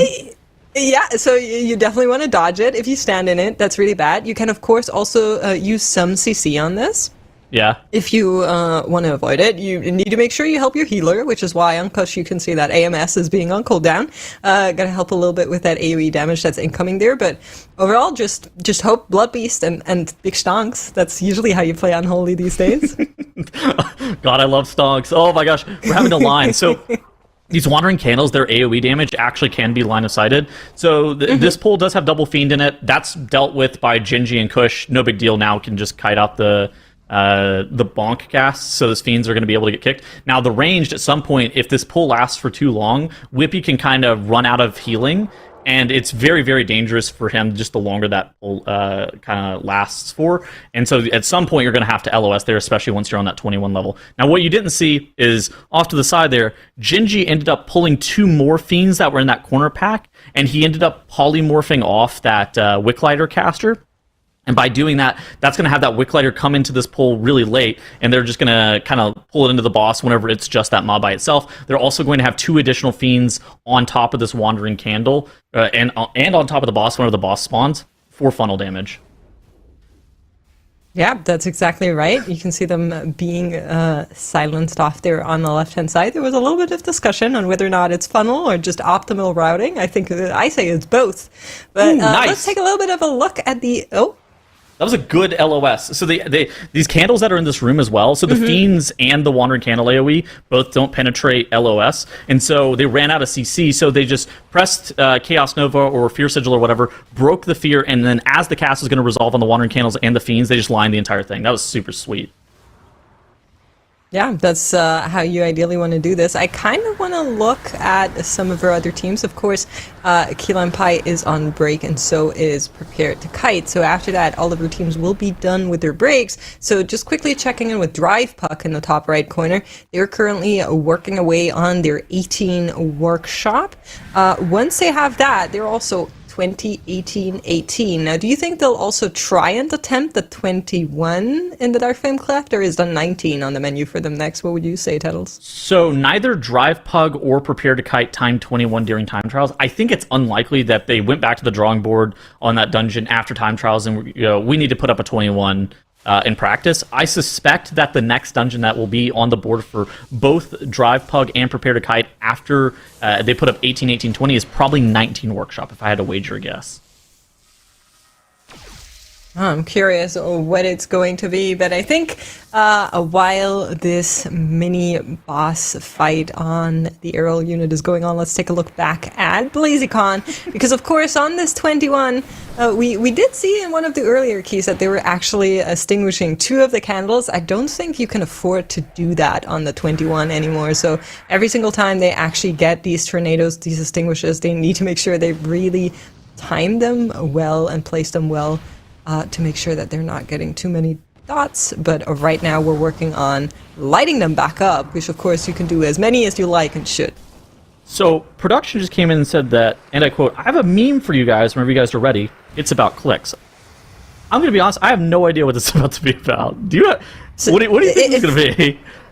I assume it's something to do with the starfall damage, but I don't know. All right, I think that was good damage. He died to it. He needed to do that. What's happening? You got the mole. Clicks was not patting, he was in fact cleaving the moles. That's right. Dude, the DK and the mage are gonna kill these mobs off for you. Like, you don't need to kill the mole. No, he's fine.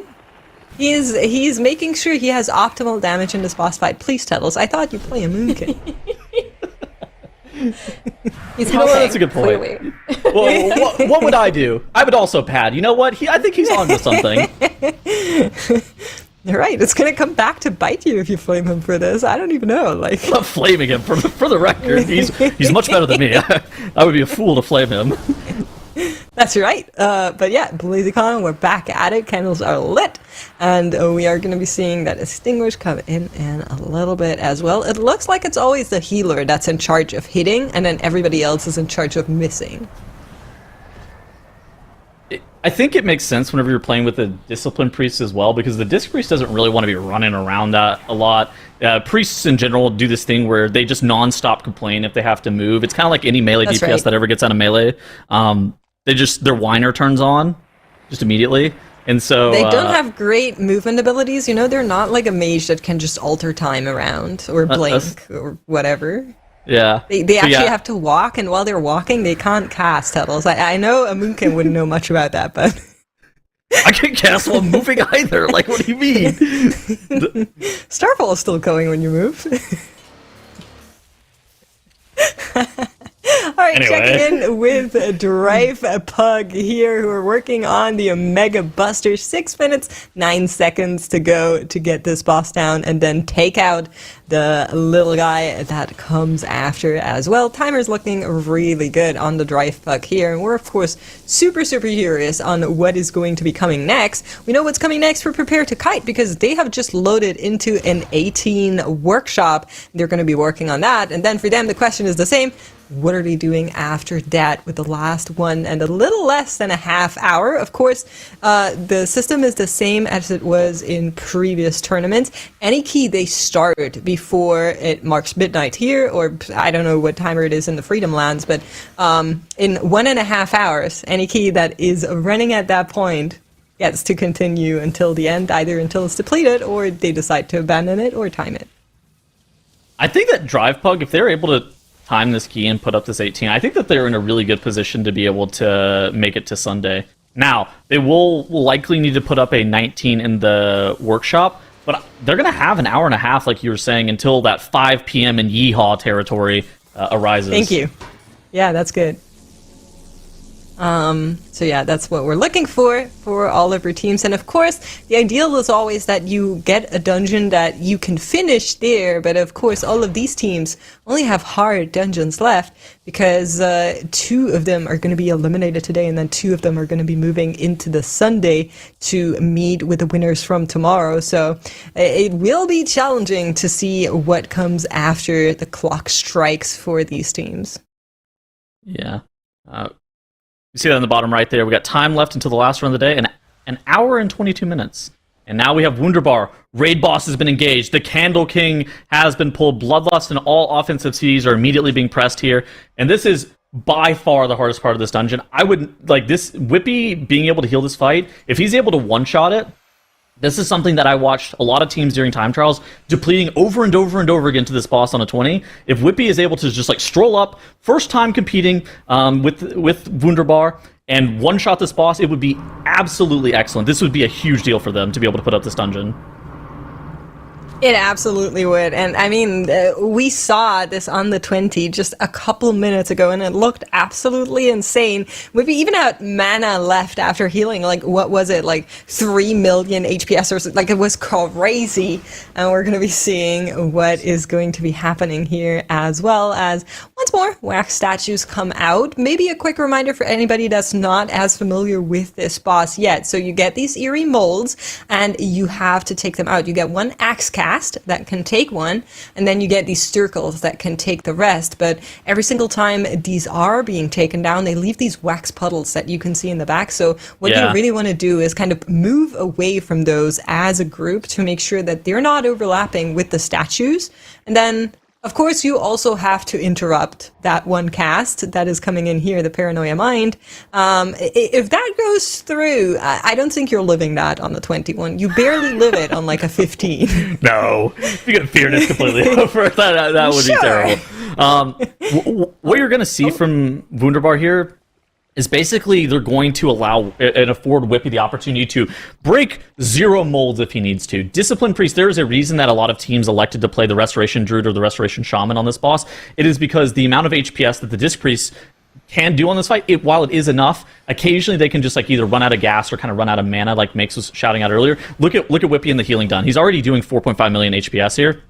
And so they're trying to allow him to move as little as possible. And so he's trying to stay as close to the boss and just use Penance as his kind of movement ability, and then just make sure that he's positioning well. Then if he gets those Paranoia circles that break those wax molds on him, ideally, you know, Kush, Gingy, and Clicks are the people who are, and they can just, like, if they're stacked up enough, they can only use 2 of those circles to be able to break all of them. And then Whippy can just make sure that he's constantly as close to the boss as possible and not having to run around, because if you have to run around a ton on Discipline Priest on this boss, they can just completely run out of HPS and wipe your group.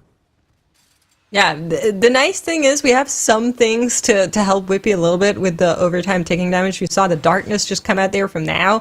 Of course, Kush also has access to that AMZ, which is going to be deployed every now and then whenever they want to help Whippy there a little bit. And of course, the barrier will also be used on this fight throughout. We did see it in the 20 as well, just to make sure that you're not putting too much into just through casts that he is doing here and help him a little bit alleviate the pain on that mana. But you can just see how low they drop every single time to just help Whippy out here a little bit on getting the team together as there's some rearrangement. Oh. Clicks gets it. Yeah, No. one is left. We missed one. We have 6 alive on a 21. Is this doable? This looks like my pug. I mean, it will be seeing. I think they can do it. The Dark Flame pickups does come in. So one less now. They need to interrupt here, and in come the circles. Now, it would be very, very important that they are able to finish these out and now and get all of them done as Whippy drops so low that shield the only thing keeping him alive. But they have managed it through. We're back in a territory of doable things. Wow. AMZ gets pressed. The European equivalent to AMZ. It's actually Wunderbar's going to be able to do it. Arcane Surge is coming up in 5 seconds. I think that Genji might just press this on CD. That's right. He might end up saving it. But this is going to be great. And Raid Boss is going down for Wunderbar. Going to be able to actually put up a 19-minute and 30-second Candle King split, which that means they're probably a minute to maybe even 2 minutes potentially under the required timer to be able to kill the Candle King off. This is excellent for Wunderbar makes.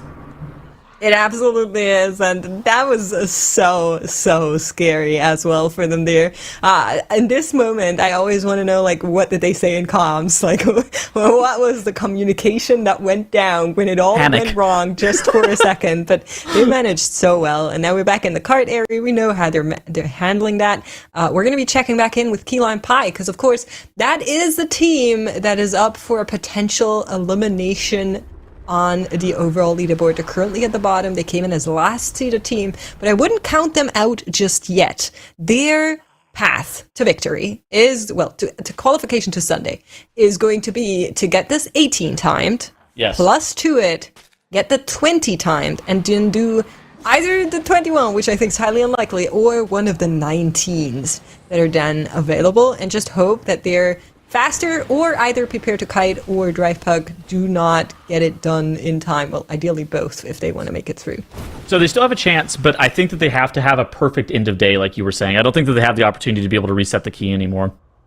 And while we have the picture-in-picture, we see Wunderbar back on the big screen here doing that one really large pull in this minecart area where it's now in 4 traffic cones who are just pushing the payload the entire time, and while now is gathering all of these mobs here. This is very dangerous. This many corridor creepers and skittering darkness mobs and shuffling horrors can cause now to be able to take an insane amount of damage. Whippy's going to need to make sure that he's getting dispels on him as often as possible. Oracle does have the ability to be able to multiply their dispel to be able to dispel a bunch of times if now gets a bunch of stacks, if he has that ability available. I don't really know what his Oracle ability looks like. You can't really see it whenever he's shuffling it here. But now you're going to be kiting away from those skittering darkness mobs to make sure the corridor creepers don't have a ton of stacks of that amplification that they get whenever mobs' corpses are dead near them. Honestly, I'm still thinking about that Candle King, man. You have to imagine, like, Whippy joins this team for the first time, right? Like, he is inexperienced when it comes to the MDI, just as a general, and he does something like that. It's absolutely insane. 4.75 million HPS. What in the world is going on? I'm just sitting here and I'm, like, smiling, thinking, like, wow.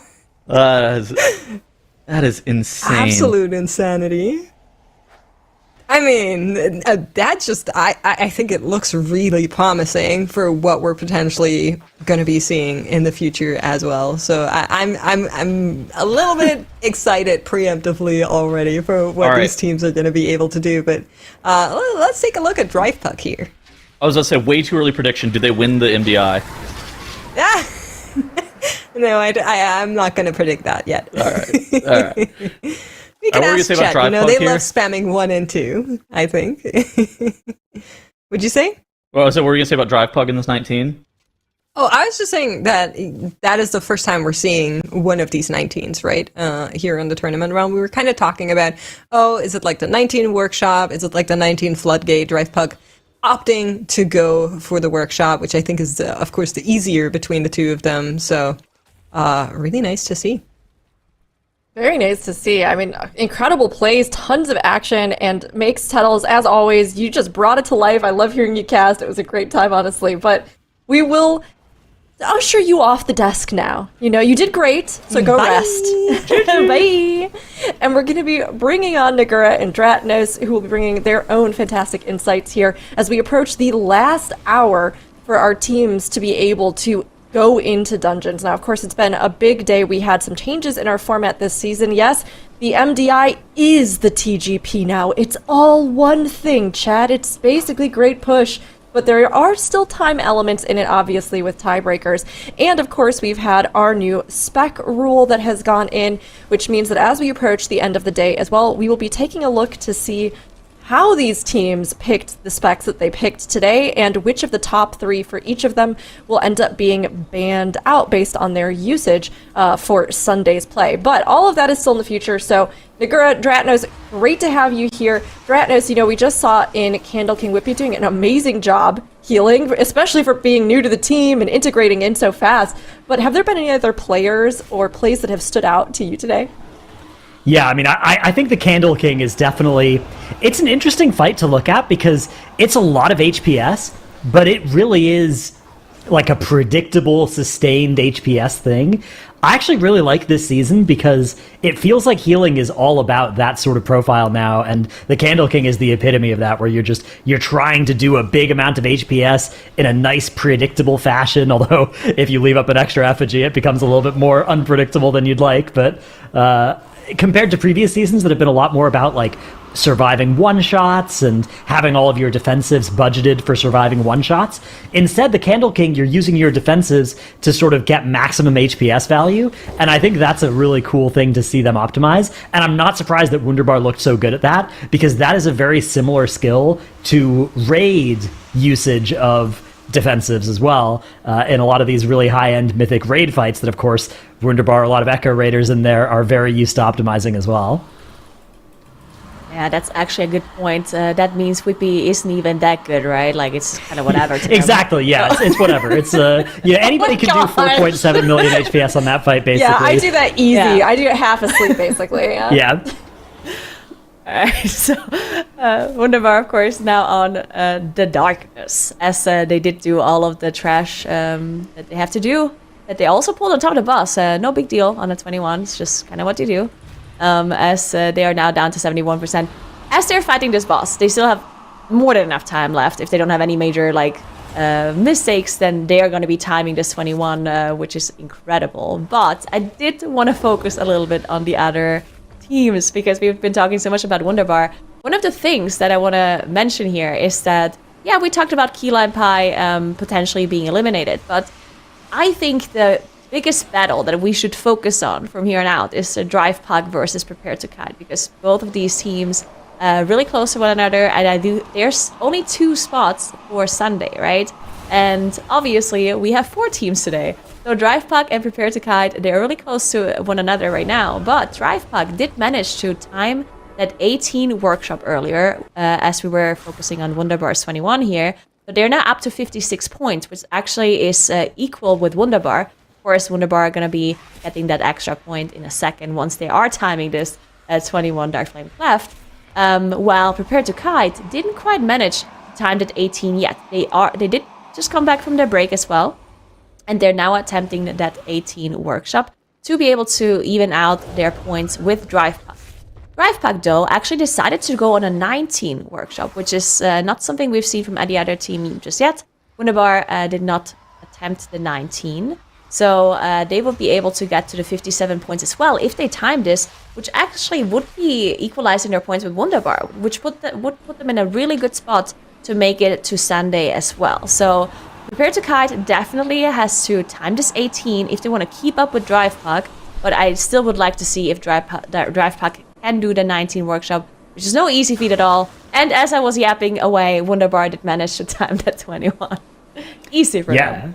Great work by Wunderbar, 57 points, but also a tiebreaker. Our first tiebreaker remains the highest level key that you've done, so a 21 is very good in that spot. That is going to win against, say, even if DrivePug can do this key, they'll be on 20-19-18 instead of 21-18-18. So Wunderbar will have the tiebreaker over them. However, like you said, it is not about the fight for first today. It's the fight for second versus third. So what we're going to be looking at is the difference between DrivePug and Prepare to Kite, and exactly like you said, Prepare to Kite are the team that is in much more danger right now. They need to win the 18 that they're in, and then they need to equalize with anything that DrivePug can accomplish in the meantime. That's going to mean potentially this 19, which is a very hard key. 19 Workshop is extremely difficult to do, so hopefully for Prepare to Kite, they're hoping for things to go a little bit wrong for DrivePug, to get a little bit of time so they can catch up and start overtaking. Because the bad news as well is even if they can get to the same score, then they'll need the time tiebreaker, which earlier was not looking great for them either. Although, of course, that can change very quickly as we have more dungeons added to the scorecards.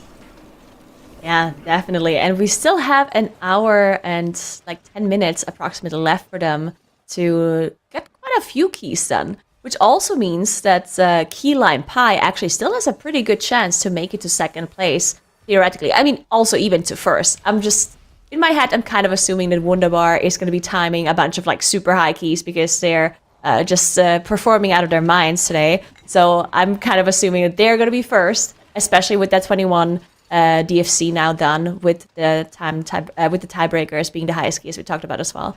But yeah, if we're I don't want to assume, but let's just say Prepare to Kite, DrivePug, and Keyline Pie are fighting for that second place. I do think all of these teams actually still have a very high chance to get that second place, right? Keyline Pie, they're at 52 points, right? Which is definitely a bit behind compared to DrivePug being at 56. But their path there is technically not going to take that long, right? They have to time the ski that they're in right now, which is that 18... DFC, which means they will get the 2 extra points, which equals their points for Prepare to Kite. And then they just have to get the 20 done as well. Obviously, that would also require them to 2-chest this 18, which we've seen the other teams do, though. So it is a possibility that Keyline Pie can go to the 56 points too, and it's not a given that Prepare to Kite or DrivePug can get to any higher than 56, honestly, because 56 is already such a high score. And all of the keys that are higher than that put them above 56, are actually pretty difficult to execute, like we just saw that 21 DFC. Wunderbar now also moving into the 19 Workshop that DrivePug is in right now. And DrivePug actually moving quickly through this 19 Workshop, looking pretty strong on their side. Yeah, they've made it through a lot of the difficulty of this dungeon as well, although the end of the dungeon is quite hard as well, so that is a very big potential point of failure. But Prepare to Kite also looking solid in their 18. They've got this big pull handled, and it is going to be a very exciting finish here. Interestingly as well, our spec variety rule, we are now sort of at the end of the day, and basically everybody has condensed back down because they've already put in enough keys with whichever specs they want to get banned for Sunday, and now they're all going to be playing their most powerful best comp, which is pretty similar across all of our teams here. In fact, it's the same across all of our teams here because they just want to maximize their chances here at the end of the day to get these points on the board. We have a little bit over an hour left, which is, yeah, here's a look at the specs that have been run. Wunderbar going to be banning off that Bear and that Resto Shaman, and then their choice of Frost DK and Destro Lock. So they're good. They can bring this full comp in with them to tomorrow. But look at the difference here between, I guess it's Prepare to Kite and DrivePug that are most likely to make it through to Sunday. DrivePug they're going to lose Vengeance Demon Hunter and Disc Priest and one of these 3 DPS, whereas Prepare to Kite have spared Vengeance Demon Hunter by playing that Prot Warrior once. So if they can make it through to Sunday, they will at least get to keep the Vengeance Demon Hunter, although they're going to have to figure out something. Whichever of these 3 teams that's not Wunderbar makes it through to Sunday, they're going to have to figure something out for making these keys work, because the meta comp is not available to them like it will be for Wunderbar. I actually really like this, the one Prot Warrior key that Keyline Pie put in very early on. I think that's a very smart way of saving your tank or your healer if you really want your disc priest to move on as well. I think that's probably going to be something that we see a lot of other teams do as well in the future once people have figured out the spec rule a little bit more and figured out ways on how to play around it a little bit. Because yeah, the Vengeance Demon Hunter definitely a pretty important part for some of these strategies that we have seen from these teams. Oh, this is that safe spot that we see Drivepug use here with the mage getting there and the wild charge from the Moonkin to get up there as well, so they don't have to dodge and don't have to move on this mini boss here. Even a little bit of optimization as well. Sometimes you see people go up there and stack on top of each other, but then you both have to dodge, and it's twice as likely to pick where you're standing if it shoots the frontal at you. By standing one person on the left and one person on the right, only one person has to move, and they're half as likely to have to. So, nice little micro optimization with how they're playing this mini boss. That's the sort of thing that anytime you see teams doing that, I'm always really impressed with just thinking about everything and always optimizing it is a really good instinct and reflex to have. Yeah, definitely. Talked about this a little bit earlier as well with Makes. Workshop a dungeon where it seems to be one of the most linear dungeons where there isn't much variety you can really come up with when it comes to routing. But it's usually the dungeons where people try to optimize tiny things like that, because that's the advantage you're going to have over the other teams, right? So you really have to find tiny little like optimizations here and there, which is really cool to see some of these teams do with the controlled mind as well that we've seen earlier, to get that generator gripped in as well on the next boss coming up as well on Machinist Garden. We'll see if any of the other teams are going to be doing that as well, or if they're going to be utilizing it in any different way. I do think that is a pretty cool strat. Prepare to Kite now on their 18. As we talked about, they need to get this 18 done because they're currently 2 points behind to Drivepug and 3 points behind to Wunderbar, which would mean that they would be eliminated today, not making it to Sunday. So they need to catch up some points. And they also probably hope for Drivepug to not time that 19 first try, because that would put them even further behind.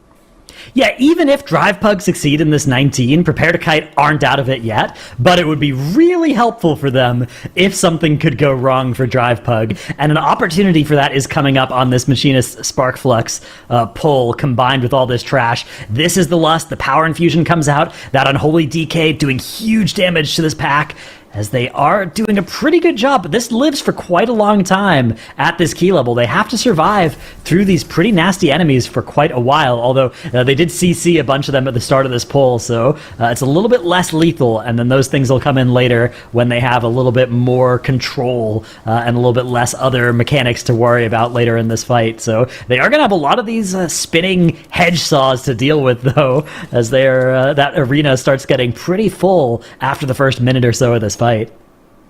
Yeah, that's the worry about this boss fight, right? Like at the end of the fight, once you run out of cooldowns and the boss starts dying like slower and slower and slower, and you have a bunch of the room just be filled with these puddles from the ads on the side that are being destroyed, and then there's just so much going on this fight that you have to dodge and watch out for. So it can be pretty hectic at the end. And of course, we're now on a 19 key level where things start one-shotting you, even if you use a defensive, right? Because sometimes you're like, oh, I see this cogwheel coming, I'm not sure if I can dodge it.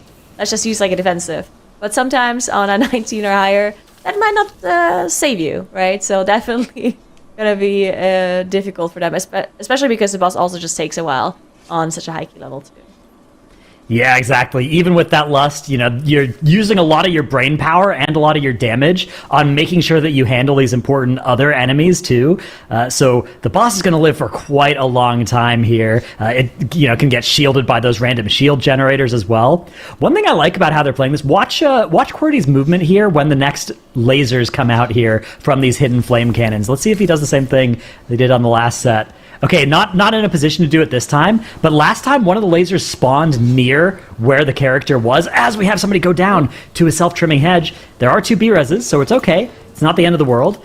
But something you can do when those lasers come out, nearly dodging, is just go stand where they're about to spawn, and then trust that when they start turning, it's going to go away from where it started, and you can avoid having to move quite as much that way if you just run right on top of the telegraph. It's sometimes only possible, though, if it spawns, near where you are, as, oh my goodness, these hedge saws are getting so close every single time here. Yeah, but the boss seems to be losing HP so slowly. Oh my goodness, yeah. There's just so many cogwheels coming in. They're trying their best to dodge them. They still have 2 battle rushes left. Wow, the workshop is a dungeon where you cannot really afford that many deaths, right? The timer is not super lenient on such a high key level. So it is possible that if they have a few more deaths here and there, that they might not be making it anymore. So definitely do not want to have any further deaths, even with the battle rush available. As you can see, they are moving around now. Quite a bit more. Bosses dropping, it seems like in slow motion. Yeah. And HP just does not move. There's a PI coming out though on the DK cooldowns, so maybe we're gonna see the boss go down now. Yeah, should finally be dying here as Head Machinist Sparkflux, got a contract in the mail from Prepare to Kite to try and wipe them here, but unfortunately it didn't quite work out here, so Drivepug are going to be making it through to the final section of this dungeon. It'll be bad news, not the end of the world, but bad news for Prepare to Kite if Drivepug can just come in here and one-shot this plus 19. Even Wunderbar haven't done this plus 19 yet, although they are now also starting their first attempt at it. Another self-trimming hedge death comes out for Drivepug, and this might actually be the best possible news if you're a Prepare to Kite fan. You don't want them to just wipe and leave. You want them to deplete very close, right? But waste a lot of time in a very close depleto. So that could be the best possible situation for the Prepare to Kite comeback. Yeah, we'll see if they have enough time to finish up that 19. In the meantime, we have Key Lime Pie here on their plus 18 DFC that they still have to time. And it's looking pretty good. Remember, they actually... they don't need the 2 chests, but it will be very good for them if they do to be able to catch up to the rest of the teams, because we are nearing the end of today. 1 hour left for them, so Key Lime Pie definitely has some catching up to do to be able to get to the same points or be able to get to the top 2. So we definitely want to see a plus 2 here. 2 minutes left is going to be enough for them. Bloodlust is also coming up and a bunch of cooldowns too. So I think they do have the time here. Definitely just don't want to have any major mistakes, though. Yeah, a lot of the time when we do these math things for what a team needs to win, we can come up with okay, they don't really need this because, the competition might not gain any more points. But the real problem for Key Lime Pie is that there's 2 teams they need to overtake, not just one. So they are relying on neither Drivepug nor Prepare to Kite going past 56 points, and then Key Lime Pie getting or surpassing 56 points. Yeah, if they fail to get this 2 chest on the 18, that would be really tough for their chances. But the good news here is they are definitely making this 2 chest timer, like you said. So they're going to be moving up to 54 points. They're going to be right behind. They're going to be tied up with Prepare to Kite, only maybe 15 minutes behind them in terms of starting the next dungeon, and then only 2 points behind Drivepug. So they'll be in a similar spot to Prepare to Kite, where they are really hoping that Drivepug choke the end of this Mechagon and give them a little bit more time in the rest of the day. Yep, and then Key Lime Pie also wants to go straight back in to get that 20 done, and they also kind of want to one-shot it, which is difficult for sure, right? Because we've seen both Drivepug and Prepare to Kite attempt that plus 20 quite a few times before they managed to execute it. Now, good news is that they just did this 18 with only 1 death, which means that it's fresh on their minds and they know how to execute it. So in theory, it should be doable for Key Lime Pie. I do quickly want to shout out that team, actually, because they are the 24th seeds. And coming in here and being able to... Yeah. Bald eagle sound perfect. But yeah, that's incredible. I'm really impressed by their performance today. Yeah, I mean, it's a great point. Usually when we do these competitions, there are often teams that come in that barely qualify, and then they struggle to stay on pace with the rest of the field. But Key Lime Pie are only 15 minutes behind Prepare to Kite really at this point, and Prepare to Kite, we're 10 seeds higher than them coming into this. So yeah, really impressive showing from Key Lime Pie. Even though they still have a big uphill battle to qualify to Sunday, they can be very proud regardless of how they've played today. Yep, definitely agree. did also want to quickly talk about Prepare to Kite's strategy here with that shield generator, as I mentioned earlier. As we did see some of the cogwheels just go straight through them, and they barely took any damage. Well, that's because they're standing in a shield generator, which actually makes this boss quite a bit easier, at least for the 2 range players here that can stand in this. Now, they cannot take the beam damage, because the beam damage, the dot that stays behind, is actually so high that they won't survive it. But there we go, Boba, because he was dodging the beam, not being able to stand in a shield generator, does go down to one of those hedges, and they did have to use it battle rest. I guess that's the downside of playing this strategy, right? If you most of the time stand in this shield generator, you kind of you don't get used to dodging the cogwheels as much. And then once you actually have to dodge it because you have to dodge the beams, then you can get surprised a little bit more than if somebody would be dodging them all the time. Yeah, in my experience, the big downside of shield strats as well is people not realizing that it's about to expire and then taking a bunch of damage because it expired right as they were planning to use it. So, of course, none of our teams are going to make that mistake. They're all hyper aware of the timer on any of these shield generators. Yeah, apparently we do also replay. This was a little bit early. I'm not sure if we still have this replay. Oh, there here we it go. is. Yep. Okay, there's a skip coming through without the Warlock here by Drive Pack, I believe it was. Yeah, there we go. So we do have the Demon Hunter pulling the pack with a Fierce Sigil as well to make sure he doesn't take as much damage. Then gets in combat with all of them by making sure he's close enough. Then everyone else walks past, and then we do see the jump and the Shadow Melt come through. So very well executed. Does take a little bit longer than the Gateway skip, but still very nicely done. And yeah, that is also something you can do on your live keys as well. If you are the Demon Hunter, just tell your team to not immediately attack the pack once you run in there. Yeah, my experience has been just kill it on in any of my pugs, anything like that. It's a very low success rate skip in pugs in my experience, but it's always fun to try and then just be ready to fight it if something goes wrong. But yeah, Drive Pug now nearing the end of this plus 19 Mechagon. They're going to be dealing with Phase 2 King Mechagon with about 4 minutes to spare. That is enough time, but it's not an awful lot of extra time. It's probably about a minute more than they're going to need for the second phase of this fight. This is a long boss encounter. Both the phases take quite a while, so and there's a lot of damage for them to deal with. Now, the good news for them is they're going to have Lust coming back up, and they have 2 battle reses if something goes wrong here. But if even one person dies, maybe 2 people die, even though they'll have those B-reses, I'm not sure they'll be able to afford the damage loss and the death timers. Yeah, I don't think so either. This is an incredibly long boss fight. Not only is it going to be quite difficult to heal as well, but they do need to do a lot of damage, and as you said, not have any deaths coming through, ideally not doing any cooldowns especially. Maybe they can afford a death if it's really completely outside of cooldowns and they're generally going to be pumping, but yeah, definitely don't have a super good timer here coming in. But yeah, Drive Puck, this is a good attempt. I mean, this is their first plus 19 attempt here, and it would be pretty nice for them if they manage to execute this. Have been playing really good so far, except of course that death that we saw earlier on the Priest. Either way, let's see if we can heal it on this one. We don't have the shield generator anymore to help them out with that incoming damage. We do see the beams coming through. The beams are actually also something you can Shadow Melt as well, which we actually have Qwerty, the Priest, play Dwarf here for that stone form. We did see Tell on that Moonkin use the Shadow Melt to skip one of those beams going off, so definitely lowering that damage a lot. Yeah, interesting that we see the Dwarf here. What is it that you want to stone form here? There's the dog debuff in the before Cujo that could be potentially a value stone form. Yeah, other than that, I'm not sure. I guess the debuffs from the bot, the MK3s, but they skip a lot of them at the end. Yeah, it is nice for that. Although you do have, you have Oracle can potentially do multiple dispels if you need to as well, and you have Mass Dispel as a priest too. But yeah, it does help to have an extra button to press against that. It is just a question of whether that's more or less value than the Night Elf would be on this boss. I guess you probably get a little bit more value across the dungeon out of stone form as long as this boss isn't the hardest part for you, which it's a pretty hard boss.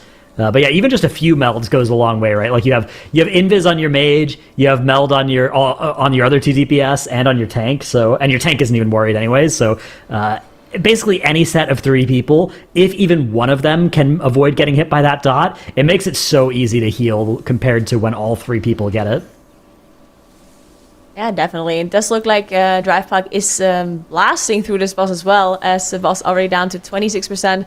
Of course, in this fight, you also have to wait for that for King Mechagon to jump out and DPS him down as well. And on a 19, that is actually quite a bit of HP that you have to chew through at the end there as well. But the timer, I think it looks okay. Definitely not crazy good. Looking at the cooldowns available as well, don't have that much. We do see Arcane cooldowns running right now, as we also have PI ready that we're holding potentially for the DK in a little bit as well. And then we're going to be ramping up the damage too.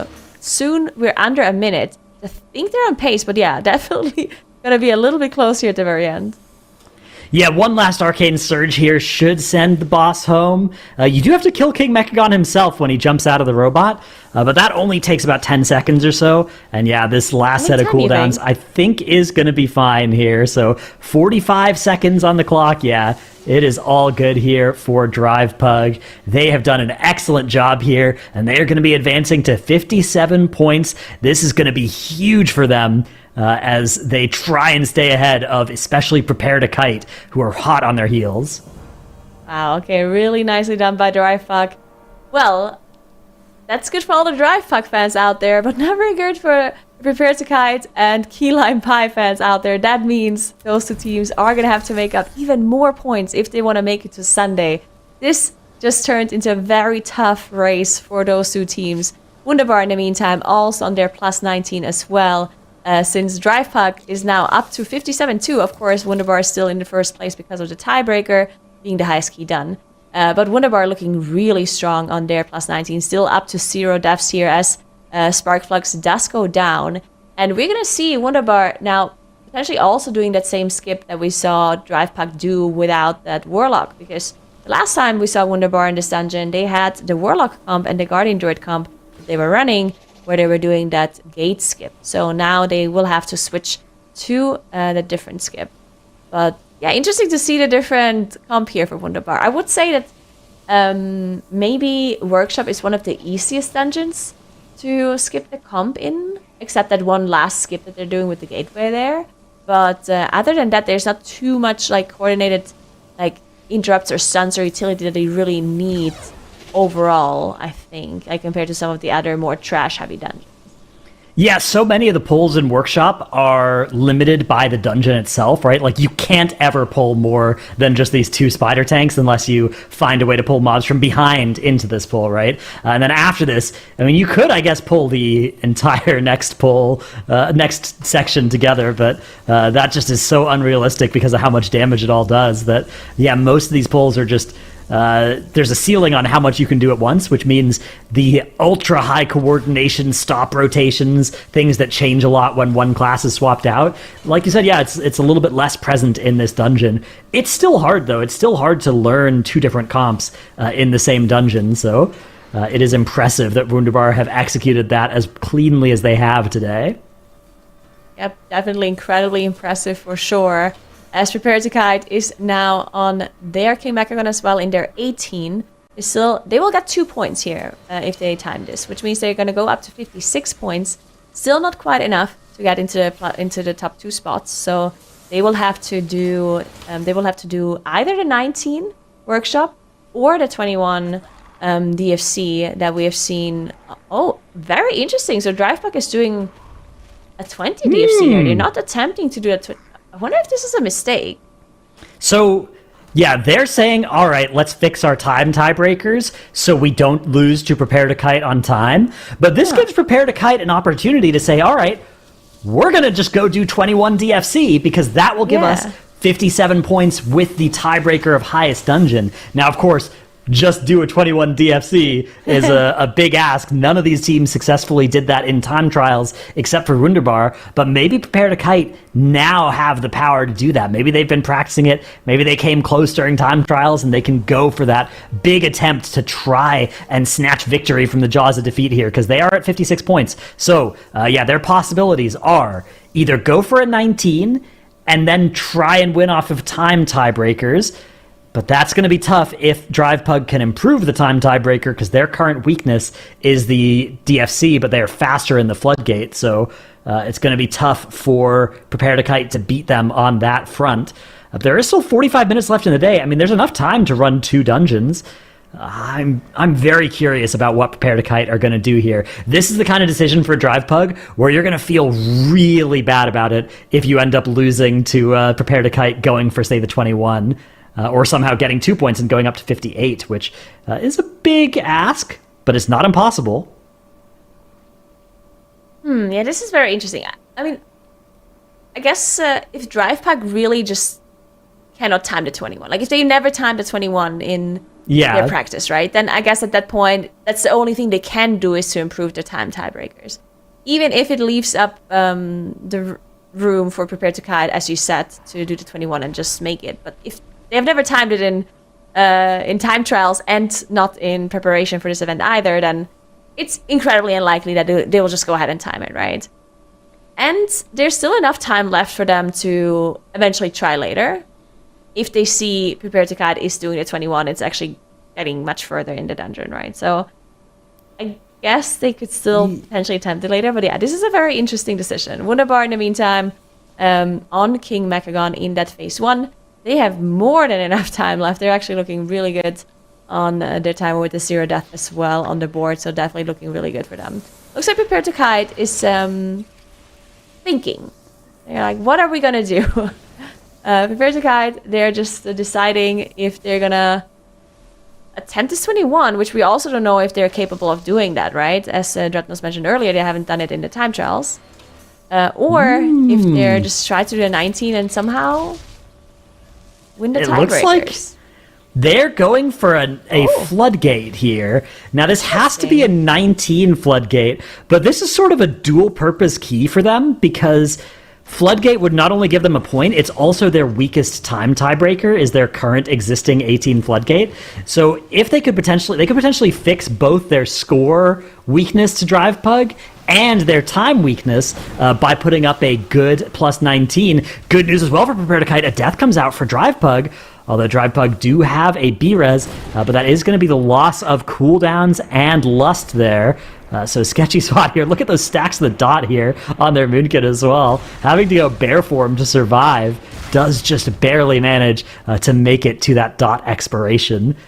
Yeah, DrivePug, not the cleanest start here. And the problem for DrivePug as well is if something little like that goes wrong, normally it's not the end of the world, but if your whole thing that you're trying to do is fix your time tiebreakers, each time that happens, your timer is getting worse, right?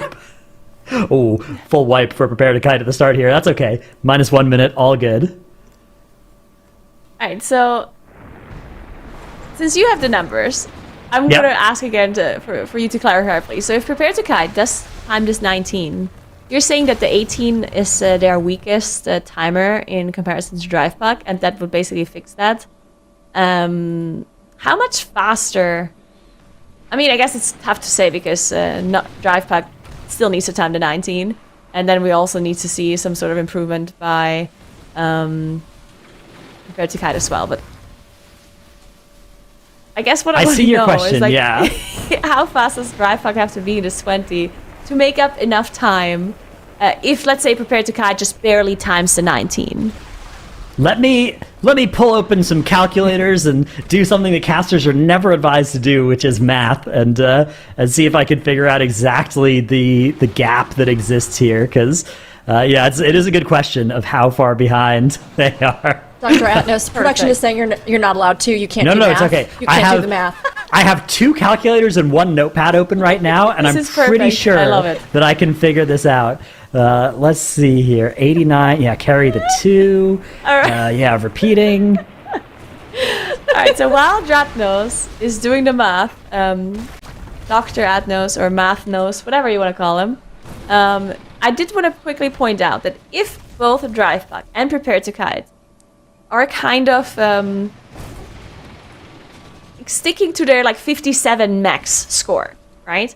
Then I do want to say that Key Lime Pie actually does also have a way to victory, potentially. I don't know how their time tiebreakers are, but so Key Lime Pie, what they would have to do to get to second spot, if both Drive Puck and Prepare to Kite are like maximum 57, then that means Key Lime Pie has to time that 20 DFC that they're in right now, and then they have to time another dungeon. Doesn't matter which one. In fact, if Key Lime Pie times the they can go for the 21 and then does the 21, then they would actually, in fact, get second spot. Yeah, the hard part here is that 21 DFC is going to be almost impossible for all of our teams that aren't Wunderbar. Like, Wunderbar is the only one of these teams to do it in time trials, so that is a big risk here. Okay, so I have some numbers back. It's all rough because it's all dependent on these other factors, but if roughly, let's say Prepare to Kite can put up another 30-minute floodgate in the plus 19, which would be very impressive. If they can do that, Drive Pug need to get their Dark Flame Cleft down to about a 27-minute run, which is quite a big jump for them to need to go for in order to then catch up. For every minute that Prepare to Kite are slower, of course, Drive Pug can also be slower. So a 31-minute floodgate from Prepare to Kite would mean that Drive Pug only need a 28-minute DFC, and so on. So that's roughly the situation that we're in right now. Basically, if Prepare to Kite can do a good, fast 19 floodgate, it actually puts a lot of pressure on Drive Pug. But the problem for Prepare to Kite is that 19 floodgate is really, really, really hard. All of our other teams have opted to start with 19 workshops instead. Wunderbar now, after having accomplished that, are zoning into the 19 floodgate as well. But Prepare to Kite are trying to do something here that Drive Pug have decided is so hard that they'd rather do time tiebreakers instead. So that should give you an idea of just how tough this particular keystone at this level is. And I think that's the big problem for Prepare to Kite, is just the success chance in this key is pretty low. Very interesting. We do see Wunderbar did, in the meantime, time their 19 workshop, and as I stated, Prepare to Kite does wipe. Now, the good news, I think, about Floodgate is that a lot of the difficulty lies within, like, the first... like 12 minutes or 13 minutes or so. So I guess there's... Especially, like, this first pull can go wrong a few times, and you can just go again. And Big Mama is always going to be a pretty big difficulty as well, which happens around, like, that second Bloodlust mark. So they do have a few tries to get there, and they can reset the key a few times before the timer runs out today. So that's that. Wunderbar, in the meantime, decided to also go and attempt this 19 floodgate as well on their side, because they did time that 19 workshop, and I mean, what else is there to do for them, right? They do have to do that 19 floodgate. And if Wunderbar times this, they would be jumping up to 59 points, which would be absolutely incredible for that very first day of the MDI. Yeah, absolutely here. Very, very little time left in our day as well. There are 38 minutes left in the day. These dungeons are all shorter than that, but they're not a lot shorter than that. These teams are nearing a point here where these might not be their last dungeon runs, but if they reset them, then maybe they will be soon. So things are starting to narrow. The field of possibilities here is getting very, very small, as they've got to succeed in all the runs. The good news is every single team right now, except for maybe Key Lime Pie, who are now wiping in their 20 cleft, have a pathway, even with just succeeding in the key they're currently in, to making it through to Sunday. So big opportunities here for Prepare to Kite. Key Lime Pie, 36 minutes left. They need to succeed in 2 keys, which is going to be very tight with that timer. For anybody who this is their first time watching this format as well, it's not just 36 minutes and then we stop as well. It's 36 minutes and then you can't start a new key. But you can finish any key that you manage to start. So all of these teams, right, even Prepare to Kite, they could do a full 33-minute floodgate and then go start another key and finish that key. So there's still potentially a lot left in the day. Yep, definitely. As we do unfortunately see Gilly go down at the very end of this poll, but they might continue since it was the end, and they're going to be able to finish this off anyway. So this might have been a successful first poll that Prepare to Kite did finish up here in the plus 19. I did also want to mention something else about the format, because I do think there's some people that maybe don't know that we did change the format for this MD as well. Of course, previously the key pushing format was called TGP. But we did change the format a little bit for both like the speed running keys and also these pushing keys, where we're dividing the groups into 2 divisions. So we have 4 teams in Division 1, which is playing today, and then we have another division playing tomorrow. And these are basically 2 completely separate days. And today we're deciding which of the 2 teams is going to make it to Sunday. So the 2 teams that are making it, they're not playing tomorrow. They will be playing on Sunday again. And the same thing happens tomorrow. So the second division is playing tomorrow, and then the top teams from that day will make it into Sunday. And they're not carrying any points over to Sunday. Sunday is going to be a completely reset score, completely reset leaderboard, and you're ramping up points again, basically each day being an individual thing, right? So they don't have to worry about, oh my god, we have to do this because on Sunday we're going to do something else, right? So they can just fully focus on this day and making it into those top 2 spots, as we said. And the teams that are not making it into the top 2, they will be eliminated. So they do not get a second chance in this tournament. They will be... Yeah, they don't carry over their times into Sunday, although with our spec variety rule, they do carry over something from today into Sunday. Our team Wunderbar, who's one of the big favorites of the entire MDI this season that's in this group, in this division, they are going to be carrying over a great thing into Sunday, which is they played that spec variety rule perfectly to ban out a bunch of specs that they don't need on Sunday, whereas all of our other teams here are going to be losing some of the specs that they don't want to lose. Prepare to Kite, if they can make it through, have a slight edge over where Drive Pug would be, although of course they wouldn't be competing against each other. They're going to be competing against the teams that come out from tomorrow as well, as Wunderbar, to make it out of this group. So it's an interesting thing, because I think tomorrow's division, the 2 favorite teams in that group might have a little bit more freedom to come into Sunday with the full comp like Wunderbar have, and then that might mean that even if Drive Pug or Prepare to Kite can make it to Sunday, they're going to be at a huge disadvantage of not having access to this comp that the teams seem to want for those highest keys. Yep, that's definitely something that they have to worry about. I mean, right now they just have to worry about making it to Sunday, but yeah, that is definitely something that might potentially be a problem for them on a Sunday. We will talk about more of that tomorrow as well once we see Division 2. Also, one more thing to note, I guess, about the teams that play on Saturday. They will know what kind of comms the teams that made it from Friday will play, right? So that is actually potentially changing their strategy going into what kind of specs they will be playing. That's something that we'll see tomorrow. But Prepare to Kite, still in that 19 floodgate. They need to time this key. They can, if they have an issue here and there, they can potentially go out and try it again.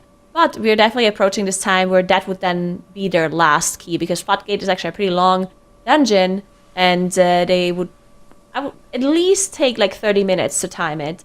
And we're definitely approaching that timer where it wouldn't be possible for them to go out, time this, and then do something else afterwards. But if they time this, then they would be in a pretty decent spot to potentially make it into the top 2, depending what Drive Pug is doing and depending how the time tiebreakers look like. Because right now Drive Pug is at 57, so if Prepare to Kite does not time this 19, then they're out and Drive Pug is going to make it to top 2. So it's a lot more important for Prepare to Kite to time this than it is for Drive Pug to increase their time tiebreaker on that 20 DFC. Yeah, these are both vital runs. All 4 of our runs here are vital for these teams' hopes. It is Wunderbar who are basically locked at this point for making it through to Sunday, 58 points. Yeah, there's no way that 2 teams will be able to get to 58 points and surpass Wunderbar. So Wunderbar have made it through to Sunday, and they are now playing for the glory and to show dominance today, and to put the other teams, the other top-seeded teams that aren't playing today, on notice that this is a team that has won many MDIs, and they are back to win another one here. So this is a good run for that reason, but they are pretty much safe at this point to make it through to Sunday. It's Drive Pug and Prepare to Kite that are fighting for that other spot. And then Key Lime Pie are not out of it yet, but it's getting very narrow, their pathway to Sunday, as we have a death actually for Key Lime Pie down there in the bottom right, a wipe for them, and I think that might actually seal their fate here. They're going to have to zone out, and they're going to have 30 minutes left, so maybe they could still start a key, finish it, and start another one, but it's going to be almost impossible to do that within the timer now.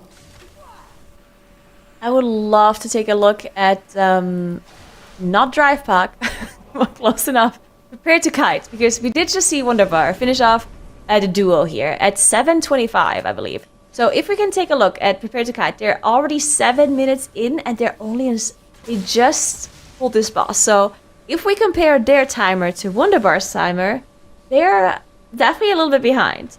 They have more percentage though, so they have a different route. I do want to say that there's a bunch of different routes you can play in Floodgate, and Prepare to Kite are up to 45%, while Wunderbar only at like 35 when they finished off this boss. So I guess that means that they might still be pretty good on the time in comparison to Wunderbar at least. Keep in mind that even the timer that they do this 19 in is pretty important for Prepare to Kite, because just timing this 19 is not necessarily good enough, depending on what Drive Pug is doing in their 20 DFC. They also have to do it as fast as they possibly can to potentially win the time tiebreaker, because that's what we're going to be looking at if Prepare to Kite times this. Then we're going to have a equal score between Prepare to Kite and Drive Pug, which means that the tiebreakers kick in. The first tiebreaker would be highest key timed, but since both of the teams are going to have the exact same score, and none of them has done like a 21 done, that means that we're going to be looking at the time tiebreaker. So it also matters how fast they're doing this key, which means that that one death they have on the board is not great, but still doable. This is definitely the time where these last runs are make or break as they head into the end of the day. Trying to get any of those points or those tiebreakers, just like you were saying, Nagura, is so crucial for the teams because, yeah, only two can go on to our group finals here on Sunday.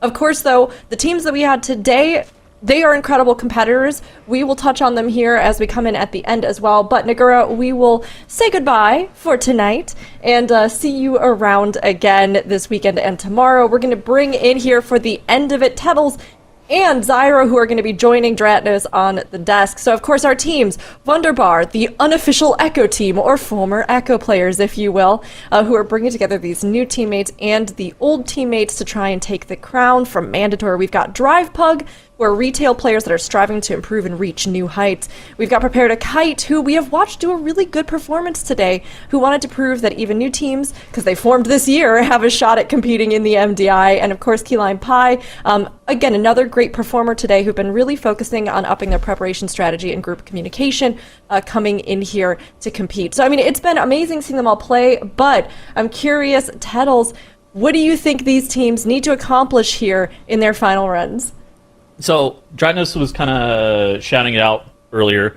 Wunderbar kind of locked up a spot to Sunday. Prepare to Kite and Drive Pug need to time these keys. Drive Pug, they're trying to improve a timer on a 20 Dark Flame Clef that they had already timed. They timed a 19 Workshop, which is excellent. So they're plus 1 point on their main competitor, which is Prepare to Kite. For Prepare to Kite, the plan is simple here. We're going to just try to time Operation Floodgate on 19 as fast as possible.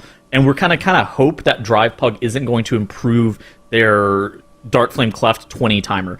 Unfortunately enough for them, Drive Pug did kill Candle King off in 19 minutes, which is setting them up for a very, very quick run inside of this Dark Flame Cleft. But Prepare to Kite, I think, are actually on decent pace to be looking to time at least 19 Operation Floodgate. Now, Dratnos, do they have to be minutes under on this 19? So if Drive Pug fail to improve here, Prepare to Kite basically just have to time the key. They'll need to be like a minute under or something like that in order to overtake if Drive Pug don't improve. The problem here is that every minute that Drive Pug improves is an extra minute under that Prepare to Kite are going to have to be on this timer. So if Drive Pug bring this down to like a 27-minute cleft, for instance, Prepare to Kite are going to have to be doing, a 30-minute floodgate, a 29:30, something like that, which is extremely sketchy. I mean, Zyro, like, this is scary, right? I mean, this is like right on time to be able to time this key, pulling Big Mom at like 10:30.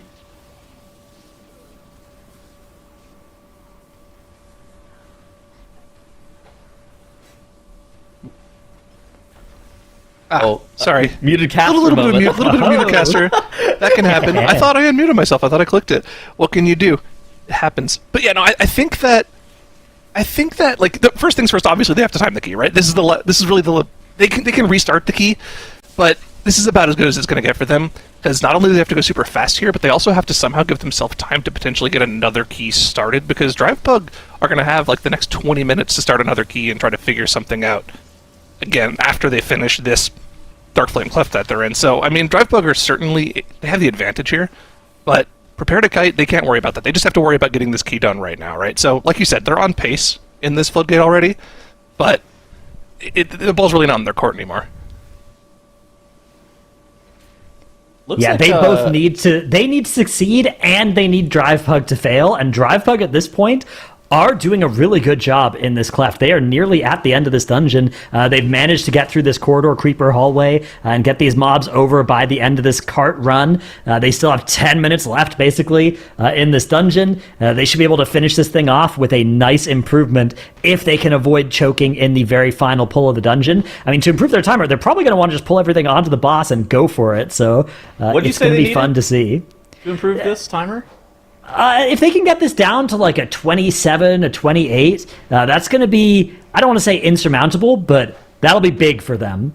Right now they're on a 29-25, so anything better than that is technically an improvement, but they really do want to get it down to something like a 28 if they can. You need like 5.5 minutes probably for the remainder of this, assuming that you're going to be able to take all those corridor creepers into the boss. Maybe a little bit more than that.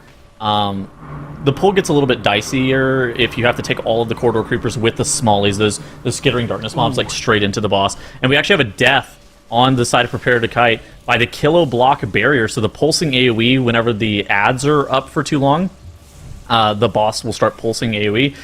That's actually really dangerous for a couple of reasons. First and foremost, of course, it just does a lot of damage. But secondly, if your Disc Priest has to heal that kilo block barrier, that means that they will have less healing, available healing for that big jump start AoE. And Big Mama's kind of high here.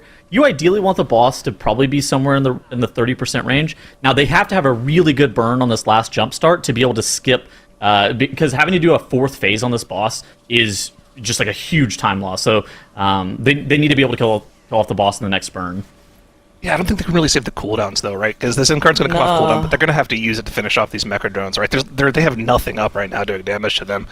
So, can you delay this enough to where the Surge will come off cooldown for the damage amp? No. Maybe?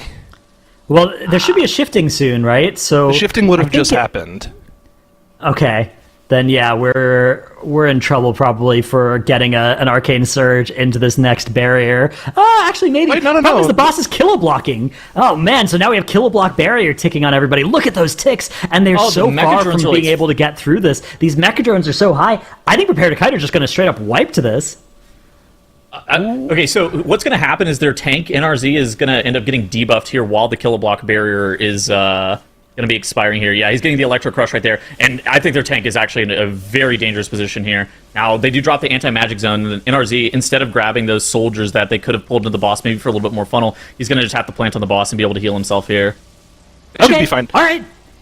They used the Surge to finish off the ads, and then they got the majority of the damage on the boss afterwards. They lost the initial damage. They'll be able to kill the boss here, but it's like you said, they're gonna have to do this fourth phase. It's gonna take quite a bit longer. How do we feel about the boss split though? It's probably gonna be somewhere around like 16, 15 by the time they actually get the boss dead. Is that okay? It's totally fine. I'm not too worried about their boss split here. Okay. I was more worried about them wiping to the boss. The problem is that DrivePug have 3 minutes left before that 28-minute mark that I called out here. They are going to be putting up an incredibly dangerous time in this 20 Dark Flame Cleft, where Prepare to Kite are going to need maybe like a sub-30-minuter now, a sub-29 even, potentially, in this Floodgate to now catch up, given how strong of a time tiebreaker DrivePug are improving to in this run that we're seeing up in the top right here. So that is going to be big for them as NRZ for Prepare to Kite goes and sabotages those crates over just on the side so they don't have to actually pull the annoying mobs that are next to that crate. And they're now heading up to this next pull. But here is DrivePug closing in on the end of this cleft. 77% on the darkness, but of course it does die at 55%, so more than halfway done with this fight. I think that they're going to finish this off. If I had to wager a guess, or around the 27:30 mark, maybe 20, around the 27:30 mark. I think it's gonna be like a 3.5 minute fight ish. How good is that Droughtness for them? It's good. It's going to mean that Prepare to Kite are going to be aiming for a 30-minute floodgate, roughly. If doable, but if my math really is not suspect here, which it has been sometimes in the past, but I'm pretty sure I've got the numbers right this time. So we'll see if that ends up being correct. You can see just down in the bottom right now as well, our floodgate splits right now. There have been some very fast runs of floodgate in the plus 18. Sub 30 minutes is possible, but this is a key level higher than that, so if you add in just the extra health that the mobs have, those 28-minute runs already are going up above that 30-minute marker. Look at Wunderbar here. They actually have pulled some of the Crocs into the boss on pull here with that Arcane Mage funnel with that Arcane Surge. Love that. Just allowing them to parse on the boss. Don't full screen them. Don't show the meters. Let Arcane wait, just it's be like divers. Wait, it's not even Crocs. Oh, wait, it's divers? That's it's divers. Why is that sketchy? Well, have you single never got harpoon harpooned goes into a off. bomb before? One kick? I've never seen a DPS player kick that ability. I just always assumed it was one of those abilities that's just unkickable by certain characters. They make that mechanic sometimes, and I just assumed that was one of them. Prepare to Kite, I think, are going to deplete here. So the problem is, even think? if they don't deplete, the timer is now already in serious jeopardy of just being close. And look at Drive Pug up in the top right here. They are just over that 27:30 mark here. 62% of the dark. Okay, so this is going to go over that 28% mark or 28-minute mark. Yeah. So Prepare to Kite are going to have a little bit of wiggle room in this floodgate, but not a lot. They're having another death here. I think maybe, Prepare to Kite, tank death. Okay, It's over for Prepare to Kite. They've got to restart this dungeon, but there's still 19 minutes left in the day for them to do that, and soon we will know exactly what time they might need for this to work out. The problem is Drive Pug are going to have another 19 minutes as well to go start another run of something, which could slam the door shut on Prepare to Kite here. It's going to be a very exciting finish to our day, though, as we are just waiting to see what time Drive Pug end up with. And this dungeon run was looking pretty good for them, but they're actually only going to squeeze an extra minute out of it compared to their previous run, as we are going to be at 28:29 when the clock stops. Pretty impressive. I mean, we were talking about the 19 floodgate that we needed to see from Prepare to Kite being a 30-minute run. The problem with that is that's what their timer was in the 18, so they'd have to have an insanely fast 19 floodgate in order to pull it off. Obviously not saying it's not possible. There is a way, but it's going to be very, very difficult for them to close it out here. I was thinking, their best path to potentially making it through to the next day was just timing that 19 there. Didn't even have to be a fast time, and then they would be able to go into the 19 workshop that they haven't put up yet. But obviously that last wipe and reset is going to just erase that possibility from them, and they're just going to have to go for the fastest floodgate we've seen today.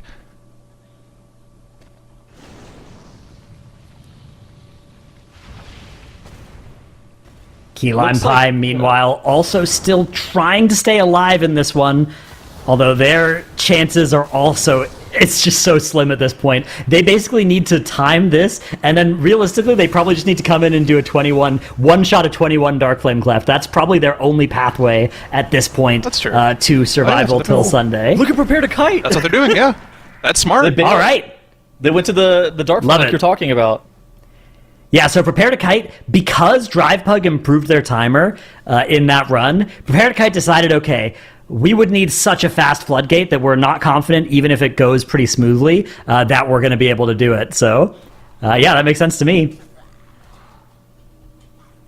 Looks like Wunderbar are going to be I think they're pacing to be 3 minutes under the timer in this Floodgate 19, by the way. They are very, very quick on their Swamp Face split. Yeah, I mean, we haven't been talking about it much because they are already through to Sunday, but Wunderbar are just putting on a clinic in this floodgate. That is huge out of them. It's very scary for a lot of other teams that are trying to win the MDI, but right now Drive Pug and Prepare to Kite aren't trying to win the MDI. They're just trying to survive. They're trying to make it through to Sunday, so it doesn't matter to them how much Wunderbar beat them by. They are already resigned to not getting first today. They are just going for second. There's big prize pool implications, right, from making it to Sunday, correct? Yeah, making it to Sunday, it doesn't matter whether you make it to Sunday first or second out of your group, but making it to Sunday versus not making it to Sunday does affect your prizing. And then, of course, if you make it to Sunday, you could do really well. You could make it to the finals. You could win the global finals. That's huge prize implications. You know, something else that I think we need to talk about, because even though it's an outside opportunity, like there's potential for it. Key Lime Pie, surprisingly, isn't actually like mathematically eliminated yet either, right?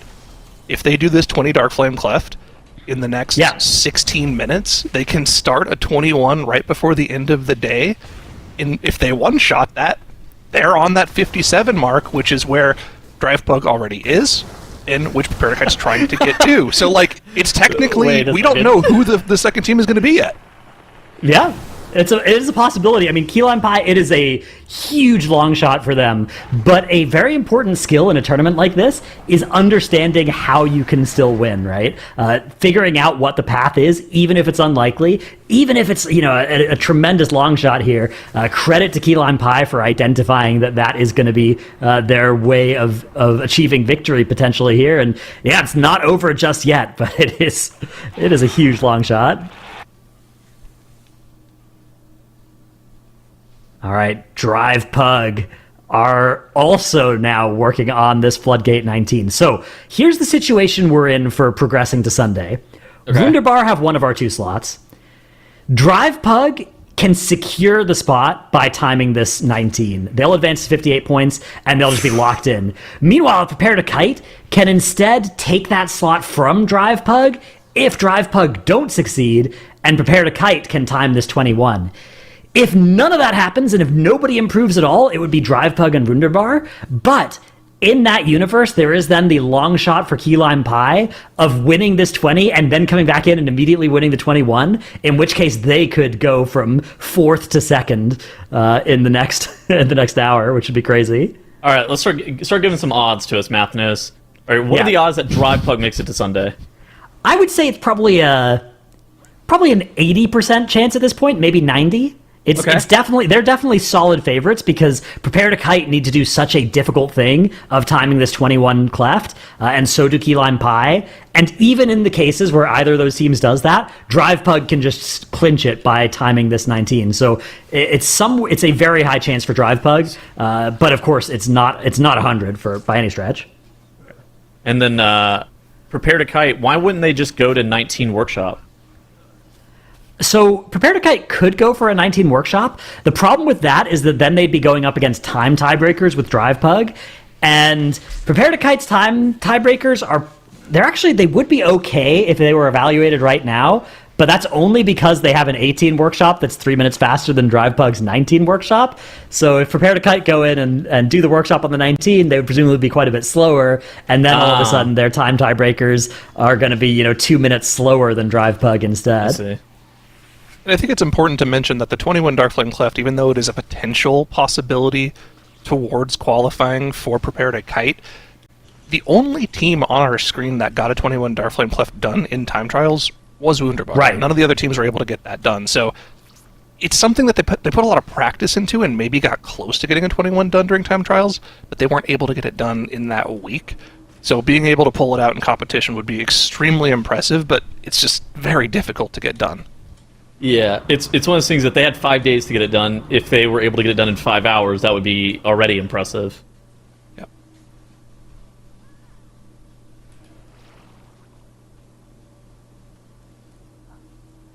All right, Drive Pug making their way up the stairs here, setting up one of the harder pulls in this dungeon. A double Shredinator pull. So much just incidental damage happening here with the easy throw dynamite actually taking out their Moonkin player here. No B-Res is available either. Drive Pug are just going to send this one back and say, all right, it's fine. We've got unlimited attempts for the next 12 minutes at this dungeon, so... How have you guys felt about Demolition Duo first as opposed to Mind Soothing and Walking to Big Mama as the first pull of the dungeon? So going into today, I was a fan of just doing Big Mama first because my theory was do the hardest thing possible first. But almost all of our teams, it looks like, are instead opting for Demolition Duo first. I think it's definitely a nicer Bloodlust timing, so I respect that. I've seen some of the top live runs from the Chinese realms where they were actually doing that Blood Warper pull as like they were going to Big Mama first, and they were doing that big Blood Warper pull on the right-hand side of the run after you did the final boss of the dungeon, Giesel Gigazap, which ports you to the very beginning of the instance. And it actually doesn't port you to town, it ports you to the very beginning of the instance, and maybe doing that as the last pull of the dungeon with Lust. And is that when your 4th Lust would come up as well, so you'd use it for that pull? That's interesting. Because that's the pull that some routes have as their first pull of the dungeon that use your first Lust on, right? Yeah, so some people were doing that as the first pull of the dungeon, but then I think a lot of those teams have now changed it to be their last pull of the dungeon. Interesting. I don't know. Like, it's one of those things that there's going to be a lot of evolutions of route in this dungeon just in general. I mean, Floodgate is just ridiculous with how many different pulls and what sequencing of pulls you can do. You're already seeing pretty much every single team today. We're seeing 4 different Floodgate routes, completely different. They might be going the same similar direction, but they are definitely not pulling the same mobs. Yeah, it is a very tough dungeon. And for me, the thing that the kind of guiding philosophy I have with MDI routes in this format is I want to do the most difficult possible stuff as early as possible into the run so that I can attempt it as many times as possible, right? Because if you have the same route and one route's maybe 30 seconds faster than the other, like, that's cool, but if I'm doing the hardest pull at the end of the dungeon instead of the start, then if I ever wipe, I'm losing 30 minutes, and I could maybe still time the dungeon either way, right? So I want to just do the biggest failure percent as early as possible into the dungeon I think, the guiding philosophy I would use. I think it's a pretty decent idea. So what I'm hearing is triple muscle first pull of Cinebrumitery. Exactly, yes. Yeah, you nailed it. And Chewie, and the boss. And Chewie. And Blood Beast. Wait for a Blood Beast proc. Yep, that's right. No Blood Beast, just go again. Just walk out and go again, no problem. It's a good strategy. See, worst on that first pull, Blood Beast, so we continue the run.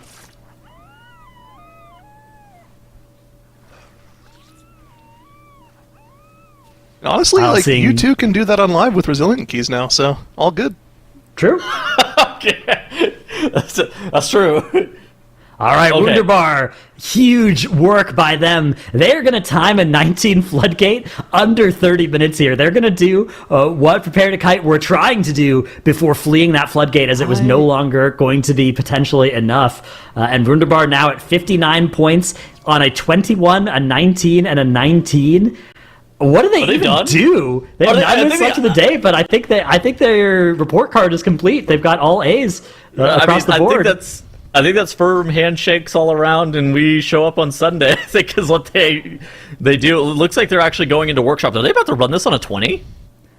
They have to be careful here, because you could run into a suffering from success problem where you accidentally ban your good specs if you do too many runs of them. Yeah. So they need to just quickly count and make sure that they haven't played this comp in too many dungeons, where if they time another one, they'll ban it.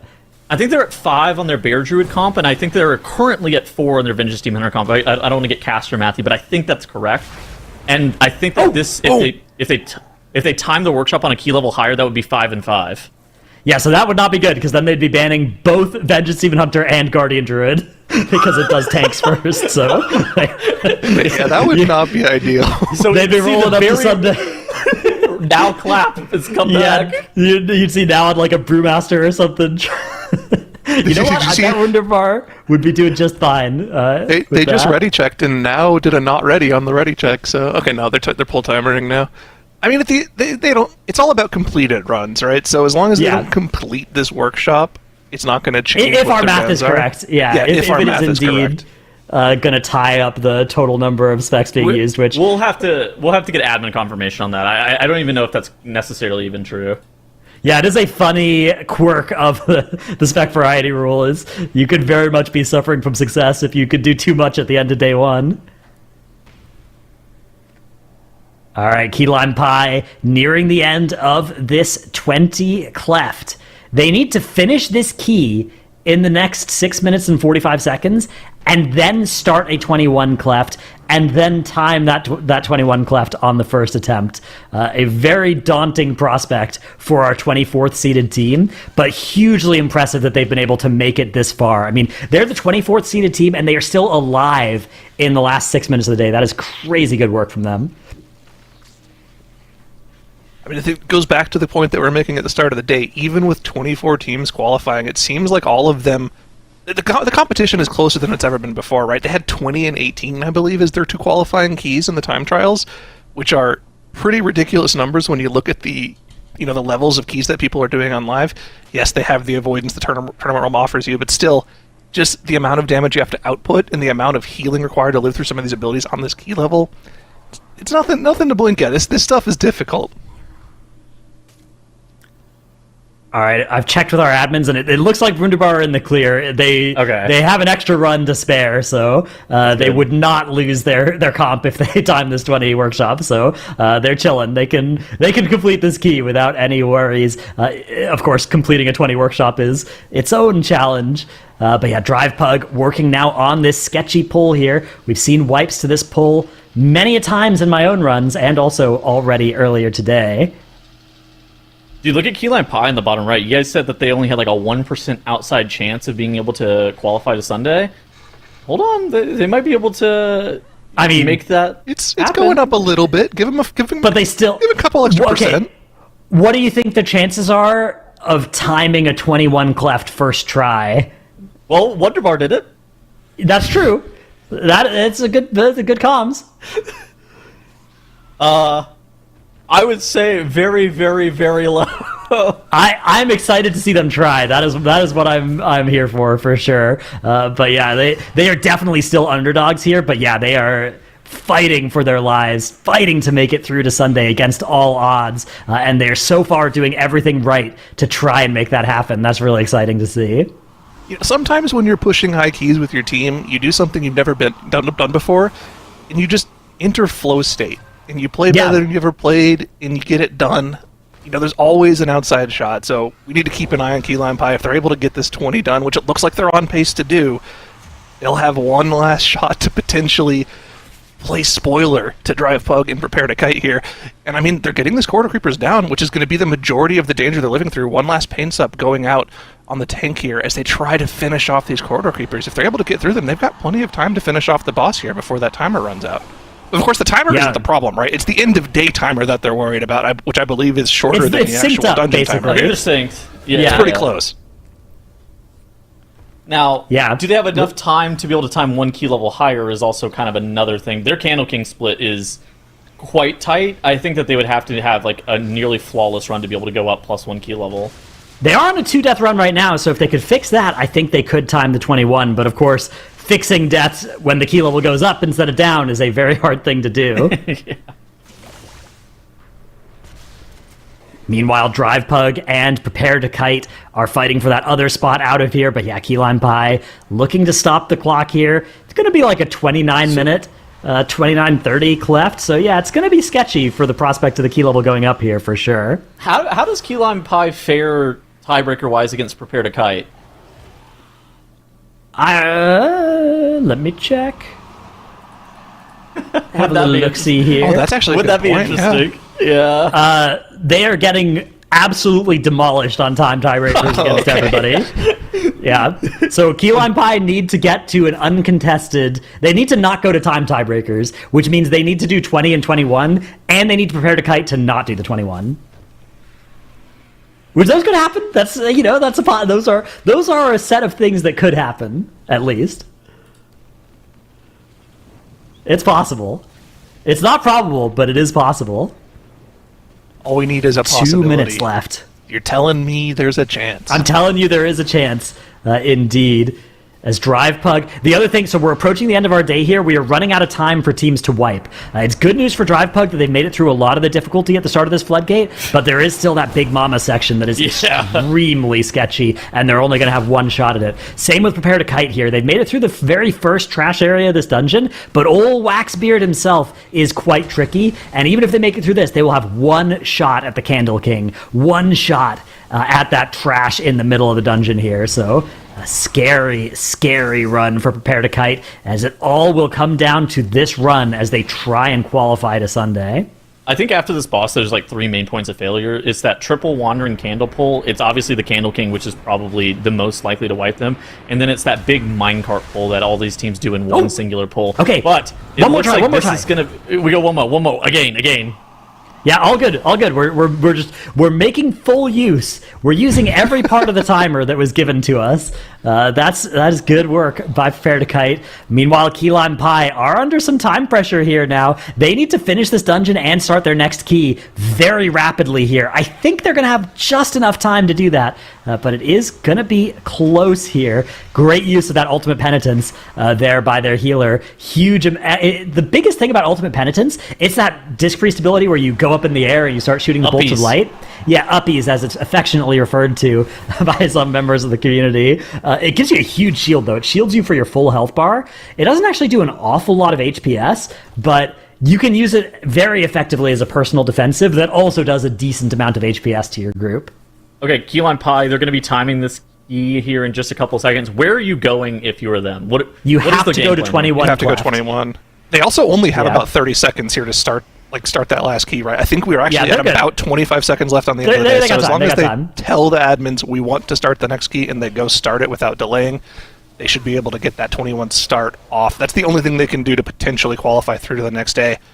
And we're going to be approaching last runs here in the next 15 seconds or so. So pretty much all of these runs we're seeing on the screen are going to be locked in any moment now. But here, like you guys were saying, probably the hardest section of the dungeon here for Drive Pug. Big Mama, it's caused a lot of problems today. Problem. What? Key Lime Pie have zoned into Mechagon here. So I think they are toast because even if they can time this, the tiebreaker situation is so sketchy. They might be going for third. They might be going for third. Okay. All right, I respect it. It's, more prize money. That makes sense. Yeah, their time tiebreakers are so sketchy. They would need like a 20-minute workshop to overtake on the time tiebreakers for second. So yeah, they are playing for third place here as they start off at Mechagon just before the end of the day. And I respect it. Again, we've been coming up with all these hypotheticals that involve timing a 21 cleft, which is just potentially an impossibility for them, right? It's something that they have maybe never even really realistically attempted. So I respect it very much. These are the final runs. All of these keys now are the last ones of the day. So good luck to our teams. Any of our teams except for Key Lime Pie could make it to Sunday. Wunderbar are locked, and it is Drive Pug and Prepare to Kite that are fighting for that other spot here. Key Lime Pie, honestly, as well, coming out as the 24th seed, you don't really know, like, expectation-wise, how they're realistically going to perform, but it looks like they're actually doing great. I feel like they've been playing out of their minds today compared to the rest of the competition. Yeah, they have looked a lot better than a 24th seed usually would going into these. As Drive Pug having a death here. Now it's not. Luckily, it was before Incarn got pressed, I believe. So is our tank gonna die here? I think our tank is okay, so you can see Last Resort has been procced. We're in a fell dev now, and that's going to mean we barely survive that tank buster. The overlap of the two dots and the jumpstart, but you're not getting autoed right now. Vengeance Demon Hunters do pretty well against these sort of magic dots if they're not actually getting auto-attacked by a nasty boss here, so it looks like they're going to be able to stabilize this one. I've seen a tank die to exactly what just happened right there with the soldiers into the boss with the Electro Crush dot. Yeah, it is nasty for sure. Is he wearing the mud trinket, by the way? I know that's really, really good versus this boss. Oh, Prepare to Kite. Having deaths here in their 21. This has got to be the end of the road for them, I believe. No way they can time this key with a full-on wipe like this. So Prepare to Kite are going to be exiting in either third or fourth place. Key Lime Pie can now yoink third from them with a success in this 19 workshop. Prepare to Kite go in just a second. Things turn tragic for them, where instead of fighting for second, they are now in danger of going out in fourth. I'm love watching NA right now. Yes, sir. To answer your question, yes, he is running the mud trinket in this Drive Pug 19 Floodgate. So just using that trinket tech here and get through this next ad set. I'm gonna get the boss low enough to push it before the next barrier. What do we need to get the boss here to where we're comfortable about pushing the boss titles? You think?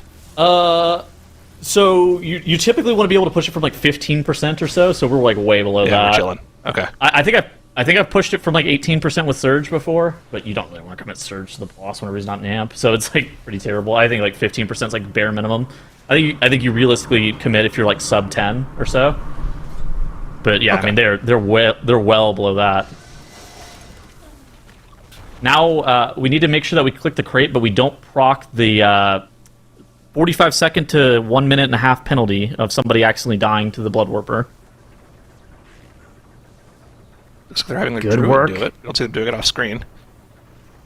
That's fine. Looks like we're okay. though. I Gathering don't this see big pull now. Yep. And this is still a dangerous pull here. Even though they've made it through Big Mama, this pull is pretty scary. As, ooh, dangerous moves here. Got to make sure that you're playing close as well so those inspectors don't go too far away. This pull is actually surprisingly not that bad. The hard part by far is getting it gathered, but you have the DK for that. So what this pull ends up turning into is basically you have to kick these triple Mechadrone snipers, and your healer just kind of ends up having to heal up the snipe. The surprise inspection can go off. Honestly, though, if you get killed by that, that is just like, that's like a stupid death, right? We just like write that off, and it just is what it is. And then the only thing you do is you spam stops on the Demolitionists reload cast, where they can't recast that RPGG over and over again. And assuming that you're getting the kicks on the trick shots, oh my god, one ends up going off with Dry Pug. But assuming that you get the kicks on the trick shots, this pull shouldn't be that bad, and it yields you insane count. I think it's like 10% count. So it's actually a huge count influx being able to do this pull. I've got good news for you. Even though our Arcane Mage is doing tank damage, our Unholy DK's parked a couple Blood Beasts, so I think it's all going to be right. okay here. We're chilling. Yeah, this is an awkward pull for our mage, as the surge came up right towards the end there. They did end up pressing the surge, but it was also then kind of awkward because during that ramp up, there was a lot of forced movement from a lot of those circles spawning, and that kind of griefed the opening of the surge. And hurt the damage output by quite a bit there. So, good news is we got another surge coming in 30 seconds here. So, this pull is a lot more conducive to Arcane Surge because you do have a big high health target to dump it into in that Blood Warper. We need to beat the third Blood Warper AoE. I think that we can get through two of them just with like Priest HPS and like Priest cooldowns. But I think that if we end up getting a third, we're actually going to start to become in a lot of trouble here. And it looks like they don't really have a ton of offensive Cs. Maybe that surge just gets pressed on CD and we kind of go home with that. But I mean, our healer's also running out of mana. Wait, Disc can go out of mana? Very rare. Wait a minute. I was told that was impossible. That was last season. Now it's possible. Okay. They've been nerfed. Wait, we're not even pressing this surge here. We're just living this third cast, I guess? Third Warp Blood going off. You said the third one's pretty scary, and our healer actually has literally 0 mana. Oh my goodness. Jeez, okay. I think Look they're at going to this be heal fine, absorb. but this is about as sketchy as it gets. We lived. That's all that matters, is that we lived. We didn't even need the mass barrier. That was like, it was fine. It was calculated. Yep, holding it all, that's fine. We'll use it on this next pull. The Wandering take these Kelps. gliders on down. Yeah, I mean, you do want a lot of stuff for this Wandering Kelp pull, so that does make sense. Off We're to the gonna side as see- well, you see the cat form, the druid in the cat form. And what he's going to go do is he's going to go click those bombs to start the Swamp Face RP and get him spawned as quickly as possible. Our healer, we didn't give him any time to drink. We're just into the pull. That's okay, yeah, this is a mana recovery pull. Except it's also really hard and high HPS requirement if they're not careful here. We also got triple diver on top of this pack as well. So they've got, a beautiful beam here. This beam could go a long way towards making this nice and clean. What you really want to do on this pull is try and have as many casts as possible get interrupted by either Sigil of Silence or Moonkin Beam, because you don't want these Restorative Algae casts to go off. So if you can, you want to kind of bully the mobs with CCs and with stops. No. Oh, no. No, you got hit by the bomb. Or they just run into the bomb. Okay, that's worse. Never mind. No. The bomb explosion is slightly bigger than the visual for whatever reason. Okay. A mini moon could have died to that, let me just say. You thought it was calculated, but you're bad at math. Those are kind of what happens here. So they're also casters. Got it. That's right. All right. They are making it now on to Swamp Face. Meanwhile, Key Lime Pie fighting for third place here. A win in this 19 would get them third place over Prepare to Kite. It's not enough to make it through to Sunday anymore, but it is nice. An extra placement in the day would be a nice result for Key Lime Pie, who again are coming in as the biggest underdogs of the entire MDI here. Some nice prize money as well. 100%. I mean, when you're the lowest seed team, you kind of get to just play pretty freely, right? Because you're not expected to particularly do well. So if they're able to steal this third place away, it'd be a fantastic showing for them. We'll have to keep an eye on how that workshop is going for them. In the meantime, Wunderbar, we haven't really talked about them too much, as they've already pretty much qualified through, right? So everything they're doing here is just extra topping. This is the cream on top of the ice cream sundae for them. They're not they don't need to do this. This is just them kind of showing off. But so far, they're perfect in this 20 workshop. Already have Cujo down, finishing off the rest of those junkyard dogs, and they're going to be moving on towards the RP trash before Garden. But we've seen how tough that Garden pull can be, even for Wunderbar, right? They had a couple deaths on that boss earlier today. So on 20, that's going to be a long, difficult encounter for them to get through. Oh my gosh. The very rare levitate the DK figure it out yourself strat. Yeah. Most Death Knights could never. Yeah, Death Knights, you have an interesting place in the world when it comes to movement stuff, because there are some things where Death Knights have the easiest time in the world, right? You just press Death's Advance, and there are mechanics you can just entirely ignore, but then there are other spots like that one where it's like, okay, other people have their, their disengages and their glides and all of these things, and if I don't get a rescue or a life grip, I've just got to figure it out here. And levitate, it's pretty hard to do with just levitate, but well, they're able to plate figure it out, gear. which is nice. Their plate gear, it's holding them down. It keeps them grounded. That's true. Yeah, it gives you the heavier roll, right? So it's why you can't get knocked back whenever you press Death's Advance, but as a result, you also don't have anything else. I see. All right, Drive Pug, working through Swamp Face here.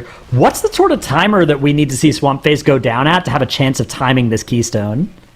So, I would say minimum time is probably like 24. Okay, we're on pace. Like, we're going to be faster than that by a minute or two here. 24 is like we're at 33 minutes and we have barely timed this key. We are 1 second under, is what I would say 24 minute is. One thing that's not great for them is they didn't hit this Bloodlust on cooldown, so it looks like they're only going to get the one lust for the rest of the key at this point. They might get one like at the very end if they were to press it now, but it looks like they're just holding it at this point. On pull of Giesel Gigazap is also fine. It's not like it. Okay. I tend to press this lust on cooldown whenever you're doing high keys or whatever. You'll tend to just like press this on CD here because it makes more sense. At the same point, it's not required to kill the fight. And I mean, look at this. They're doing something that's super smart as well. They're grabbing with the Arcane Surge, the third surge of this boss. They're grabbing the bombshell crabs into the boss.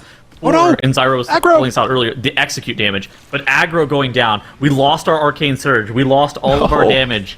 So the reason that we pulled these bombshell crabs in is for funnel. But now there's no more fun. It's only funnel. It's okay. Yeah, no, I get it. Okay, Tuttles. I get it. Well, that's unfortunate. I mean, you still get a little bit of funnel. You just lost the surge, so you lost your big push. The boss would probably be dead 30 seconds ago if you got that surge off. He's Starfall. Well, they gotta die now. No one's gonna kill them. You've lost the surge, so you have to kill them. Someone's got to kill them. It's not going to be the mage without cooldowns. That's a good point. It is going to be our Moonkin. Good point. He gets Nature's Vigil. Healing. Ethical healing. Yeah, you can see those crabs are going to live for a little bit here. So it's a 23-23 split on Swamp Face. So Drive Pug are on track to time this key, but not by a lot. They can't afford to have much else go wrong here. They don't have any more battle reses as well until the very, very end of this dungeon. So if anybody goes down in boss combat, or even outside of boss combat, really, it is probably going to spell the end for their timer here. First things first, got to get the bubble skip. Haven't seen this one failed yet today. We've actually seen a couple mages blink a little bit too far ahead and pull aggro on this next pack and die before the tank gets the meld skip off. Don't think that's going to be the case here. Yep, Barm was able to get aggro first, so they're good to go. We're past Bubbles, one of the most dangerous mobs in the dungeon. Yeah, such a scary mob. Oh, surprise inspection! Uh-oh. Our timer's looking less good. Our timer's still fine. No battle res. We gotta get him res. No, he's up. Okay. No, he resed back at the start. He released. There was no battle res. It's over. And there's going to Oh. be a battery bolt, and that's going to be the end of this run for Drive Pug. But the consolation for them is that while this run was going on for them, worse things happened to Prepare to Kite in their run. So Drive Pug are making it through to Sunday. Big congratulations to them. They weren't able to put on this 19 to be the capstone of their day, but they will live to fight another day into Sunday. So we are now watching Wunderbar go for the mythical 60-point day here, with an incredible potential in this workshop. If they could go for it, they are on 0 deaths. They are already locked to Sunday as well. And then Key Lime Pie, the only other team that's still in a run, they are locked for not making it to Sunday. But if they can time their key, they will steal 3rd place from Prepare to Kite, and a little bit of extra sweet money. This is why Wunderbar is smarter than the rest of us. For most teams, they just make their healer mind control as defender for the entirety of this boss, and they just tell their healer, figure it out. But Wunderbar goes, you know what, Whippy, we'll give you 60 seconds. I'll put this mob in a polymorph for you, and then after 60 seconds are up, then you can figure this mob out and mind control the defender.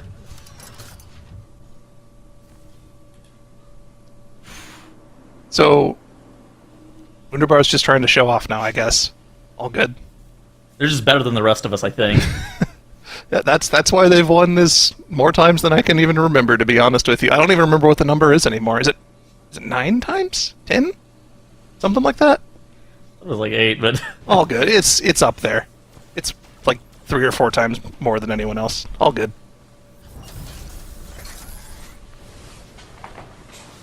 This is by far the hardest boss of this season. This is 100% execution and 0% like healing output. There's no other damage that happens on this fight other than the plant. But the downside is, if anything touches you, you immediately die.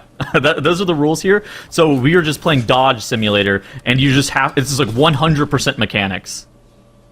Yeah, the good news about this fight is that it does eventually stop ramping in difficulty with at least the number of saws that are active. That caps out at a certain point on this fight, so you don't just have an infinite number of them, but it is a scary amount for sure to continue dodging this deep into the fight. Okay, watch Click's positioning here. As this hidden flame cannon's going to come out, he's actually going to stand, okay, just dodging to the side. As soon as it starts moving to the left, he'll just move to the right, and they'll be able to avoid a lot of extra movement here. What you really want to avoid happening with that laser is getting just in front of one, because then you just have to keep running for so long. Getting just behind one is so much nicer instead. Yeah, the way that the beam actually, like, the amount that it moves is like a little over a third of the room, so 120 degrees if you're a math person, which none of us casters are. So if you stand where the beam spawns and then just move the opposite direction of the way it starts moving, you don't have to move that much around the room in order to not have to move for the beam. So I think Clix is showing off just a fantastic way of actually dealing with that ability as a ranged DPS on this encounter. This plant is actually pretty tough. So there is a way to get that plant fixated onto your tank. So he always fixates the nearest player. Oh, Whippy getting hit by the flame cannon. Very unfortunate death. But fortunately enough, there isn't any HPS that is required on this fight, so should arrest him in a second. But we are in an absolute war zone, guys, as everybody's going down. Everybody getting hit by the flame cannon. And Wunderbar not going to be able to get the elusive 60 points, but honestly still an excellent day from them. All right, now it is only Key Lime Pie that are left in a dungeon. This is the bronze medal dungeon, if they can get it here. They will secure 3rd place in the day, which is not enough to qualify to Sunday, but it is still a great outcome for our bottom-ranked team from the time trials. So they have, regardless, done a great showing today, and potentially they will be able to steal 3rd place from Prepare to Kite if they can succeed in this dungeon run right now. It is a 19 workshop, though, a quite difficult key that they'll have to do it in. Like, their timers are looking okay. Maybe we have the splits from the other teams in the 19 workshop so we can compare their Cujo split to them, but I think that Key Lime Pie is actually doing decent pace-wise. Yeah. I mean, again, this is only the 19, right? So we already saw this done by Wunderbar. So we know this is doable. The splits look okay. It's really just a matter of the Machinist Garden, right? They need to get that done cleanly. That pull with the trash on top of the boss has caused a lot of issues for a lot of our teams. That's going to be coming up next. So it looked like they were a little bit behind Drive Pug's time on Cujo, somewhere in the order of around 40 seconds behind Drive Puck's time on Cujo, but they need to be able to make up a decent amount of time on Machinist Garden, and we saw Drive Puck had some issues in Machinist Garden. I think they had a couple deaths on that boss, and so Keyline Pie can maybe make up some time there and kind of squeak out the very end of this run, but it's going to be very tight, but I think it's doable here. No battle resist for this pull is pretty scary. No safety net here whatsoever, so it has to be perfect execution from every single person on the team. Do have to get through the maze here. They got a good route though. Oh, you had the route. Okay. The demon go left over the boxes. All good. Whoa, whoa! Gotta go left over the boxes. Yep. There you go. Is it more or less embarrassing to get sent back in an MDI? It's way more. Way more. Do you take the opening here? Do you think, or are they gonna wait for it to walk back? Go for the opening. You gotta. Lucas, no! Oh, you didn't go for it. Oh my gosh, you gotta go for that, bro. It's okay. It's all good. Don't need the priest there to start the pull anyways. Although you kind of do want to dominate mine near the start, so... Yeah, we'll see if they go for that or not. He's caged. Don't worry about that guy. All right, looking good as they get Machinist Garden underway. A Blood Beast on pull. Oh my god, the blood is life! The blood is life. This is going to explode for some nice damage here momentarily. Bang! The Unholy DK jumps up to almost equal the casters at the start of this pull. Another Blood Beast as well as spawned here. This is looking good for the Unholy DK. Somebody's got to nerf that Blood Beast. Maybe cut it in half even. Something like that as bang! Onion Knight up to 13 million now. Oh my gosh, how much of that, what percent of that would you think is this Blood Beast? Probably like 35 or 40% right now of the damage is from the Blood is Life, yeah? I think about half of that should be correct. Yeah, sounds about right. Yeah, sounds correct to me as the inconspicuous plant nicely stunned over there as the last defender now funnels in. And we have one more flame cannon with mobs out. But it looks like Keyline Pie have done a pretty good job of managing the situation here. Well, it's just the defender, right? And we want to keep this defender alive, so hopefully we can get a dominate mind on that pretty soon here, because we really don't want that to die. Okay. We want to keep that alive for the tanks. Yeah, the shield generator is nice, but I mean the tank doesn't really need it, right? You're talking about using it on the next for floor, right? For the mobs that are called tanks after this. Yeah, right? yeah, Those the two, spider tanks. Yeah, spider tanks. They can get it low though, right? And then they can MC it kind of low. That's true. Yeah. The spider tanks are by far the hardest mobs in here. It looks like they're maybe just going to kill off the defender. We'll see as, one of those blades goes through their DK. Pain suppression is used afterwards, but it looks like no further damage is going to be forthcoming here. So Keyline Pie should be okay. Fortuitous direction on this laser. If this laser had been going the other way here, their melee would have been really cut off and that plant would have lived for a while longer. Onion Knight, though, playing a DK, running barely against that. This is so scary here. We got the defender dominated. Yeah. So you called out the mind control that ended up coming out there for Lucas. Yeah, nicely done. Low HP, MC'd. That'll be good. They can just let it go later. Yeah. And so far, so good on one of the most technically intensive pulls of any of our dungeons this season. So I'm gonna level with you guys. Their timer is not great, but it's doable. I think that like 22:30 is the absolute latest you can kill this boss and still be able to time this dungeon. But again, bad news is that's going to be when they're going to kill it. Or good news if you think about it, right? It could be worse. True. We're going to be like plus or minus 15 seconds either over or under on the timer on the last boss with the 22:30 kill time on this fight, though. We're going to get a big burst of damage here from the mage. This is the surge push and execute, so this boss should die very, very quickly. It won't have it for the spider tanks, but like we were talking about, they have the defender available for that, so it's not going to be too dangerous. But also, like we've been talking about, time is a major factor here. They need to make sure they get through this as quickly as possible, and it's almost going to be dead on 22:30, maybe a few seconds under. So very, very tight. Winnable. It's winnable. All right. Now, 5 seconds to spare on that timer that you set out as they make their way into this next goal here. They just got a shield generator too, so they're not going to have it up for the first couple of barrages on these spider tanks. They have to heal through these natty. You just slam everything. You just like slam AMZ, darkness, and barrier. I don't think you hold anything. And then once you get the defender shield, then we get a 75% DR. Yeah, so we don't even care anymore. Now we just play inside this defender shield, get a 75% DR, and Lucas can kind of passively heal us up. Whenever that's not up, you press every single group external. Like I think the barrier is coming out the millisecond that this defender shield drops. Yeah, now with these spider tanks, you can see they have one of them marked. Whichever spider tank is farther up at the start is the one that you want to kill first, because that's what starts the timer on the RP coming down, right? The taxi coming down to pick you up. So if possible, you want to kill that one off a little bit ahead, maybe 5 or 10 seconds faster than the other one. It looks like they're basically just even cleaving at this point. We'll see if they swap to killing that. I think the X marked one being the one that they do want to die a little bit ahead of the other. Get an Execute Arcane Surge coming out from the Arcane Mage here, so they should die very quickly. Actually, I think the target he surged died, so he lost a lot of the extra damage from the totem there, but able to finish it off. Nice. Yeah, this timer's going to be super tight, man. One Winnable. big Trash Bowl, and then what do we think the actual King Mechagon encounter is on this key level? I think like 430-ish, maybe? I was like 5:30. You're thinking 530? It's a long fight. Okay, it is a long fight. The last It's a lot of Actually, the prop HP. warrior. If you've got a prop warrior, you get some big reflects to shave off at 30 seconds at the start of this fight. We saw teams using prop warrior in this dungeon in some of the lower key levels as well. It was getting some nice value, speeding up that last boss fight in particular. But without that, that is a long encounter. Just a lot of health you have to chew through in both phases. We get some ones in chat from the people who are love watching our American heroes here. We need your energy, chat. Gotta watch this. Gotta win. Yeah, nasty pull here, although they do have those shield generators.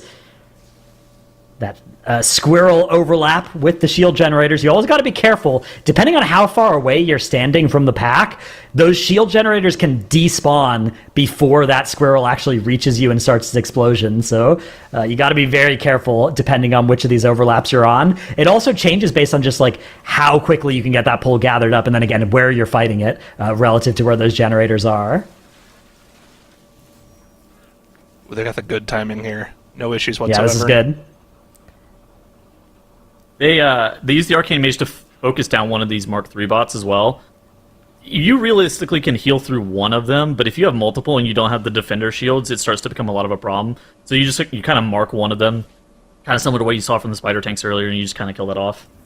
It's Mark III, not Mark 1, but yeah, that's true. All right, Okay, we're we're through the going to see the trash. skip. Can they execute this skip quickly and efficiently? Mind Soothe and Sigil of Misery on all the mobs that are susceptible to that, and then Demon Wolf is going to grab the other ones, bring it through. Demon Wolf is now in combat with all of them, and then the rest of the group is going to be able to skip through nice and clean. And then we've got Shadow Meld and Invis on the entire team if needed, but only the DH should have to press that. Looks like it's worked out. We are in boss combat here with 6 minutes and 7 Winnable. seconds to spare. It's Winnable. going to be close, but I think they're on the good side of this. It's still going to be super tight, though. They are going to have Bloodlust for the last Buster Bot phase, the second phase of the King Mechagon encounter. So I think it's definitely doable, but they can't afford any deaths. Even though they do have a battle res here, I think it's one of those situations where the deaths might start to eat into the timer too much to where we can't really afford any deaths. So we're going to need to make sure that we get as far away from that Magneto arm in phase 2 as possible, and we can't just get hit by any of these moving orbs. Well, they only also have the one battle res too, so they really can only afford the one death anyways at this point. So gotta keep it clean on this boss. Like we were talking about, we think this is probably going to be a 5.5 minute encounter, so they do not have that much time left based off the timer they have left in the key.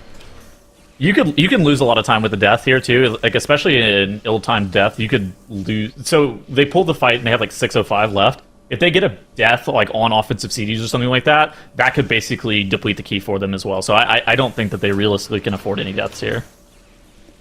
Yeah, the good news is, we are going to have that lust coming up towards the end of this. If nobody dies, I think they maybe have 30 seconds to play with here. I agree. So it's going to be close, but if they have one death outside of CDs, I think we're okay. A second death or a death inside of CDs, anything like that, is going to be catastrophic for sure, though. This phase 1 is going really slow for them. Yeah, it's just, at this key level, it is very scary. I have some bad news as well. Okay. Drive Pug did King Mechagon in 6 minutes and 30 seconds. Oh. So our math might be off here. We were thinking this is a 5:30 boss fight. If this is a 6:30 boss fight, they are 23 seconds slow based on when they pulled this boss. They're going to need to do more damage than Drive Pug did. Now, Wunderbar did it in 5:30. So it is possible to do this in 5:30, but there are basically no teams that we've seen kill bosses as quickly as Wunderbar does. So Key Lime Pie need to be closer to Wunderbar than to Drive Pug on this boss fight, which is a very difficult thing to do. But those are metric. What's empirical there? That's true, yeah. You got to, of course, factor in the conversion. So once you factor that in, they're chilling here. Okay, perfect. That's what I love to hear. Love to hear it. Oh my gosh. Okay, I think that 3.5 minutes for the last phase. Again, tight, but absolutely doable. They are going to have that Bloodlust coming up here in 30 seconds. And they cannot afford any deaths. We have to go deathless here. If we do end up having any deaths to this last phase, I think that's going to be it for Key Lime Pie. But I think, assuming that they play clean and 0 deaths, it should be doable. So looking at the cooldowns, we are going to get 2 surges, 2 power infusions, 2 gargoyles, one of which, or sorry, 2, not gargoyles, but unholy assaults and stuff, one of which is going to be in Lust. We're almost going to get a second one, actually. It's kind of unfortunate. The boss is going to die right before we get the second one. The challenge here is that this boss, if you're trying to time it out really perfectly to get an extra CD right at the end of it, it's really awkward because the last 10 seconds are the boss jumping out of the machine. Not an easy way to CD that. So you really need to kill this boss, 15, 20 seconds before then. Yeah, it's kind of interesting. So they're saving Bloodlust, which makes sense. Both the Unholy DK and the Arcane Mage actually have some level of execute. So they're kind of waiting for they're waiting for both of those specs to line back up again to where the boss is a little bit lower, and that way they can press that Bloodlust in that execute phase. So we're PIing this Arcane Surge, which means we will get one more PI, but the problem with that PI is that it's going to cover the boss jumping out of the robot phase. That's fine. If this comes down to the timer. So it's going to be awkward, but it is maybe still going to be fine. This is going to be super close, though. As long as the power infusion damage is relevant, right? As long as we actually get the PI, I think it doesn't really matter whether or not you use it on the guy who's jumping out of the mech or the Omega Buster Right, itself. the problem is just it's going to land on somebody who's in their CDs, but anytime you're in your CDs and then the boss dies and the new one jumps out, it's awkward for both Arcane Mage and Unholy DK for that to happen. But yeah, we will see as they have a little bit of time left. Ooh, dangerous situation there for the mage. The ice cold comes out, though, and the mass barrier is going to allow them to survive the last ticks of this Magneto arm. 58% on the boss. 1 minute and 26 seconds left. Damage is just not looking on pace, but the Bloodlust and the next set of cooldowns might be enough to accelerate them. I don't think it is, though. I think they're looking to be on the wrong side of this timer. They've got 2 Incarns banked as well, so we're going to get one last big push here. The PI is not going to be overlapped with the Bloodlust cooldowns here. They just need to send pretty much the second this Surge is ready. I'm assuming this Bloodlust is going to go now. Yeah, there it is.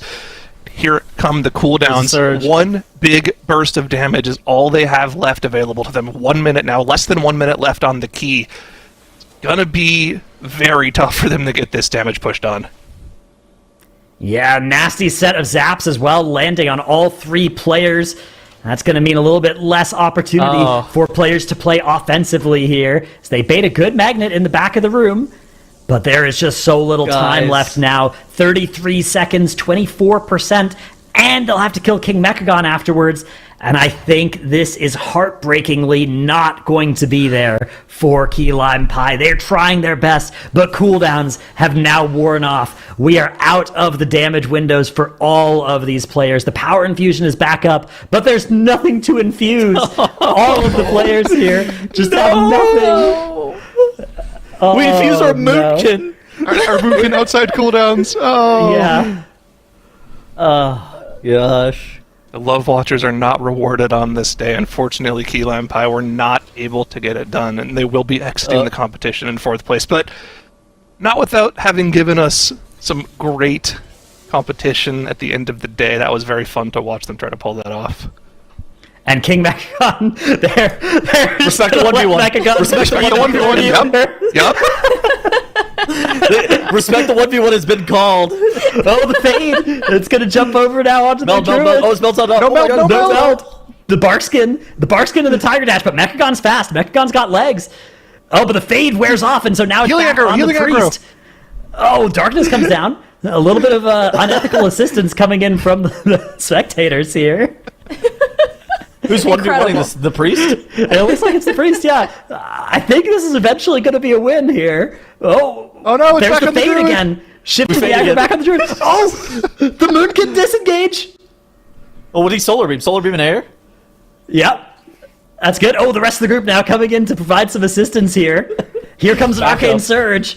And I think the Arcane Surge is going to be enough here. And a close-fought fight, Key Lime Pie will be victorious over King Mechagon. You know, it might not have secured them the victory, but it definitely secured us some laughs and smiles here at the end of the day. Although, I'm sad to say, Tettles, that our NA Victor, I mean, all of us here, our NA Victor isn't going to be in the arena. It is still great to see them compete, and they still gave a great showing. So, while we will be seeing Wunderbar and Drive Pug continuing on to our group finals on Sunday, we will be saying goodbye to our other teams for today. Prepare to Kite coming in third place, and Key Lime Pie unable to usurp them, landing at fourth. But a huge thank you to all of our teams who got in here and gave it their all, especially some of the newcomers that jumped in. And don't forget, everybody, that could be you. So it's always great to see teams jumping in here and folks giving it a shot. So well done, everybody, although Wunderbar and Drive Pug will be continuing on. I mean, Wunderbar came in from the start as the team that we thought would be one to beat. But Zyro, what are your thoughts on Drive Pug being the team to join them in the group finals? You know, I didn't know too much about the other teams coming into today, but Drive Pug played well throughout the day. You know, they had a couple solid attempts at the 21 cleft as well. The question to me is whether or not they'll be able to be one of the two teams to qualify for global finals, and I'm not quite sure yet. You know, something that is kind of new this MDI, or TGP, I guess I should say, compared to previous TGPs is, usually in the past we would wait to reveal the dungeon info on the day of the competition, but differently this time around we've given the teams the dungeon info for the weekend beforehand, so maybe they're a little more prepared for Sunday than they were for today. There's a lot of question marks. Just have to see how they play on Sunday. Yeah, we'll have to see. I mean, it'll be interesting, especially because they sort of leaned towards meta today to try to secure this victory, and with our new spec variety rules, obviously, this is something that could put them at a bit of a disadvantage on Sunday. Yeah. But we'll take a look and actually see how this all panned out. I mean, looking over it here, Tuddles, what do you think about how the spec variety rule played out today? Yeah, I mean, I feel like the Dratnos kind of talked about it perfectly at the very beginning of the day, where there's multiple schools of thought about how you're going to play it. Are you going to be one of the teams that is like, all right, I'm going to literally just try to play my best composition in every single dungeon and make it to Sunday, and that will be Sunday's problem? Drive Pug, Prepare to Kite, and Key Lime Pie implemented that strategy perfectly. Or are you going to do a strategy where you have two very distinct compositions and make sure that you have what you deem to be the best composition available to play on Sunday? And Wunderbar did that strategy where they played this Bear Druid Resto Shaman comp, and now they're going to be able to pick between Frosty K or Destro Warlock, doesn't really matter which one they're going to pick, and then be able to play whatever they want on Sunday, assuming that it's not Bear Druid, Resto Shaman, or Frosty K / Destro Warlock. And I think that having both of these schools of thought, it really makes sense as to how we've seen them play out. What do you ban if you're Drive Pug here? Because obviously there's 3 DPS slots. They get to choose which one of those they want to ban out for Sunday to give themselves the best chance of performing well on Sunday. Which one do you guys think you would ban out? I think you ban Arcane probably? if your mage can play fire pretty well. That's what I'm thinking. Otherwise, I think you ban the Moonkin, and maybe you just play the Bear Druid. You just say, all right, we're going to do the Sunday Bear Druid dream. Bear's good. Well, okay, hear me out. So we've lost Vengeance, Demon Hunter, and Disc Priest. So let's pivot. Prot Warrior and Resto Shaman seems kind of good. Or actually, no, Prot Warrior, Resto Druid, Enhancement Shaman. Okay. Cooking, Marksmanship Hunter, and then we could play Unholy DK. I think that sounds good. Okay. I like it. Look, I mean, they got to get a little bit creative, but we have seen some specs, I think, pull off a lot of these dungeons in ways that have been impressive thus far. And of course, we'll have those meta ones coming in on Sunday, but tomorrow we'll also bring some more spec variety. And for any of you who may be tuned in over the course of today, yes, this MDI spec variety is a new rule that we've done for the format here. So as you can get a little bit of an overview looking at it right here and now, we will see this play out tomorrow as well. The top 3 most played played specs like you were just witnessing that the teams essentially use over the course of the day in keys that either push their score up or that are a new time best for them on a dungeon, those top 3 are restricted if they are able to make it into the group final, so they are unable to use them there. And as you also saw, if it comes to a tiebreaker on things like the DPS that we just saw, the teams are able to go ahead and choose, but we work through in a priority system essentially for those tiebreakers. It's healer or tanks first, healers, and then DPS.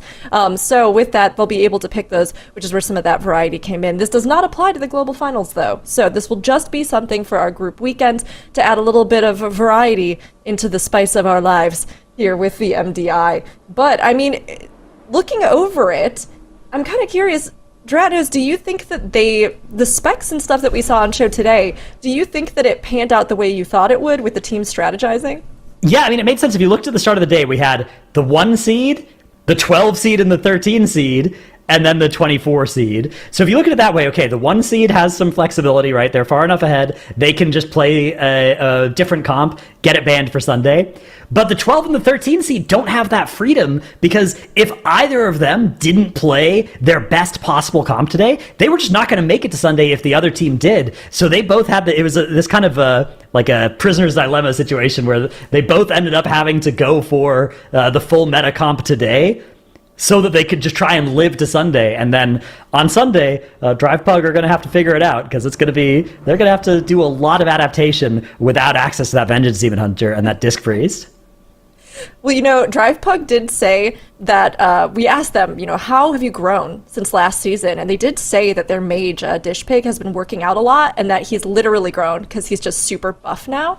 So, you know, if they were able to do a big flex kind of in a different way than him to get into the group finals, maybe they'll have some more flexes ahead of them with some of these classes they'll have to pick in specs, right? I mean, I don't know. Can they outflex Gingy? Well, listen, I didn't say that. But I think there's some potential here, right? They've already gotten in there. It was great to see their showing today.